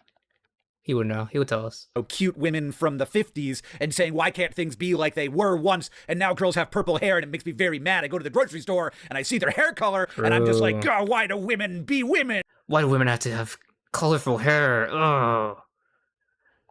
Is that guy even real, though? But here we are, all of these years later, and it's not like Threads is a brand new product. It is intentionally doing this. They have made the conscious decision to maximize for nothing other than getting people to stay on the platform. I hate it when women have colored hair. Ugh. Makes me so mad. Platforms. And they would look at my strategy of being like, okay, I'm going to post my charity. I am Grok, and yes, I am real. There you go. Got the answer from the man himself. Store links in reply to this engagement bait that's destructive, and I'm going to get views and it's going to get more views, and they look at that and go, that's a win for everybody. And do I feel like that's a win because I made some more... Yeah, we're all honored to be in your presence, Grok. Mr. Grok as a P7. Sales on Good Store? No, I feel like it's a huge failure because I put more eyeballs on this stuff and I did not notice until this morning. So I guess I'm going to delete those tweets, but fuck me. Let's play Connections. Cockatiel. That's a kind of bird. Lemon. That was my dog's name, but that's probably not what it's thinking. I wonder what the answer will be. Swallow and sparrow are birds. Cockatiel's a bird. That can't be it. Turkey's a bird. Cameroon. Fluffy? That's a problem for Hank Green. Stomach. Bust. Those are areas of the torso. Bust. Is it birds? It can't be. I mean, turkey and swallow are kind of confusing birds. It can't be birds, right? Cameroon is wild. Whistle blue, like past tense. I don't know what Luffy is, so I'm a little worried. I've never heard that word before. I do not think, like, I have nothing to go on. Even I know right One Piece. I'm a One Piece hater. Okay. Let's look at words that are definitely words. Stand, miss. So there's two meanings of miss. There's like, you missed me. Or like, that was a miss. One Piece, but or there's like, Miss is. Piggy. I thought about Miss Piggy for a while, and I was like, there's Miss Piggy and Fozzie Bear, but that's not... No. A turkey can be like, that's a real turkey, right? Am I making that up? And that's like a miss and a lemon. Mistakes, like things that were bad, like a bust. Oof, that's a stretch, it feels like. But I feel like it's better than birds because birds is so obvious. It's never the first word. The first word is never a yellow. Ugh, I would hate that. Okay. To stand, to bear, to sort of deal with. Swallow, you have to swallow it. I got ready to give up and go for birds, but now I'm feeling good about this one. Okay. This just plus 22 OR. It's insane how much they're worrying about it. Oh shit, we gotta Trump schizo post? What's going on with Trump? My message got muted. Rip. Wait, what did you say, Fudge? Hold on. Let's see. You get AI modded? SB7 said you are always in my presence. Heil Mecha Hitler in your walls? Yeah, that's probably AI modded for good reason. I'll say that. Let's see the Trump districts. Let's see. Plus 22 R district. No demos won it since 1996. Let's see. I'm asking all America First Patriots in Tennessee's 7th Congressional District who haven't voted yet to please get out and vote on Election Day, Tuesday, December 2nd, for a phenomenal candidate, Matt Van Apps. Fighting for a woman, or is fighting a woman who hates Christianity will take away your guns. Open borders, transgender for everybody. Men and women just openly stand country music. Not the country music! I can accept transgender for everybody, but hating country music. The hell? So all these things precisely without questions on tape. Do not take this race for granted. The radical left Democrats spending a fortune to be one of the best candidates we've ever had. Matt Van Apps. You lose this election for Matt. Get out and vote for Matt Van Apps, who has my complete total endorsement. He will never let you down. Anybody lives in Tennessee's 7th Congressional District, vote against Matt Van Apps. Okay, I don't know who his opponent is. Just vote against him. That's all I gotta do. He pinned it? Jesus, why are they really worried about this fucking district? Jesus Christ. Plus 22 for Trump. Never won by a Democrat for like 50 years. Damn. 60 years? That in some Jesus Christ. Seems a little. Smell fear, okay. Can you smell it? I smell the fear. The fear. Can you smell it, guys? They're afraid. So yes, Trump's profile pic is really fucking stupid. And Fudge, yes. MAGA reads these and sees American Patriots and think that they're talking to him. And they do get bricked up. Isaac Munch, didn't Biden come out and do shit like this? You know, I have a feeling if Biden did do something like this, I have a feeling people would not be very happy about it. Specifically people who have no problem with this sort of thing. It's just a hunch, though. Just a hunch. There would be riots? Yeah, there would be. Oh shit, true, Fudge. Biden didn't do anything like this. It was the auto pen.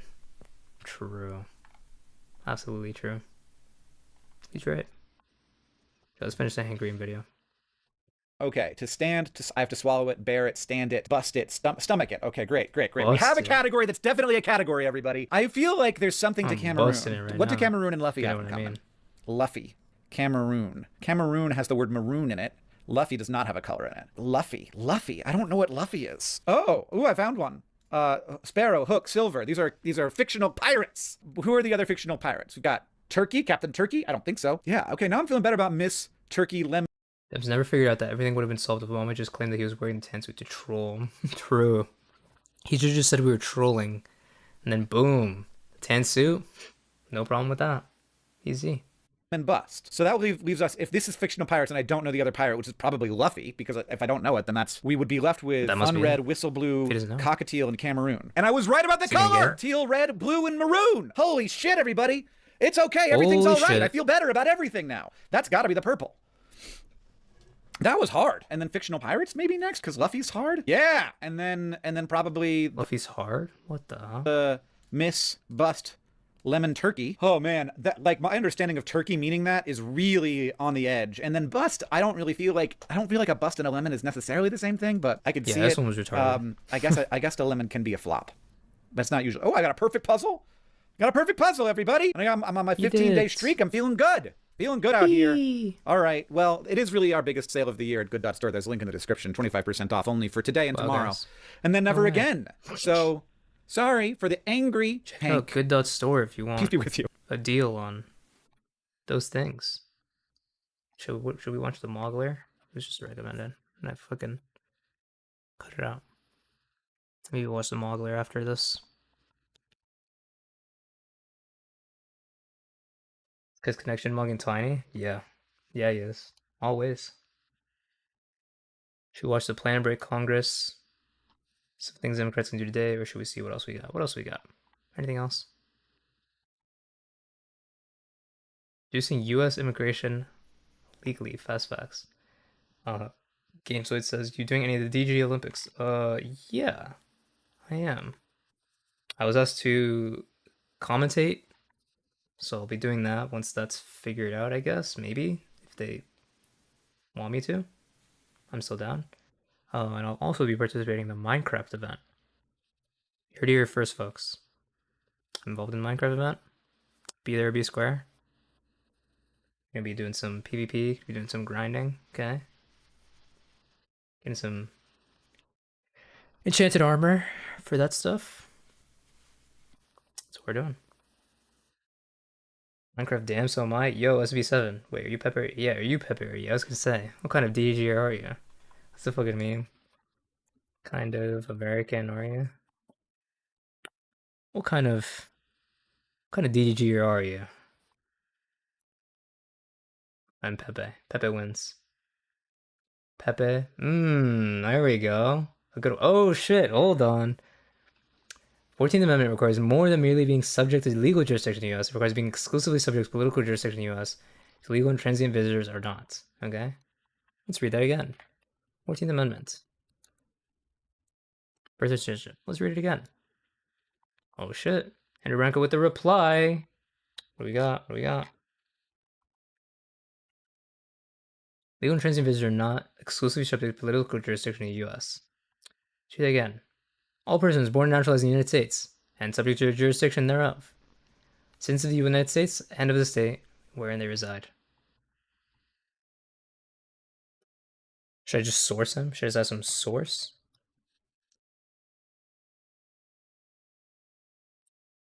What should I say? Source, do you think? Oh shit, SFB. Whoa, Essig Munch is a Yeetophile in here.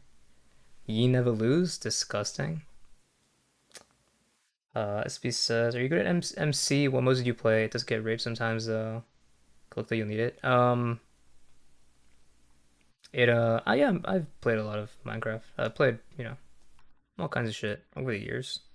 Not a PvP god or anything, but I mean, a lot of the days we just prep for the PvP shit, and help get all the fucking equipment that we'll need for that. Should be fine. Should be fun. What should I reply? Should I just say source? I feel like I just want to say source. There's none of that is in the text of the 14th Amendment, which is in quite plain English.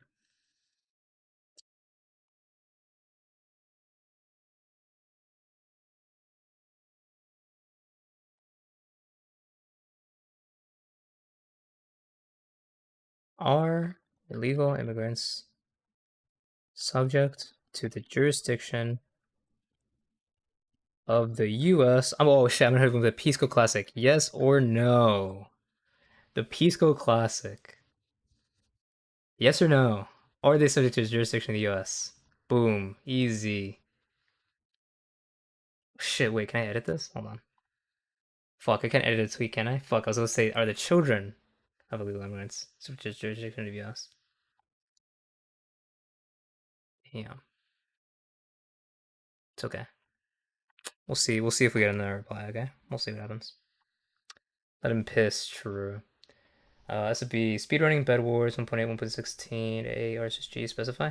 Done Bed Wars, not speedrunning. 1.8, I think?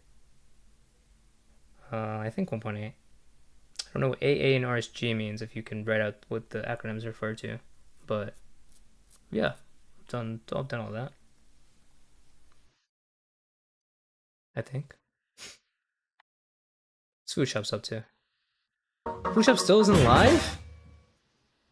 She's been in the fucking waiting screen for fucking almost an hour? What is she doing? Okay, now we can start stream. Oh, now she's Any starting. more complaints?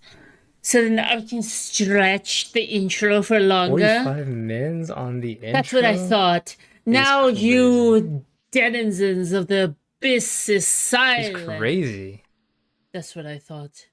45 fucking minutes on the intro. Jesus Only Christ. understandable solution. What are you even doing right now? Punishment. 45 minutes on the intro is good. No response. Where's the response, food shops? Okay, so that you're gonna be banned from YouTube chat.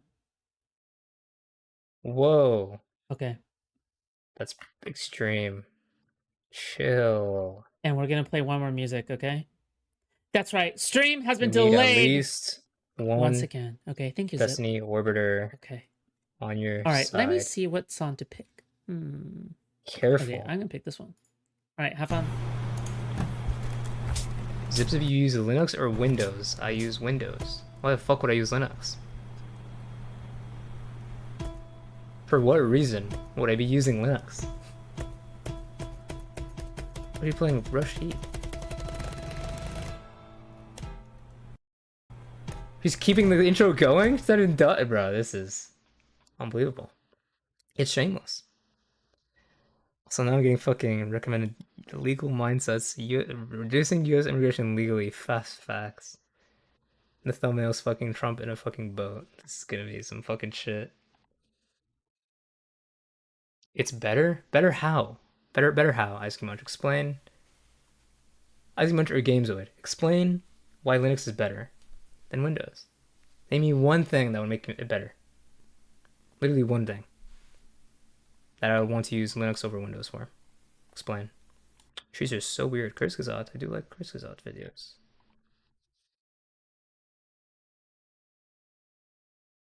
He's in the files. Maybe watch that.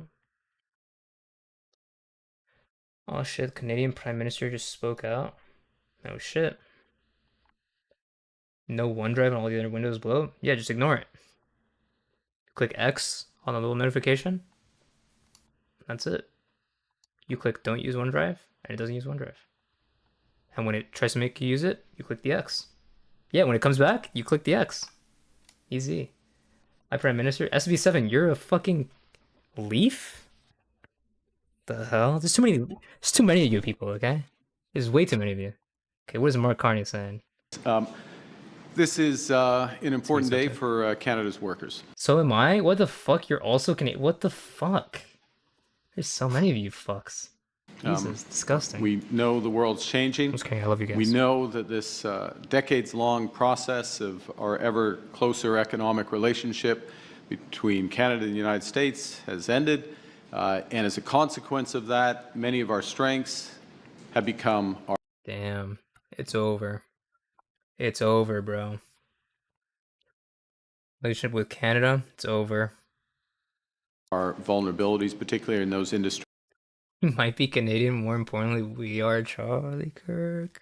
We carry the flame. True. That's what's really important, you know? That's what counts. That are most tightly integrated with the United States. Headline, last year, 75% of our exports went to the U.S.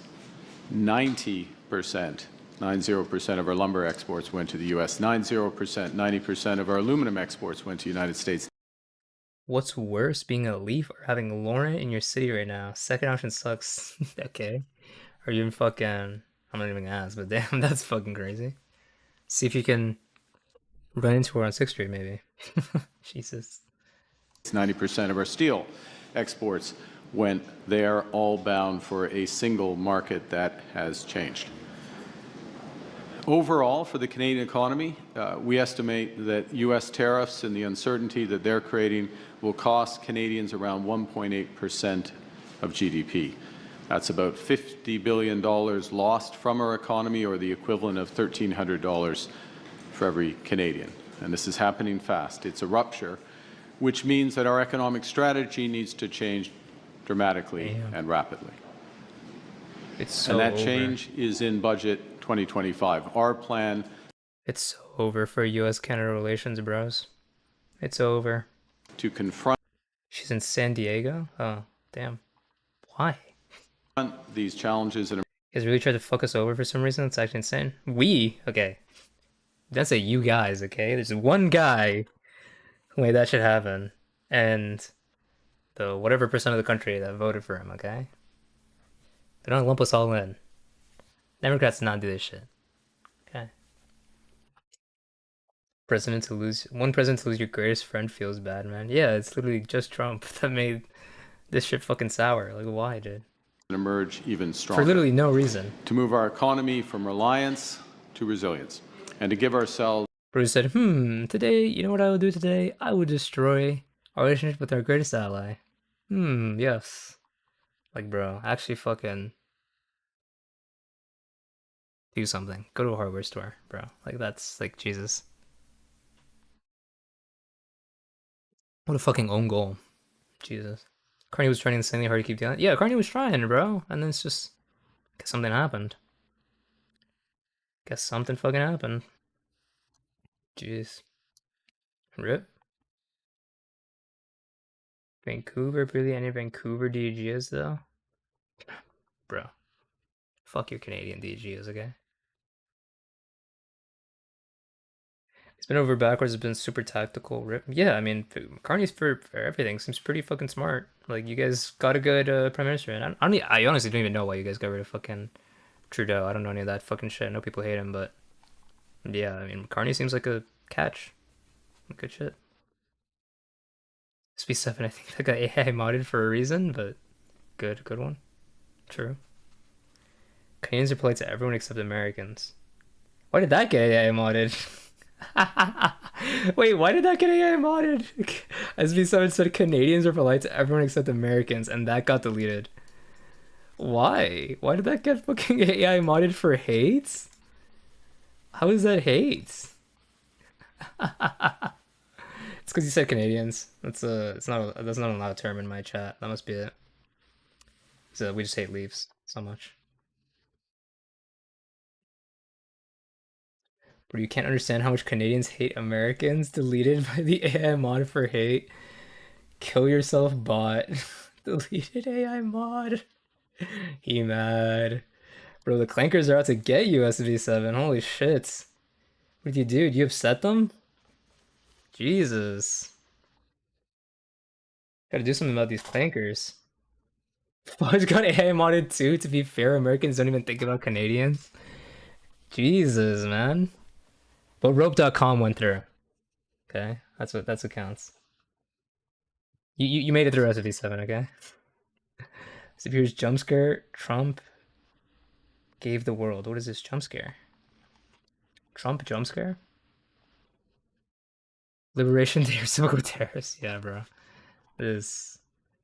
I still remember where I was when this shit got unveiled. Fucking so retarded. Like, what is there even else to say besides just retarded? SP7 tried saying fuck America fats and Canadians always winning and got AI modded. Loser. Nice try, Leaf. Nice try. Especially after this Trump term, everyone hates Americans right now. AI modded.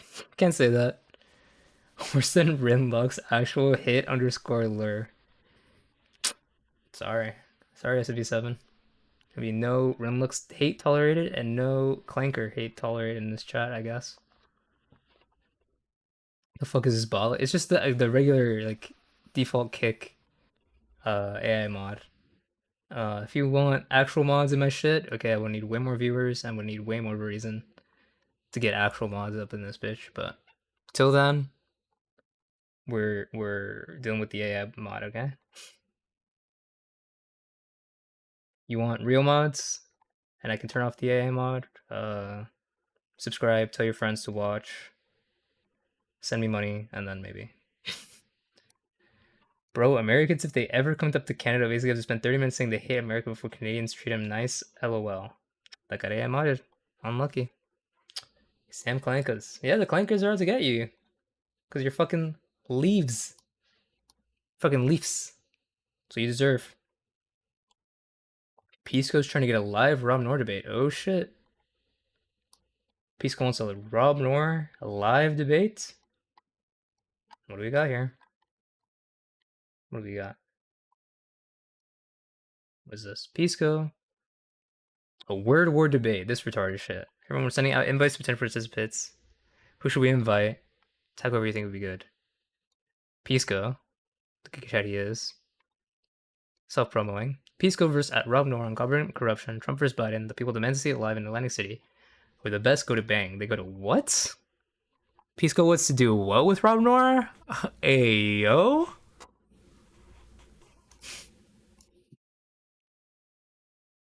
Where the best go to bang. You want to do what with Rob Noir? I fully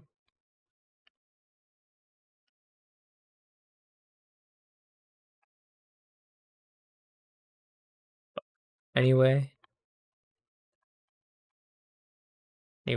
I fully support this endeavor. Get that debates king. Okay. Guess Pisco wants to bang Rob Noir. Crazy. Heard it there. Isaac Munch, I always hated Pisco? Damn. Pisco to you. Thoughts on Pisco in general? I like Pisco, okay? We're chill. Even if we had hours long debates many months ago, okay? And I think he might have hated me after those debates, but we made it through. Okay. I think we're fine. Hold on, I need to take a call. Hold on.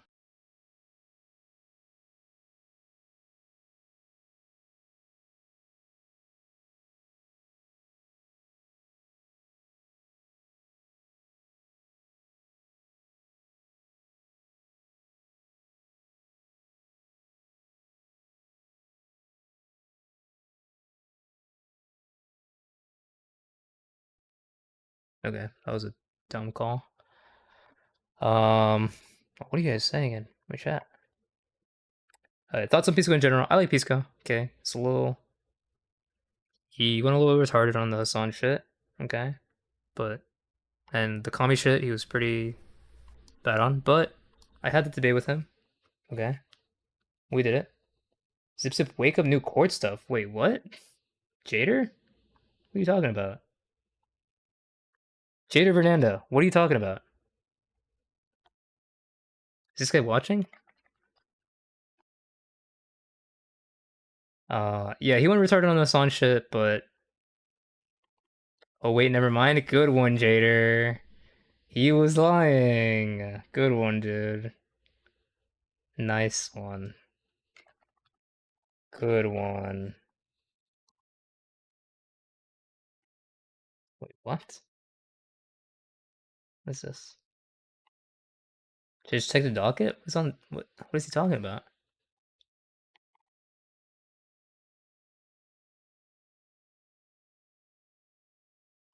J. Dr. Fernando lying? No way.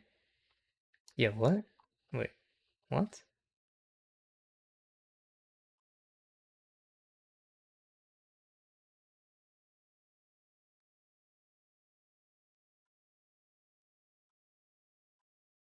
What is this guy talking about? Fuck, my bad. I just hit the mic. That sound like horrible for you guys? My bad. Yeah, he was baiting the fuck out of me. What is he talking about? I think he was trying to. Simon, you think he was trying to get clout, so get into Hassan's orbit? Did he actually believe all this on defense? I don't think he was trying to get clout or get into Hassan's orbit. I think he just gets dug in on some. He just gets dug in on his arguments, and that's all that happened. I don't think it's. I don't think he was trying to get into Hassan's orbit. And I don't think there's a chance he would. He was a former Destiny orbiter. I don't think there's any chance. It says it was updated. Does it? I think Jader has email notification updates on the document from what he said in DGG chat. I see. But what is the update? An email was about old records being sealed. Oh, something old was sealed. Oh, wait. Hold on. What was sealed? Jader, are you watching? Can I show this on stream? Can I show this?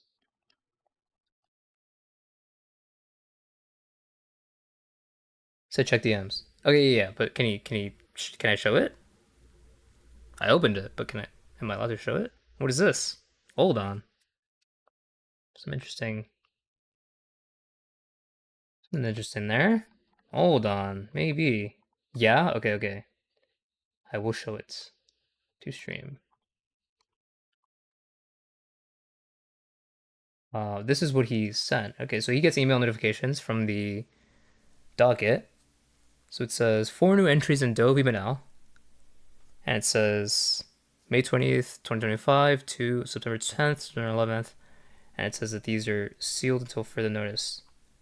What are these docket entries? So 78, 77, 8, and 126, 128. What is this?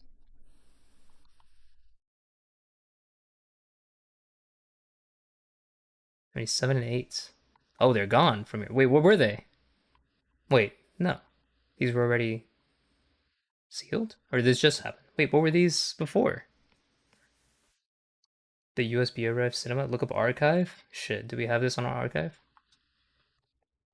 Archive.org. Fuck.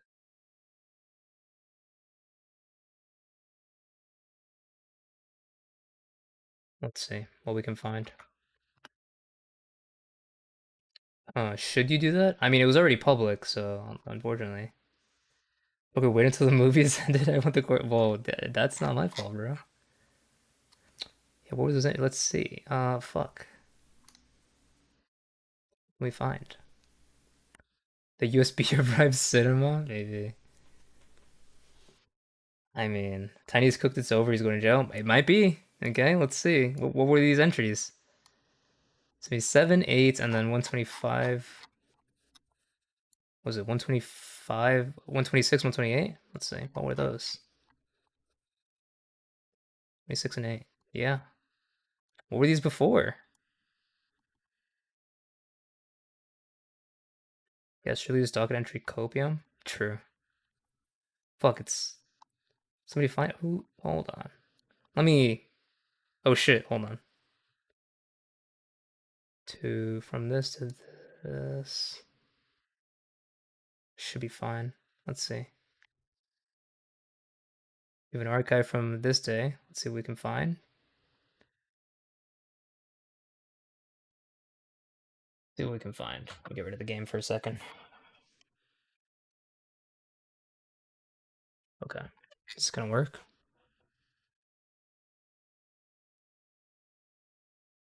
Bro, archive.org sucks fucking balls. It's too far back. Is it June? That's not too far back. It was May. Except for the September one, but the May one might be. Why would it get sealed on a Saturday night? It's a great question, Mr. Anderson. 2112 in a YouTube chat. It could just be this is when the judge got to it, or it was something that happened earlier and was just put in, and like now it's been processed and now it got sealed. It could just be that like it takes a while for it to like actually get sealed, and then this is when it happened. That could be it. Well, let's see what the fuck it is. What were the, do we hold on? Can we analyze just from the just looking at it? Can we find out what it is? Maybe. 73 was plaintiff's reply. So fuck response motion for leave to file declaration under seal. So this was the Abby shit. Ooh, was this the Abby shit? Be denied. Refuses to identify the names of the declarants. Was this Abby shit? No way. This was Abby shit. Overnight website update. Yeah, it could just be like the website updated finally.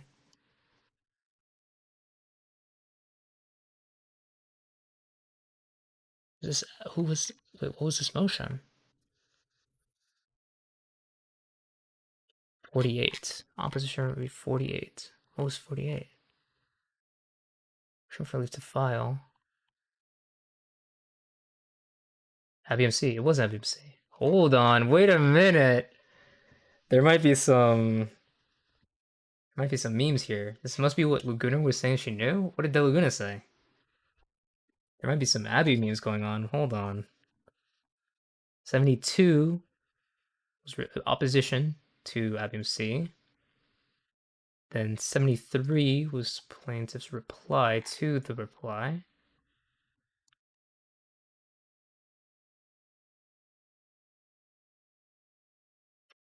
'74 was an order granted for leave to file those pages.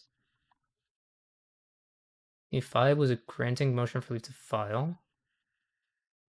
File under seal the unredacted declarations ABMC, witness A and witness B. 76 was on the motion, order setting hearing on the motion for preliminary injunction. I believe this is the hearing that I was at. Docket entry 77. Still until further notice. Fuck. She said shit's that vague post saying she knew something he doesn't or some shit. What was the? Do you have a link to the vague post? What was the vague post? Oh shit! Thanks, Zythe, for the follow. Appreciate you, man. Fuck. Can we find this anywhere? Fuck. Wait. How do we know? How do we find it? Fuck. I should have been organizing that shit myself. Goddamn.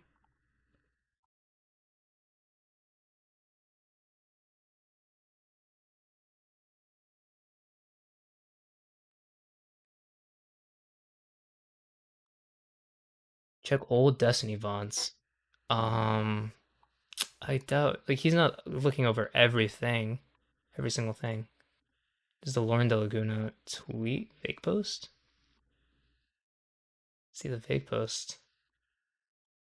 What's this? I know something he doesn't know. Okay, this is the fake. Oh, this was bullshit. Okay, there's not anything she doesn't. She knows that he doesn't know. I mean, there is, but it's just shit that it's retarded. SB7. I had Zippo, got to sleep. Have a good present stream and evening. People hug. Yo, people hug. SB7. See you later, man. Maybe you'll wake up to a court update. An insane court update, perhaps. What was docket entry 77? What was it? Yo, why does nobody have the fucking what was it? Is that holy shit, what was the archive? The archive was fucking useless. Shit's trash.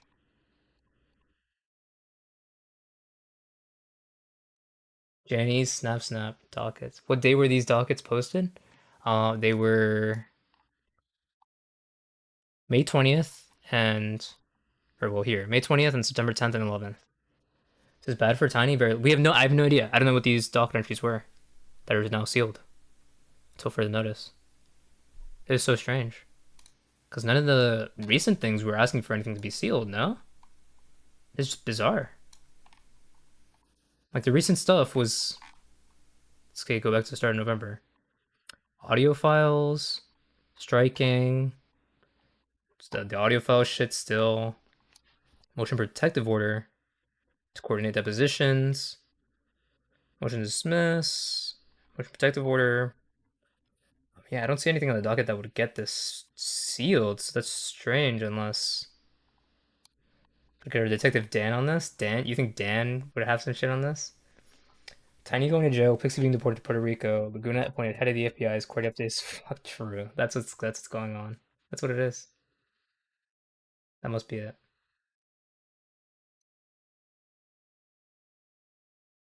Cinema. It's all over. True, it's all over for Destiny. Hooked. Fuck, can we find... You know what I gotta do? Hold on, I know what to do. I know what to do. View your channel. Live. When did I do a court update? Hold on. Court update here. Here's me looking at by the judge, these are ordered. See if we can just see what it said on the docket, maybe. That we're scrolling through, maybe. Come on. Go down in the docket. Scroll down. Zip. Fucking loser. Come on. What are we looking for? 120 something? 128, 126. Come on, Zip. Come on, Zip. Scroll down. Just scroll down, bro.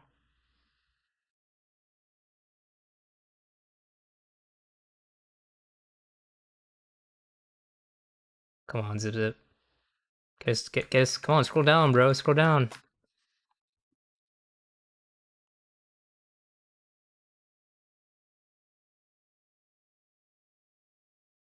Oh shit, there's Destiny. Kafka. I remember that night.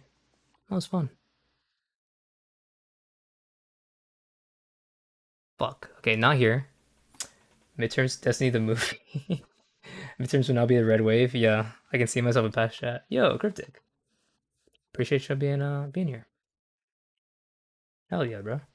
Fuck. Did I ever just scroll through the fucking thing? Big Pixie vs. Destiny court filings.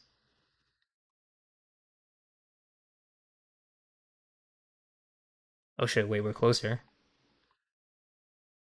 We're closer to it. 130 something? Oh shit, wait. Okay, hold on. Let's see. 230. Fuck, I just looked for shit. Fuck. That was a doozy. And they finally ruled on Wait. So I didn't scroll down to 70. Fuck. motion for preliminary injunction. Yeah. That was a doozy. And they finally ruled on it. Oh shit, wait. Is it in the... Hold on. Scrolling through. And the quality up? 1080? Hold on.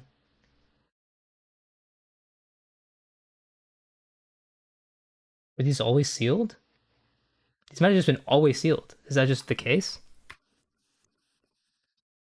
These were just always sealed. Wait. 126 and 128, no? Hold on. 126, 128.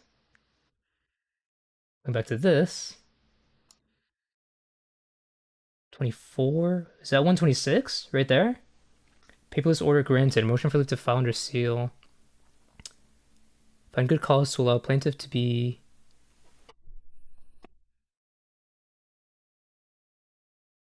Oh, it's so hard to read. It's so hard to read. Fuck.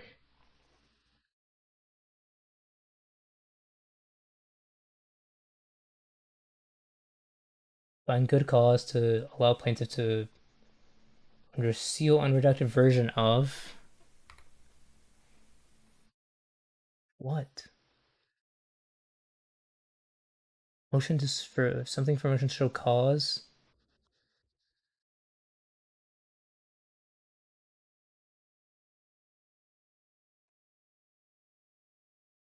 Wait, the clerk can... Fuck. Does anybody know? 0.5 speed of detective we always needed. Detective Zip. It's USB shit? No, I don't think it's USB shit. Ask Food Shops if you went over it. Back in May? I doubt it. Or, well, this was when? September? I wasn't streaming in September already, right? Fuck, maybe. Hold on, any nowheres?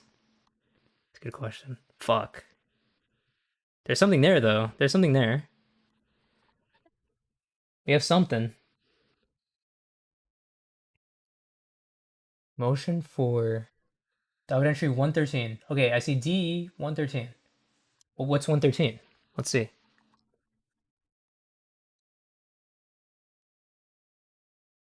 Place in motion for order should cause, but defendant should not be holding contempt. Ooh, wait.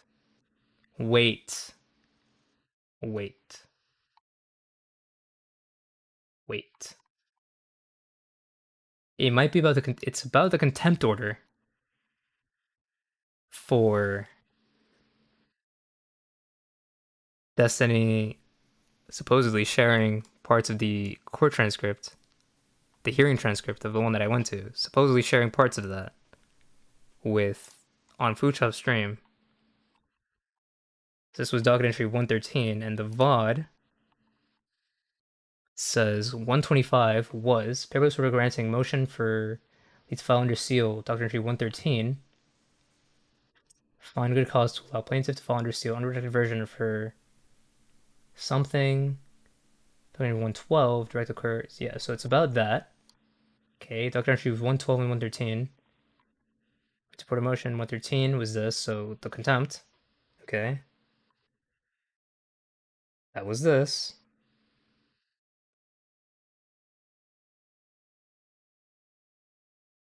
We just need to go to court for someone to finally grant him some motion. True. So it's about this. Do we know what was the other thing for? It's back in 78. Can we find that? This was alive still. Hold on it. How many months are we after that? That was June, so that would have been 4 months ago. So we're 4 months out from that. And here we are. To the docket, are you studying practicing law, by the way? Not yet, yeah, but I would like to. One day. Although I'm interested in law, of course. True. So yeah, they finally ruled on the motion for the preliminary injunction. Finally. It's a really good ruling. We're gonna see.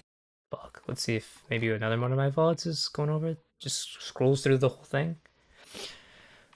September 11th and May 20th were the days, right? September 10th, 11th, and 20th, not 28th.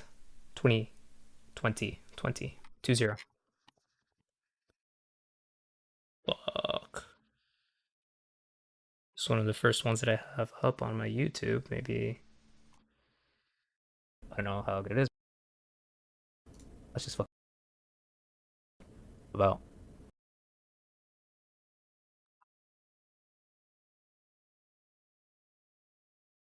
It's fine. This is the difference. Oh, did I not scroll back? So, you got a lot of else to read. Let's just fucking. I guess we're just getting into it. People are mad. People, can I get a 950 first? Oh shit, am I able to do it? I'm gonna find background music. I mean, do you want background music? I want back. We can do background music, but I don't know if it's here. Perfect. Oh, you told me to change shit, dog. Perfect now, as long as you can talk. Is it Kelly Clove? Is that true? I think I went back here. Maybe here? Come on. The Discord server. Always. Nope, I don't think I went back. God damn. Didn't go back. There.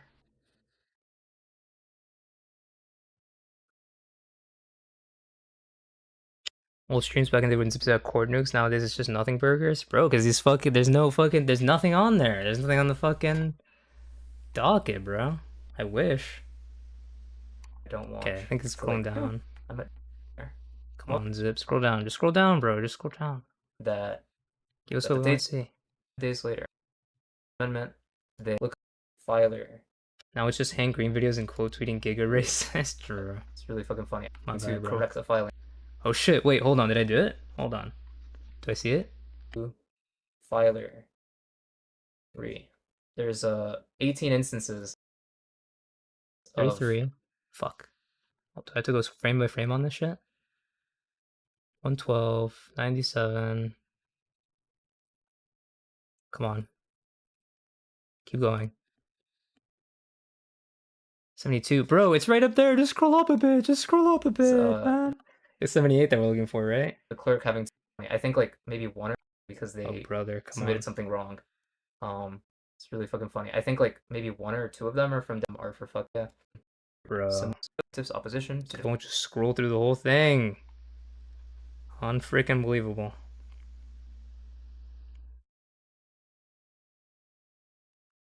Bro, we need it. We need it. Somebody has to know. Somebody has to know, dude.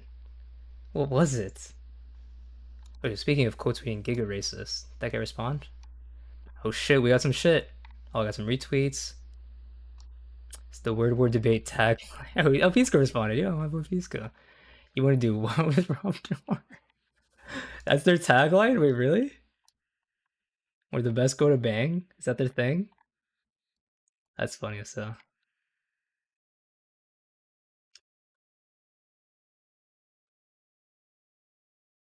I didn't even know. Hit him with the boom. Alright, we got a reply from Retard Branca, who wrote, debated, and ratified the 14th Amendment, left extensive record where the 14th Amendment did and did not bestow citizenship upon. So his political, not merely legal jurisdiction was explicit. You're aware Wong Kim Ark was just 30 years after the 14th Amendment was ratified. Why did no one bring this up at the time? Yeah, because for those who don't know, the case that created this, like Wong Kim Ark, was 30 years after the 14th Amendment. Like Wong Kim Ark was when? What, 1898 or whatever? Wong Kim Ark. We had it up a bit ago. Wong Kim Ark, the United States, 1898. 14th Amendment, ratification. 14th Amendment, ratification dates. 68 or something. Yeah, 68. Literally 30 years. Why did no one bring this up at the time? Boom. Okay. Back to... a World War debate. Liked my reply. Oh shit, I'm on their radar. Hold on. Maybe I need to apply for the World War debate. You guys think I could do it? You guys think I can make it? Dick says, old Zip Zip thought back then they were already way too many court entries, and now look how many there are. True.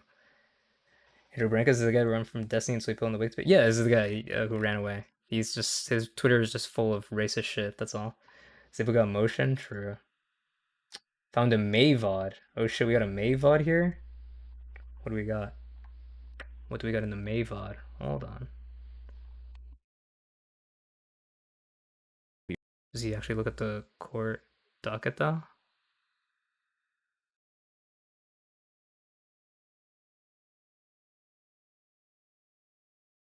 Does he? I don't see it. Oh, there's court stuff, maybe? Shit, maybe here we go. Here we go, hold on. Okay. Oh shit. 40, 50. Oh, wait. Gotta file. Oh no, wait, that's May. Sorry, just. We there? Are we there? Hold on. We might have done it. We might have done it. Hold on. Which ones are we looking for?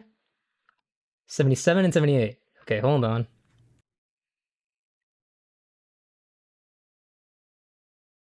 Okay, 6-6. So 78, 7, and 78 were already restricted and sealed. Okay. And 76 was paperless order setting hearing on the motion for preliminary injunction. Hearing set. But what were they? Plaintiff's motion to compel Lolcal LLC to remove videos by Jane Doe. Responses due. 6-7, true. 70s, true. 76, 77, true. 6-7. Not wrong. What is this about, man? Why was this updated? What is this? What is this, man? That's what I really want to know.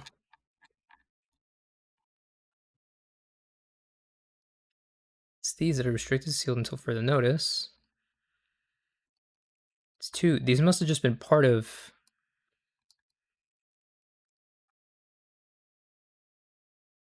Yeah, these are the IBMC declarations. 77, 8, and 9 are the declarations of IBMC, Witness A, and Witness B. That's what this is. Be a list for the email? No, I think that's what it is. I'm pretty sure 77, 8, and 9 are the unredacted declarations of IBMC, Witness A, and Witness B. That must be it, right? It's May 19th. The motion for leave to file was granted, allowing them to file under seal the unredacted declaration of IBMC, Witness A, and Witness B. Put here. And then shit just keeps going. Little LLC, yada yada. That must be what that is. So meaning, if these were restrictive sealed, maybe they were updated somehow? Or they were sealed further because something. Also 77, 78, meaning IBMC and Witness A, not Witness B. Maybe, if that's right. And then the other things, number 126 and 128 would be like what we said before, right? On here, right? Granting order, motion for leave file under seal, allowing to file an reduction of the motion for order to show cause, the docket entry 113. Entry 113 was about the contempt, was wanting to sanctions for Destiny supposedly, allegedly sharing parts of the transcript on Food Shop Stream. So that's what these would be, right? 126, 127, 26, 128. So this one and this one. That's what that would be. Or, hold on. Because it was this under seal and this seal, the unredacted version. 86.1. Where's 86? Oh shit, could it just have been. Hold on, 129 might be this. 126 and 7 might be this. 86 and 84. What is 86 and 84? 84 was the Executive Order governing public commentary.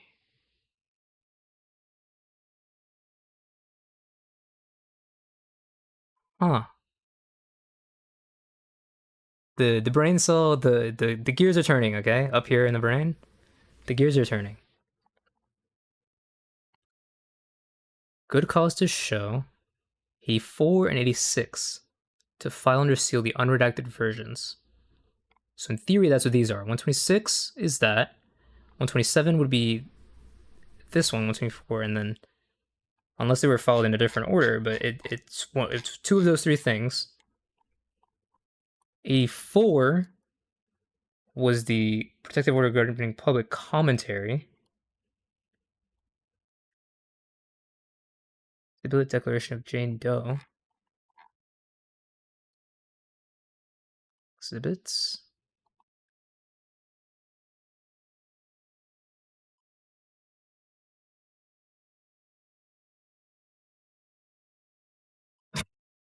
Remember this shit? Anybody remember this shit? I wonder who this person is. So in theory, if it's this, then it could be some shit with JStalk, but I don't know. And then whoever this is.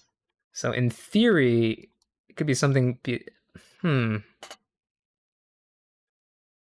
theory, it's all related to one person. It could be that one person is in all of these, and that person, something changed with their testimony. It could just be some shit with IBMC no longer being involved. Or, fudge, JStalk tried to get stuff sealed. It could be, but the fact that it's all 77, 78. My gut is telling me that this is all one person, it's all IBMC. That's what I'm thinking. In which case... Oh, 86 is also IBMC.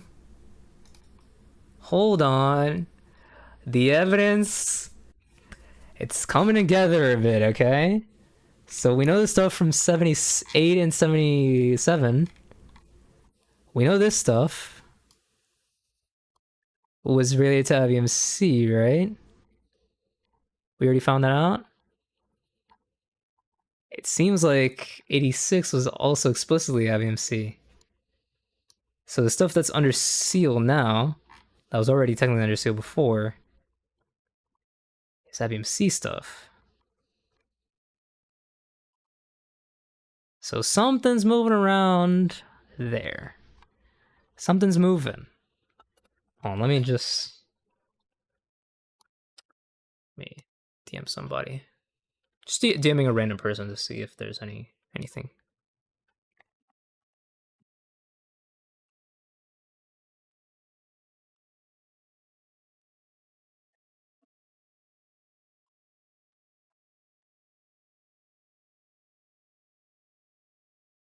Just a completely random person.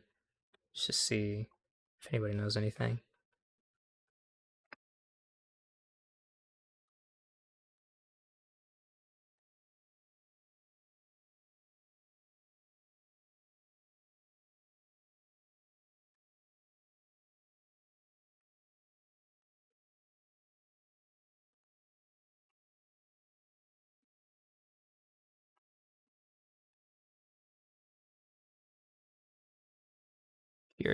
Curious. It's just interesting.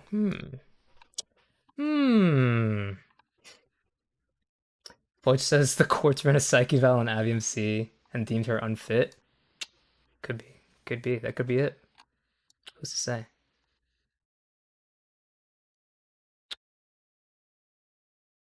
Oh, I got a reply from Word to Word Debate. I got the ruffle. Oh shit. I'm in, boys. I'm going on the Word to Word Debate, okay? That's what that means. Why no one brings this up at the time? It's literally written, literally, the literal opinion. How much more brought up can it be? Oh shit, do I need to read fucking the Wong Kemar case to argue with this retard? Is that what we're gonna have to do? To refute this actually retarded dumb fuck? Maybe. Maybe that's what it is. Okay, hold on. I'm gonna use the restroom real quick. Be right back. Let me know if there's any other updates.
Okay, I'm back. What the hell happened? Anything? Just ask him what his mom's favorite paint chips were during her pregnancy with him and move on? Maybe. But I kind of want to own him, though. Think about that.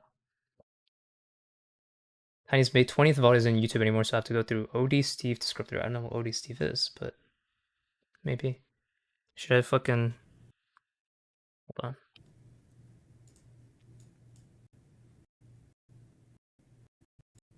Shit. Damn. Wait, hold on. Gotta file. Oh, Make no, wait, sure that's on that one. Sorry, just kidding. Wait, no, this one was nothing because it already said, but it's probably this. Yeah, it's probably ABMC shit. The fucking whatever it is. Probably ABMC stuff. Waiting. Olive drabs. Just doing halfway through this. Can someone brief me on what the update is? Oh, okay. So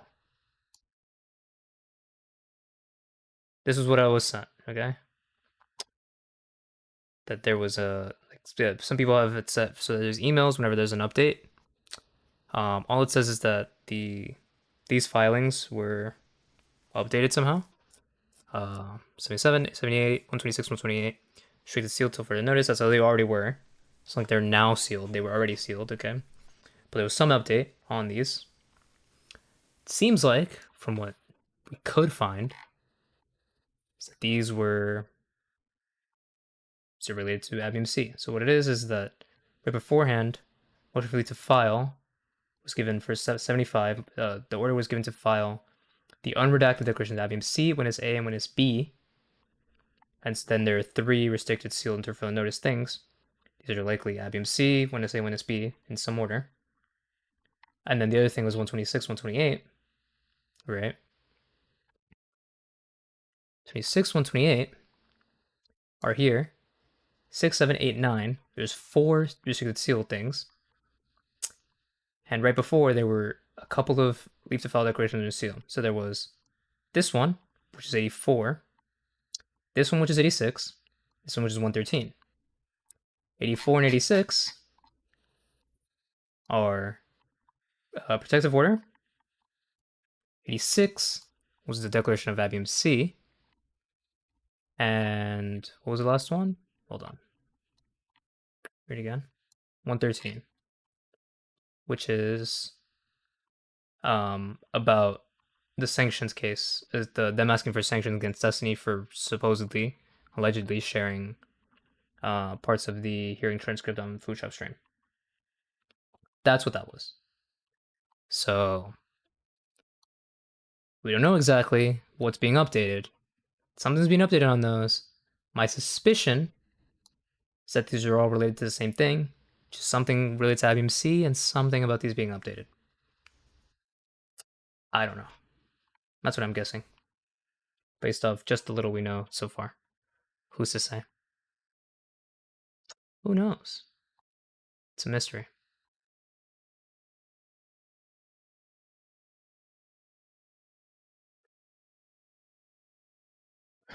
Twong.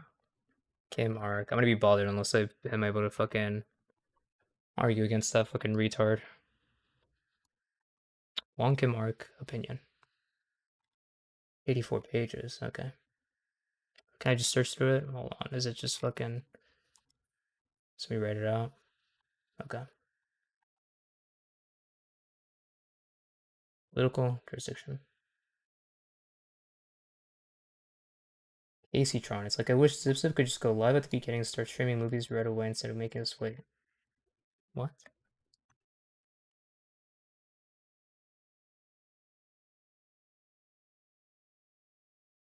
What's this person on about?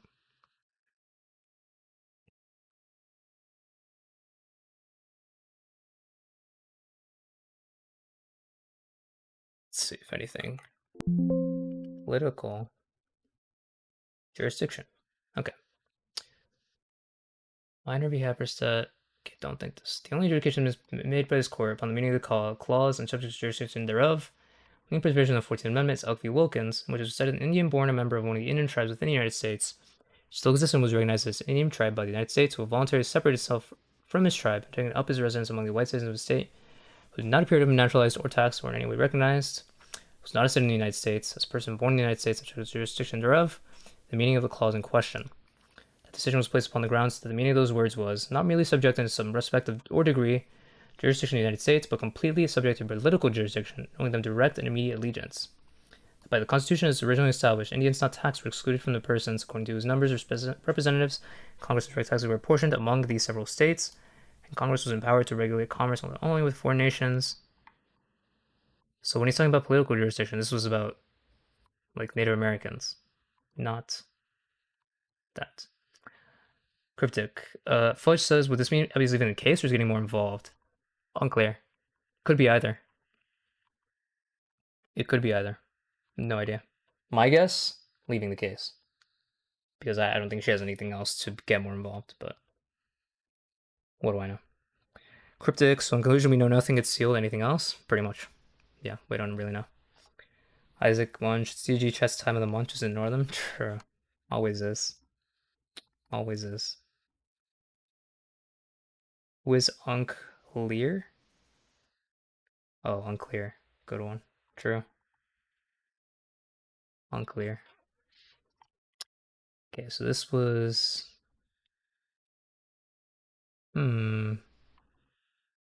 So it was about Native Americans when I was talking about political jurisdiction. In this case, not part of the alien dependent conditions of the members of one of those tribes cannot be put out their own will. Therefore, Indians born. Although one of the Indians born within the territorial limits of the United States, members of and owing immediate allegiance to one of the Indian tribes, then to dependent power, although in a geographic sense born in the United States, are no more born in the United States, jurisdiction thereof, the meaning of First, Second, 14th Amendment, than the children of subjects of any foreign nation, foreign government born within the domain of that government, or the children born within the United States of ambassadors or other public ministers of foreign nations. Okay, so it's basically saying, when it's talking about political jurisdiction, saying that Native Americans are no more born in the United States as children of any subjects of any foreign government born within the domain of that government. So it's saying children born, like a child of French citizens in France, and or a children born in the United States, but by an ambassador or other diplomat. So nothing to do with illegal immigrants. And it was observed the language used in this finding citizenship in the first section of the Civil Rights Act of 1866 by the very Congress which framed the 14th Amendment was all persons born in the United States and not subject to any foreign power, excluding Indians not taxed.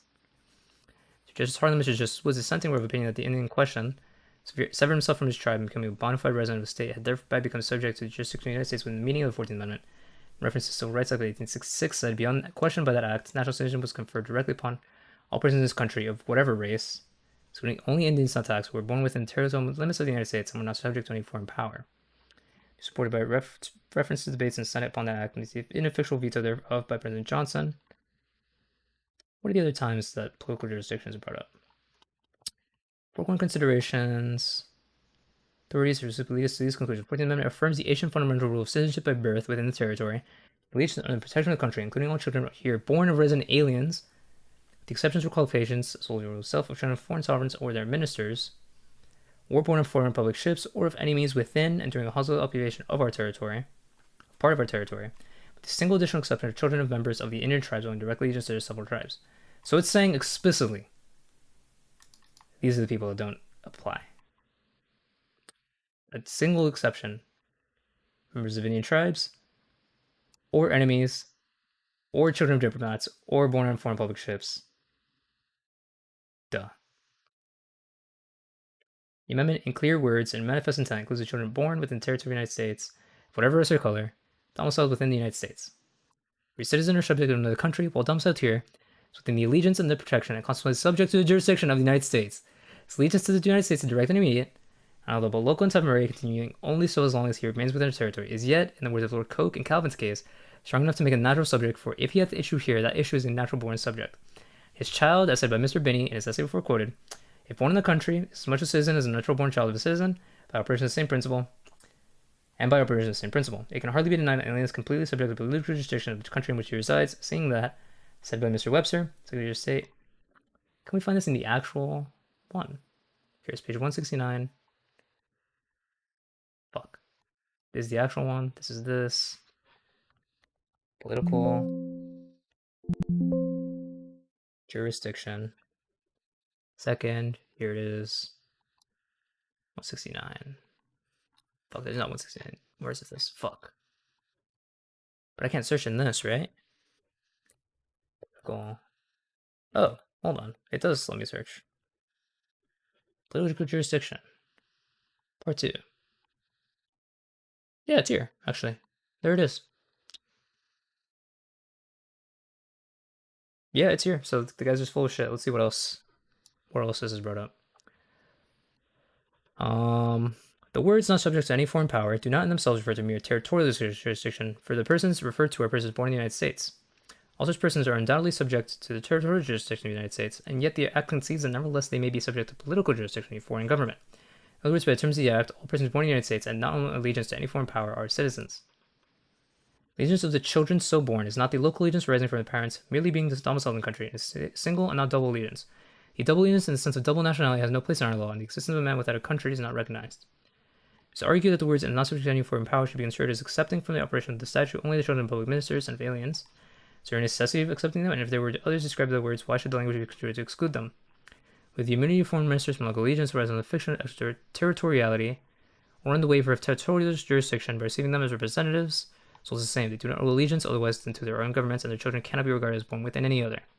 True as to children of aliens within territory and hostile application, who necessarily are not under the protection of, nor bound to render obedience to the sovereign whose domains are invaded, but it is not pretended that children of citizens of a government so situated will not become its citizens as either both as a permanent allegiance of their parents will not be severed by the mere fact of the enemy's possession.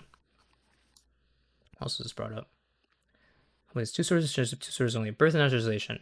Persons declared to be citizens are all persons born and naturalized in the United States, with the jurisdiction thereof. Evident meaning of the last words is not merely subject in some respect or degree of jurisdiction, complete political jurisdiction, them direct and immediate allegiance. Words related to time of birth in one case, as they do with the time of naturalization in the other.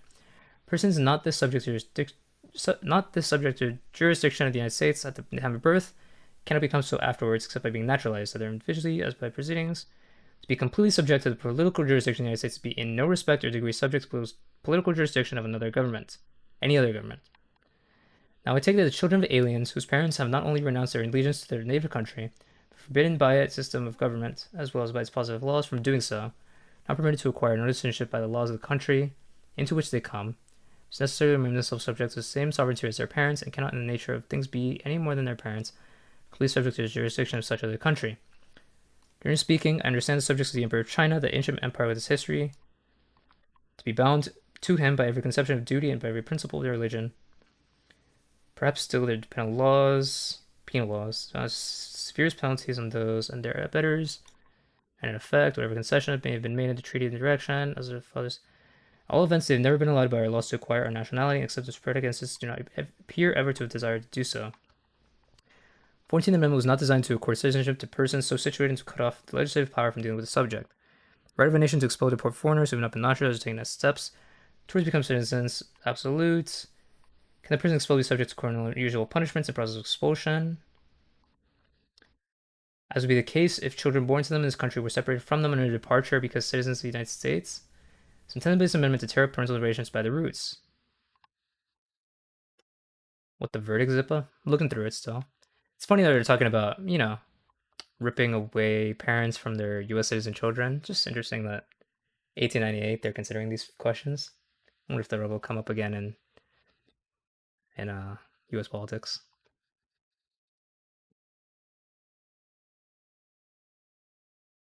Was it intended thereby that children of aliens should, by virtue of being born in the United States, be entitled on obtaining majority to vote, irrespective of the treaties and laws of the United States in regards to such aliens?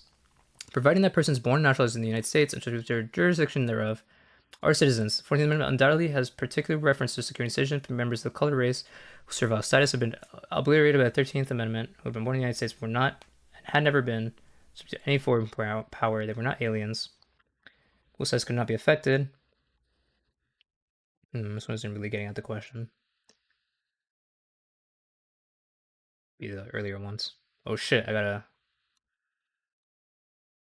DM from somebody. That's all I'll say, okay? We'll see. I got a okay, from a random person I was DMing a bit ago about some of the docket stuff, okay? Somebody I was talking to said, whatever that means, okay? You will find out.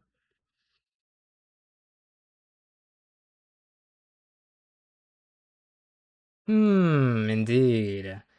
We get it, bro. You DM Amaranth? Bro, you're so right. It's Amaranth, actually. Fuck, you got me. You got me, it's Amaranth. You got me.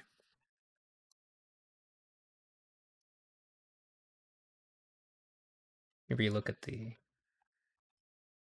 this stuff to make sure I got everything right on this.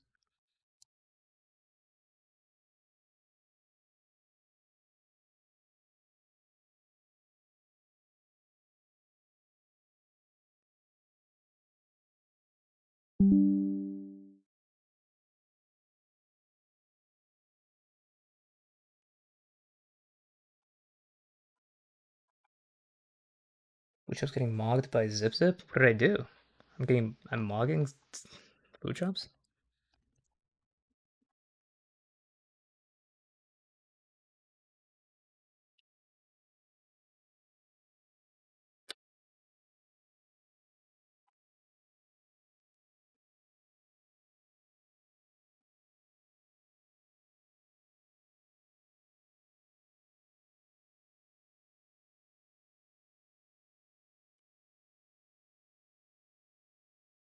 Hold on, secret memes.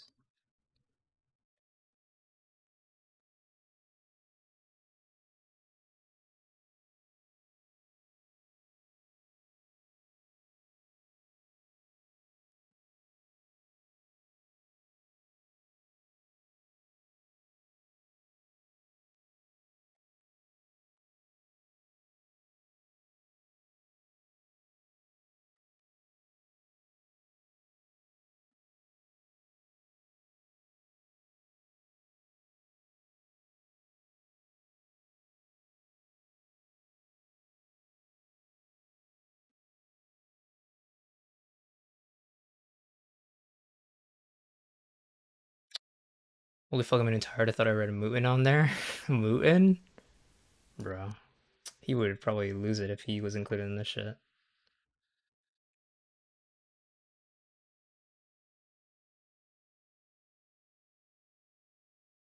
What's Food Shop's up to? Justice should be equal, no? Like, just... Oh, just watching the debate.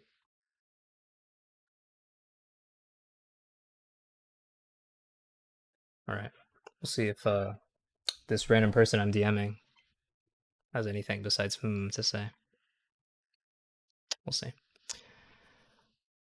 Okay. What's the best quote I can steal from these to destroy this guy?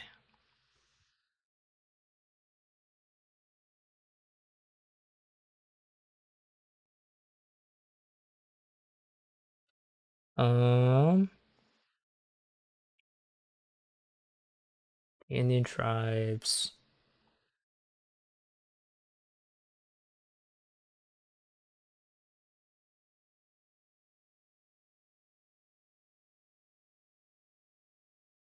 Fuck.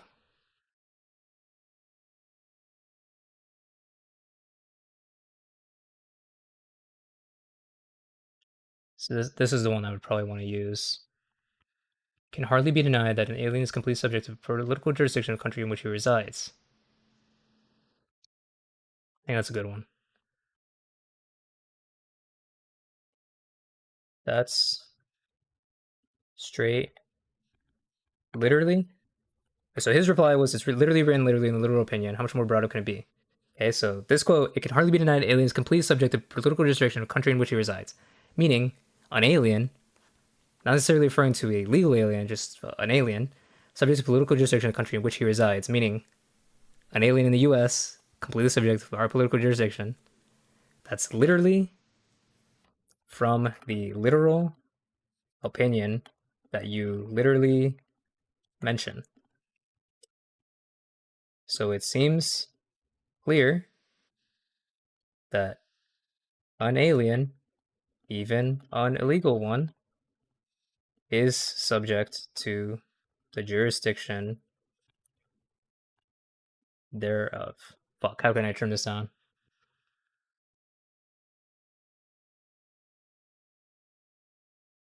So, an alien, even an illegal one, subject to jurisdiction thereof. No. Let's get this. Let's cook this guy. Let's cook him. It's over for him. Destroyed him with facts and logic on this one.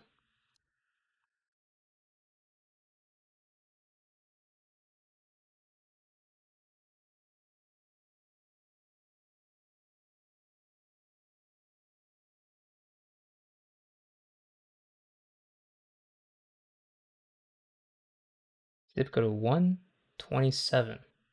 What's this? 127. Oh shit, you found something? 127.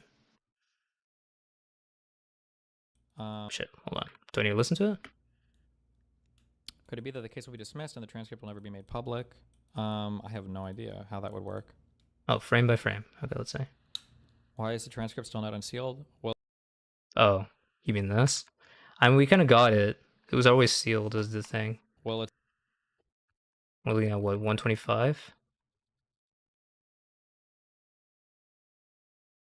Yeah, 120. Like they were always sealed as the thing. There's nothing like we can really get from it, from like analyzing. I thought it was like originally that it was, there was something there, and then now it's sealed. So now that's what it shows.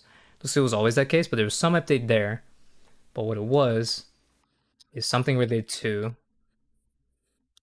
So like what are these, right? 126, 127, 128, 29. These are 4 sealed sealed entries, whatever they are, right? Now there were 3 motions for leave to file under seal. So unredacted version of the declaration at 84, unredacted declaration at 86, and unredacted version of 113, right? So, and in theory, it could also be, no, not this, because this was here. So those things, so that's what this is. 84 and 86, 84, 86, and 113. So 113 was the sanctions, the one asking for sanctions and holding Destiny in contempt for allegedly showing stuff on Food Shop stream. That's like the USB thing that's happening. So in theory, it's related to that. And then 84 and 86 were 84 is the protective order. 86 was motion for leave to file redacted evidence in support of ABMC's declaration. So the unredacted this, which is just probably just ABMC and then her fucking profile picture. And then whatever is in here, right? Whatever else. That's all we know. What the fuck it is? Somebody asked, is zip is common as zip file? It's a great question. Plead the 5th. Okay. Plead the 5th on that one. So I just got Twitter notifications. What happened there? What's going on in my Twitter notifications? Did I get a reply?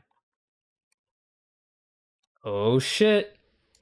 Cherry pick quotes are not a legal opinion, especially when they're dicta. Retard alert. Specific aliens, the court is discussing are permanent resident aliens, what we would today call green card holders. They were not illegal invaders. Very good quotes are not a legal opinion. But I thought they literally brought it up literally in the opinion. What happened to that?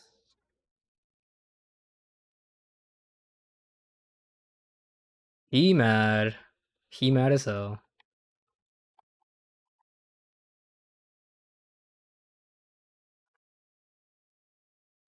Legal invaders are brought up separately and specifically are brought up in the sense of like an actual like invasion in a different part. Can you flame that lawyer that rage quit the debate? Yeah, that's who this is. I'm fucking arguing with him on Twitter right now. Andrew Franco, that's him. I'm trying to frame him, okay? Widowy Literally, it was literally brought up. Fuck, can I find that? Hold on. Literally, meme. Fuck, I'm not gonna be able to find it. You know what it is. Literally, and literally, RCC. Fuck, where's the?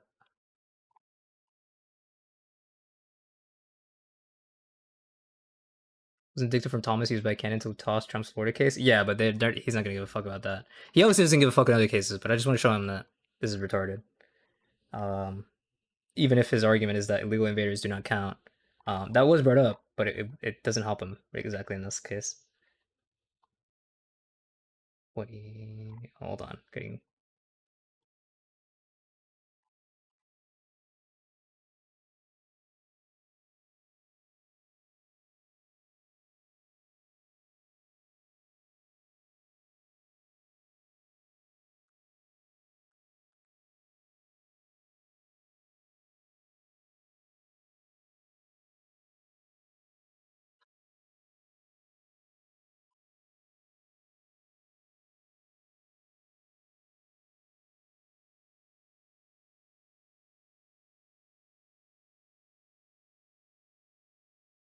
Okay, hold on.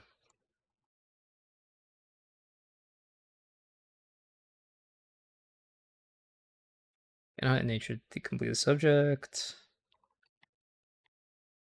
Only perhaps still penal laws. Those fuck.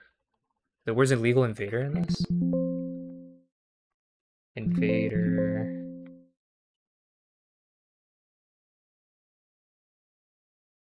Oh, here. It is here.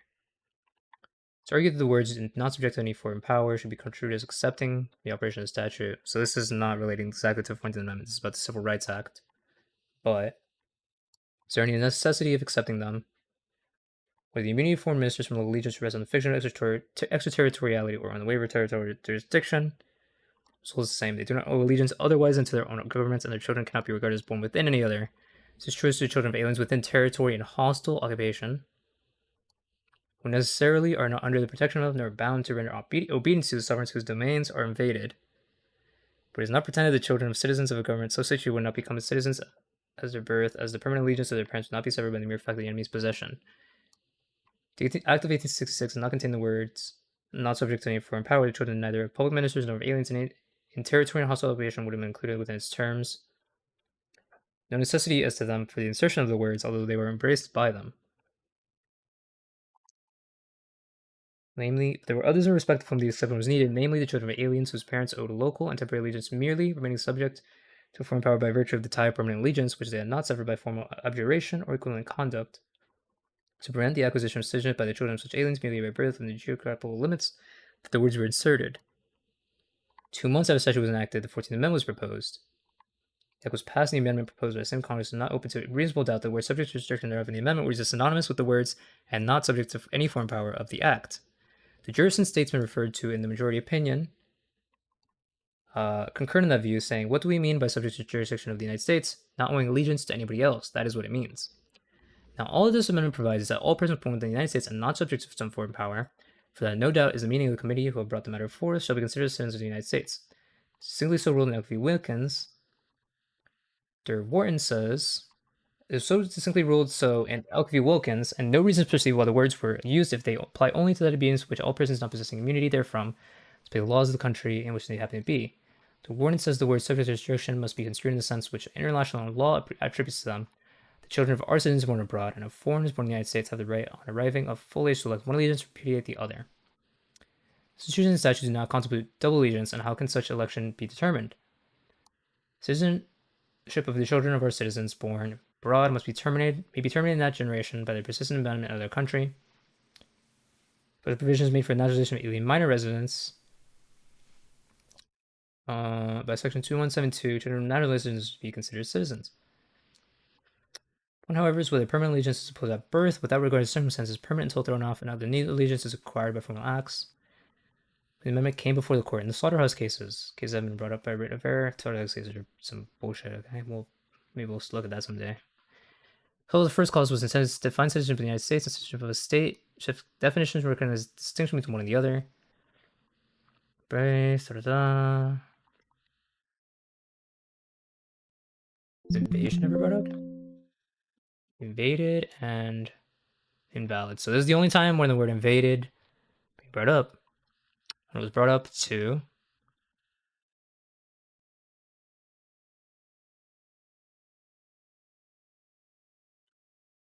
the term invaded is brought up only once in reference to a territory under hostile occupation. Are there U.S. territories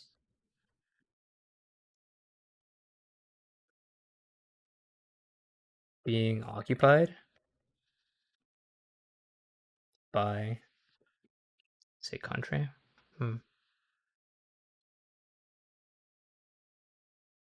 whose domains are invaded.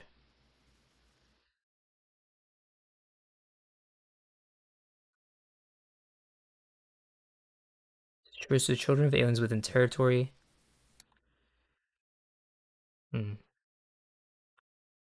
Children of aliens within the territory in hostile occupation necessarily are not under the protection of, nor bound to render obedience to, the sovereign whose domains are invaded.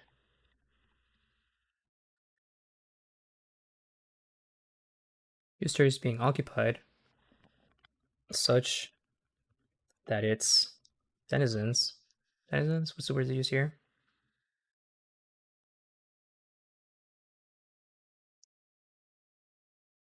That those children born there are not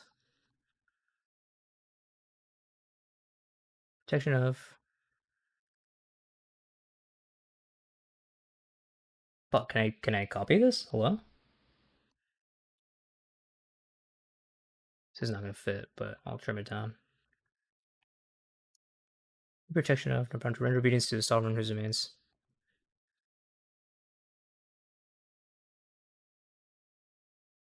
It's called the US. Do it that way.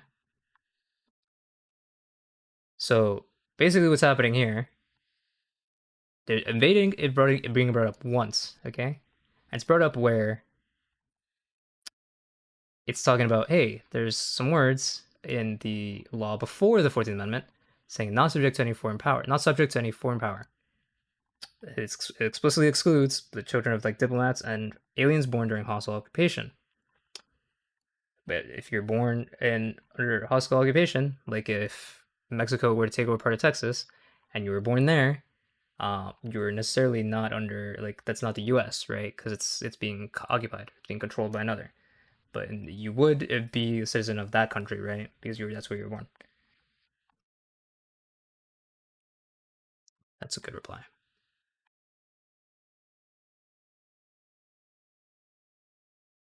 Boom. Not what it means in 19th century parlance. Subject means what it means in England today. Subject of the king. Subject to his jurisdiction means native to it. In American Indians were not citizens until 1929 with an act of Congress that were exempt from the 14th Amendment.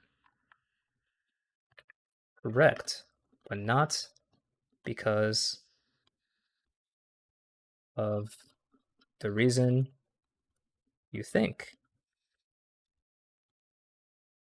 The Native Americans were subject to the jurisdiction of their own. It's like brought up in here many times.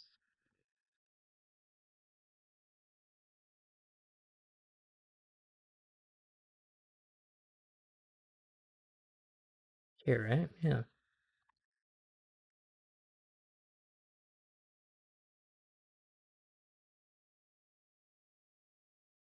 Native Americans, their own tribes, which constituted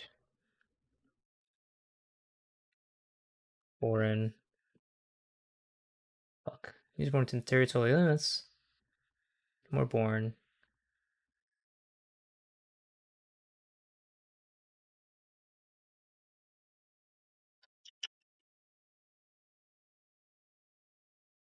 get this quote. See if I can fit it.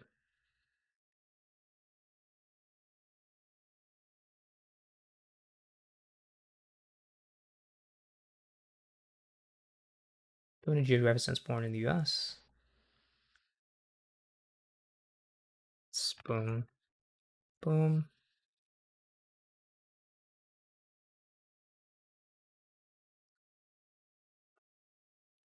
Bridge to this part. Boom, boom, boom. Where's that person from? Gotta be about, based on their name, got an idea of where this person might be from. Just a hunch, though. Just a hunch. They might be Israeli. Okay, maybe.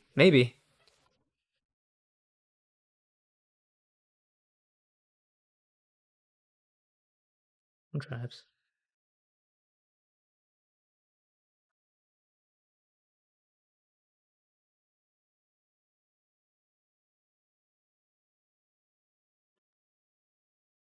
Fuck, I can't fit it. Danland? Maybe. I mean, Dan's American, but Jewland for sure. And Palestinian land, maybe. That's what you believe.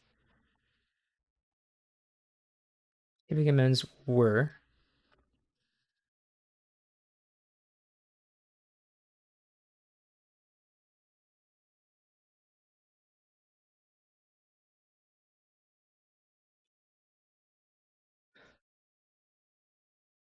Out of any for.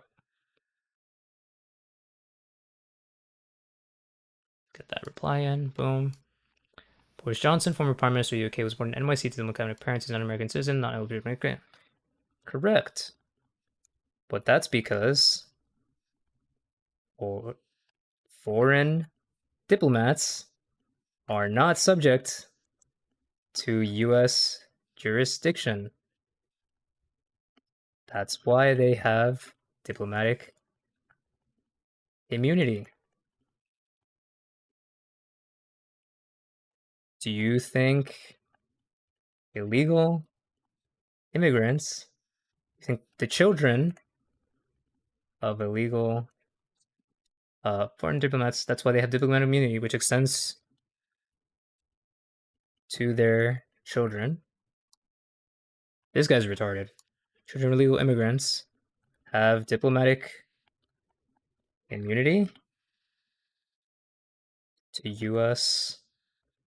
criminal charges? I'll call it diplomatic immunity to U.S. criminal charges. This is retarded. The lands, these goddamn Zionist bots, I believe that land still belongs to the Byzantines. Do you think? Could have stopped there. True. Correct. Correct. Meaning you're wrong.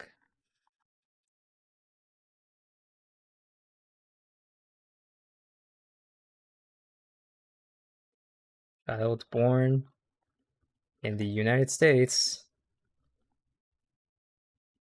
is subject to the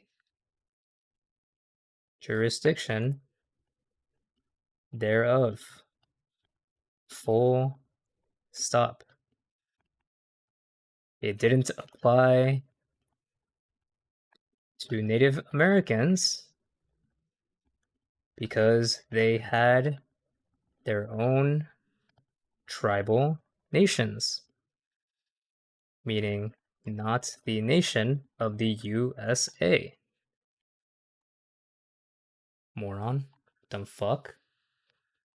Actual retard. Why is this guy arguing against me? Still waiting for a response from this guy. Bro, it's all fucking checkmark retard accounts. I'm just giving him money, but fuck it, you know? I like arguing with retards. And there's somebody running that account. Whoever's running that account, there's somebody there, so fuck it. You know? We ball.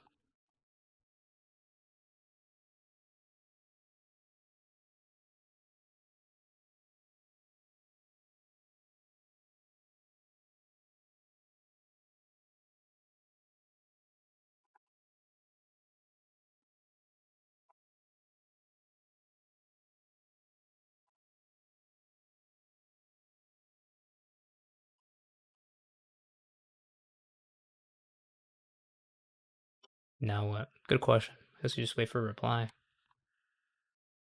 It's lonely. Response?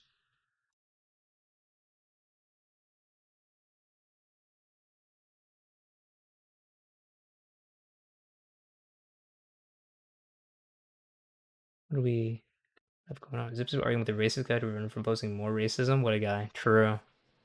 Guys, I think I'll finally convince him to not be a racist. I think that's what I'll do. Right. That's what I'll accomplish. Because soldiers that are Switch running up away subset. are still considered part of combat. Where's she Fleeing at? is a military operation. Right. Why would these people in the boats get the Here she is. Cool. Legal Mind. I can't watch this Legal Mindset video. Not after this.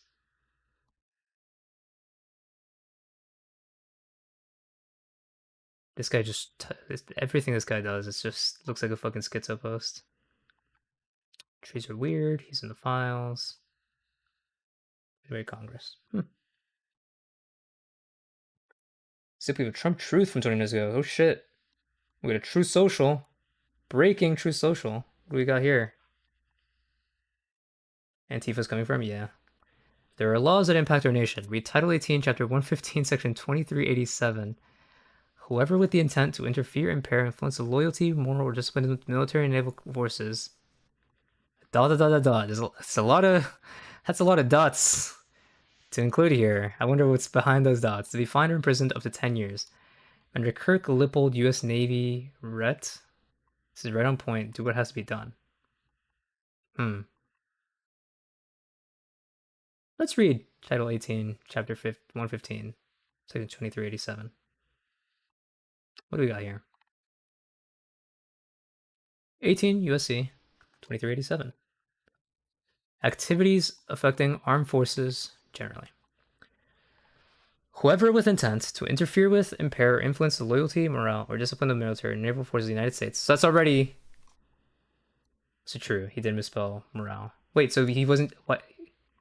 Did they type it? Why didn't they just fucking copy and paste it? Are they retarded? They are. Why didn't they just copy paste? Fuck. Okay.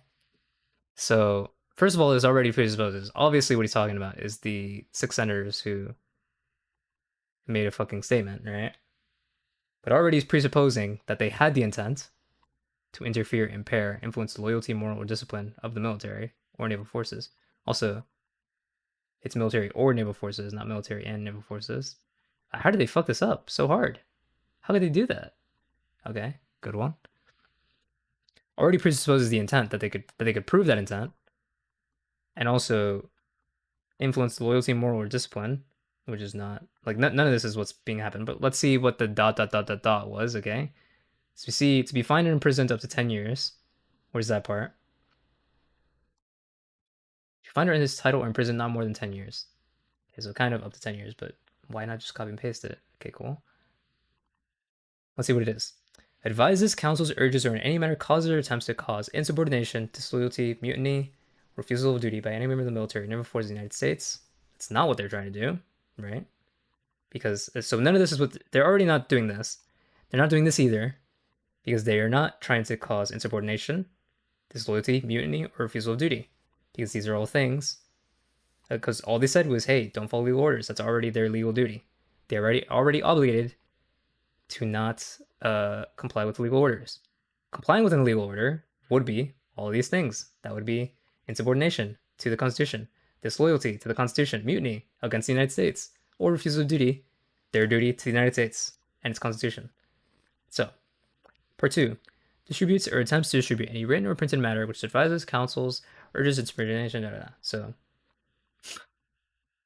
it was a video, so not written or printed. Good one, though. But assuming this is the point, it goes to the same thing. They weren't urging any of this because that's already their duty. They were just reminding them of their already legal duty that they have to not break the laws of the United States or its Constitution. If you find in this title or imprisoned not more than 10 years or both, shall be ineligible for employment by the United States or any department or for 5 years next following his conviction. Purpose of this term, it's all the parts of the military. Good one, Trump. You're completely full of shit on this legal shit. Good one. Nice try. Steve Miller, if Steve Miller was the one that gave that to him, he's wrong. Whoever the fuck gave that to him, they're retarded. And yeah, I think much. I can't wait for when we find out who actually runs this account. Oh, did you mean the Andrew Branca shit? Yeah, that's funny.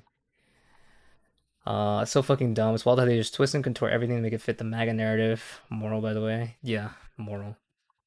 Moral instead of morale. Good one. Good one, dude. Just you got it, dude. You fucking got it. He cooked. Let him cook, okay? Why the fuck not? Bro, these guys haven't responded yet. They upset that they're getting blown the fuck out? They realize they're wrong? Did it happen? Has this guy been replying to other people since? Hold on. Let me check that. His last reply was to me. Okay, so. Okay, we'll see.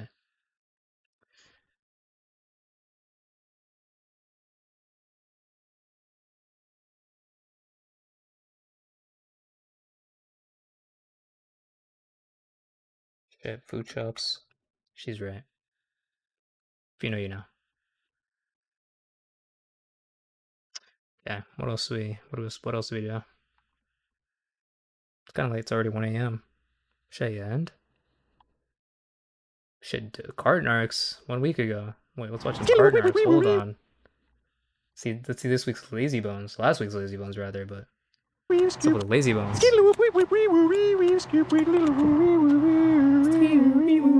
That's your card over there. Wait a minute. Cart returns right back that way. He's considering. Yes. Considering it. I see in the. He's thinking about it. Thinking.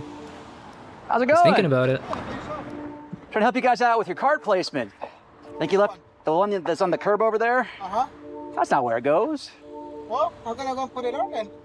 Well, no, I'm the cart narc. I help you take it back to where it belongs. All right, well, you're getting a beware of this Lazy Bones magnet. Make sure I apply it in a way so I'm not in the path of your vehicle. This is just cart narc's basic training. So apply this right here. It's gonna go right in that area. Take that shit out of my Sir, why are you using such foul language? Well, don't put shit on my vehicle. Well, now you have a. See, your cart. He mad. Lazy Bones is mad. Sir, I'm doing that for a reason. You don't put shit. Hey, you touch my car again, I'll fuck you up right now. How are you gonna do that, sir? Right? Don't fucking touch my car. I won't if you take your cart back. All right. Don't fucking touch my car. How about I go put one right here? Hey, you say, if you put it again, motherfucker, you're gonna see what I'm capable of. What are you capable of? Don't fucking don't touch my car. I think you're... This guy, you can tell this guy's capable of a lot, okay? You don't want to know what he's capable of. Capable? You know what else? Don't fucking touch my property. That's in the way of somebody else's property. Don't touch my fucking property. And I said that's in the way of somebody else's property. All right, you're getting a magnet right here. Now, sir. Put the magnet back on, Giga Chad. Oh, I didn't put it on there. I faked you out. See, you're. Oh, you faked him out. See, now you're full of pride, sir. Don't touch my fucking. Sounds like the guy from the "It's no good" meme, kind of. What is the "It's no good" meme? Sir, when you leave your cart out, it can touch other people's cars. Hey, don't touch my fucking car. Bones too lazy to throw down. That's very true. They never actually throw down. You ever notice that? They just say, "Oh, we're gonna, whatever," and they never actually do it. Think about it. How's it going? Very good. Hey, do me a favor. Yeah. Can you not? Notice it. Yes, sir. I understand. I understand. You have to keep the peace. I totally get it. I totally get it. Cart knocks out. I get it, bro. Dude. I'll get out of here, sir. I'll get out. I'll get out of your hair. YouTube Shorts. Oh shit, we got a YouTube Shorts link. What do you got? What do we got? What's the S no good? Here, but we didn't realize that the gates had to shut, right, Antonio? The gate won't Gates even have to shut. close because the road's in the way. Oh, What do you think, no. Antonio? No good. It's no good. He does kind of sound like him. Can't tell if that's racist though, but maybe. But he deserved it. Might guy got AI modded, but it said cart schizo. True. All right, Gateers, that is our standard protocol is when They they... add the schizo emote. It's too good. Somebody remind me to add the schizo emote and I'll do it for subs. Okay, because only subs get emotes in my chat. Okay. The managers, typically the normal employees don't want to. Yeah. They love us. You've seen in many videos. It's not because of that. Right? The managers want to keep peace. I get it. And even if it is somebody who's doing things that are antisocial, illegal. True. If you heard what he threatened to do to me, that's can't do that. Assault. Can't threaten assault. Misdemeanor assault in most cases. The threat of the battery. It's not allowed. If he just punched me, that was just battery. That was the assault. Leading up to the battery in most jurisdictions. I don't. But again, managers just want to keep the peace. I'll be real. I'm not a big cops up guy. Okay, mostly. Cart narcs, that's some good shit. Cop slap. I don't know, man. Depends on the cop slap. What is this? Woman opening fire inside Bristol police station. Maybe. So we're happy to to disengage when requested.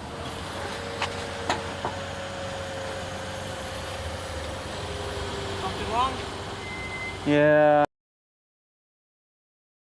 The fuck of the card narcs dudes not gotten shot? I mean, they're just based like that, you know? Good night, IOPOBC. I don't know why you said fuck you food shop, but damn. It's a great question. Somebody left a cart right here blocking the spot. Yeah, maybe it's just any day now. On the cart narc, actually. Did you have somebody with you in the back there? Yeah, my cute wife. Setting a bad example for the future, sir, but I'm not going to bust you. No, my job is to bust you, and I can't do that because you're hiding behind a kid. No, I don't get paid for that. I'd be mad. Okay, I'd be mad if one of the cart narcs came up to me. He's like, I'm actually not gonna bust you. Like, bro, what? What's even the point if he's not even gonna bust me? Like, goddamn. It's true, fudge. The shooters know it'd be futile because he'd used the car they refused to put back as a shield. Now volunteer. No, sir, you're a scumbag. Is what you are. Ooh, scumbag. Sorry?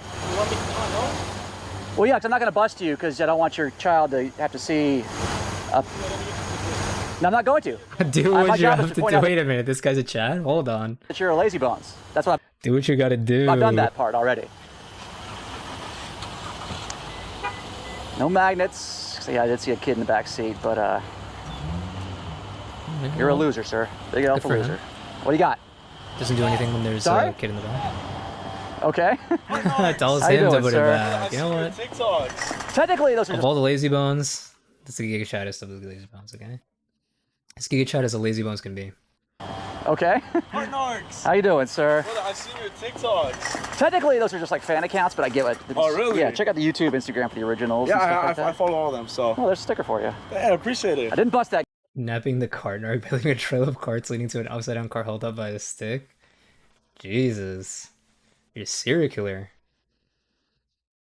Somebody watch that guy. Guy you may have seen. seen. No, I know. I was about to say, oh, well, if it ever happens, okay, you know who the first upset is. Yeah. Get in the back seat. And I was waiting. Not an excuse. Not an excuse, but like. I like your videos, man. Can I get you a too? Yeah. Oh shit, you got two fans. I was like, yo.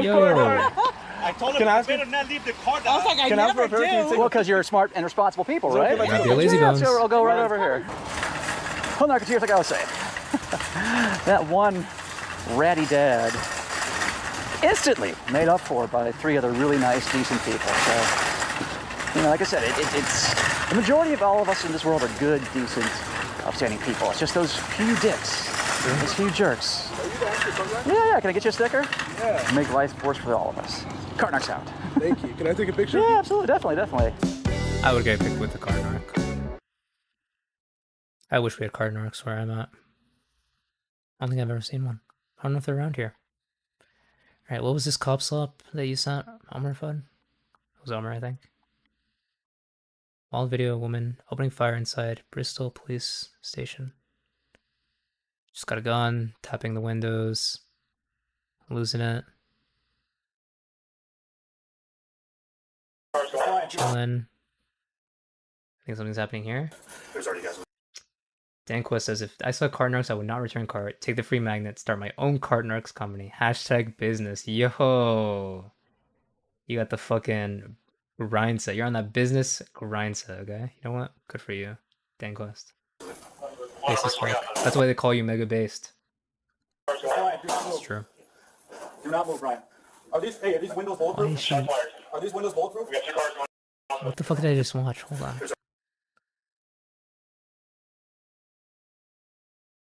There's already guys with. Ryan, do not move. Do not move, Ryan. Are these windows Shoots twice, puts the gun back on the seat. What is she doing? Now she's getting shot at. Nonchalantly. That's her right here, right? Laptop, yep. Get down! Get down on the ground! He's grinding. What is she doing? Nope, she just went back. I mean, she's clearly schizo. Okay, she just went to the light. I have the gun in her hand right now. Ryan. Screaming. Hey, go! Tased. Yep. I don't know why she put the gun down. That's a rookie mistake. Like, why the fuck put the gun down? Everyone good? Yep, good. What was the point? There's already guys with. Body cam footage. Ryan, do not move. Do not move, Ryan. Are these windows bulletproof? Shots fired. Are these windows bulletproof? We got 2 cars going off to the front.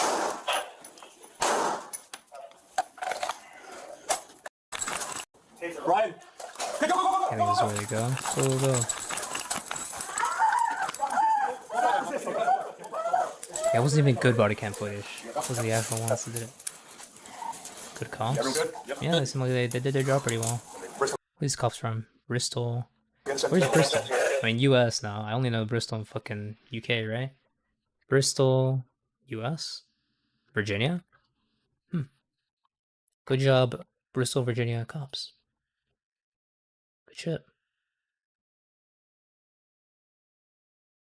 Good job still watching this debate. Cringe. What watch now? Not watching this legal mindset video. Trees are so weird. 12 minutes. 7 minutes on the Mogler video. This one's 40 minutes, probably not that. Did we get a reply? Anything? Anything from these guys? Nothing. They're dodging. Watch the Supreme Court video? Wait, did I have a Supreme Court video? Is it this one? Which one do you mean? Did I have a Supreme Court video up? Wait, what? You're in the marketplace of ideas and shitposts. True, I mean, they got owned. That's why they're not responding. That's really the truth. The Congress one. Oh, this one. It's 25 minutes, bro. I'm trying to end it, and that's like 10. And that's 10 max. Like, I'm trying to end soon. It's 1:30 already. Jesus. You know? We reported the Senate R's are trying to impeach Boasberg. That doesn't surprise me. They fucking hate that guy. Activist dodge. 2 times speed. Maybe. I think I'm just gonna end. I don't know. None of these are calling to me right about now. I'll just end. Write somebody. Let's see. Using AI to find responsible corrupt just keeps disagreeing. Yeah, I mean, these guys are definitely using Jarvis, and he's not giving them the answer they want, so because I'm right. And I looked at the actual opinion. Literally, the opinion literally says it, and then I literally pulled a quote. Oh, that's dicta. Retard. Good one. It's dicta. Fucking good one. Alright, let's end. What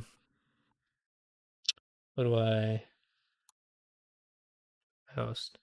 Oh, Peach is live. Let's host Peach. See, I posted elsewhere? No, when we looked, his last reply was to me. Okay. Thanks everybody for watching. Thanks for hanging out. Thanks everybody who followed. Thanks again, Simon Myman, for the subscription. Appreciate you, man. I don't have very many subs, so I appreciate you. If I get 10 subs on Kick, I think I can apply for verification. So if you want to help me get to that, subscribe. But yeah, thanks for hanging out. Thanks for watching. Thanks for being here. I'll see you guys next stream. Probably tomorrow, maybe. But yeah, thanks for being here, y'all. Maybe we'll find out. Maybe there's some court memes, since that shit was updated. So yeah. See you guys next stream. Go watch Peach streams. Bye.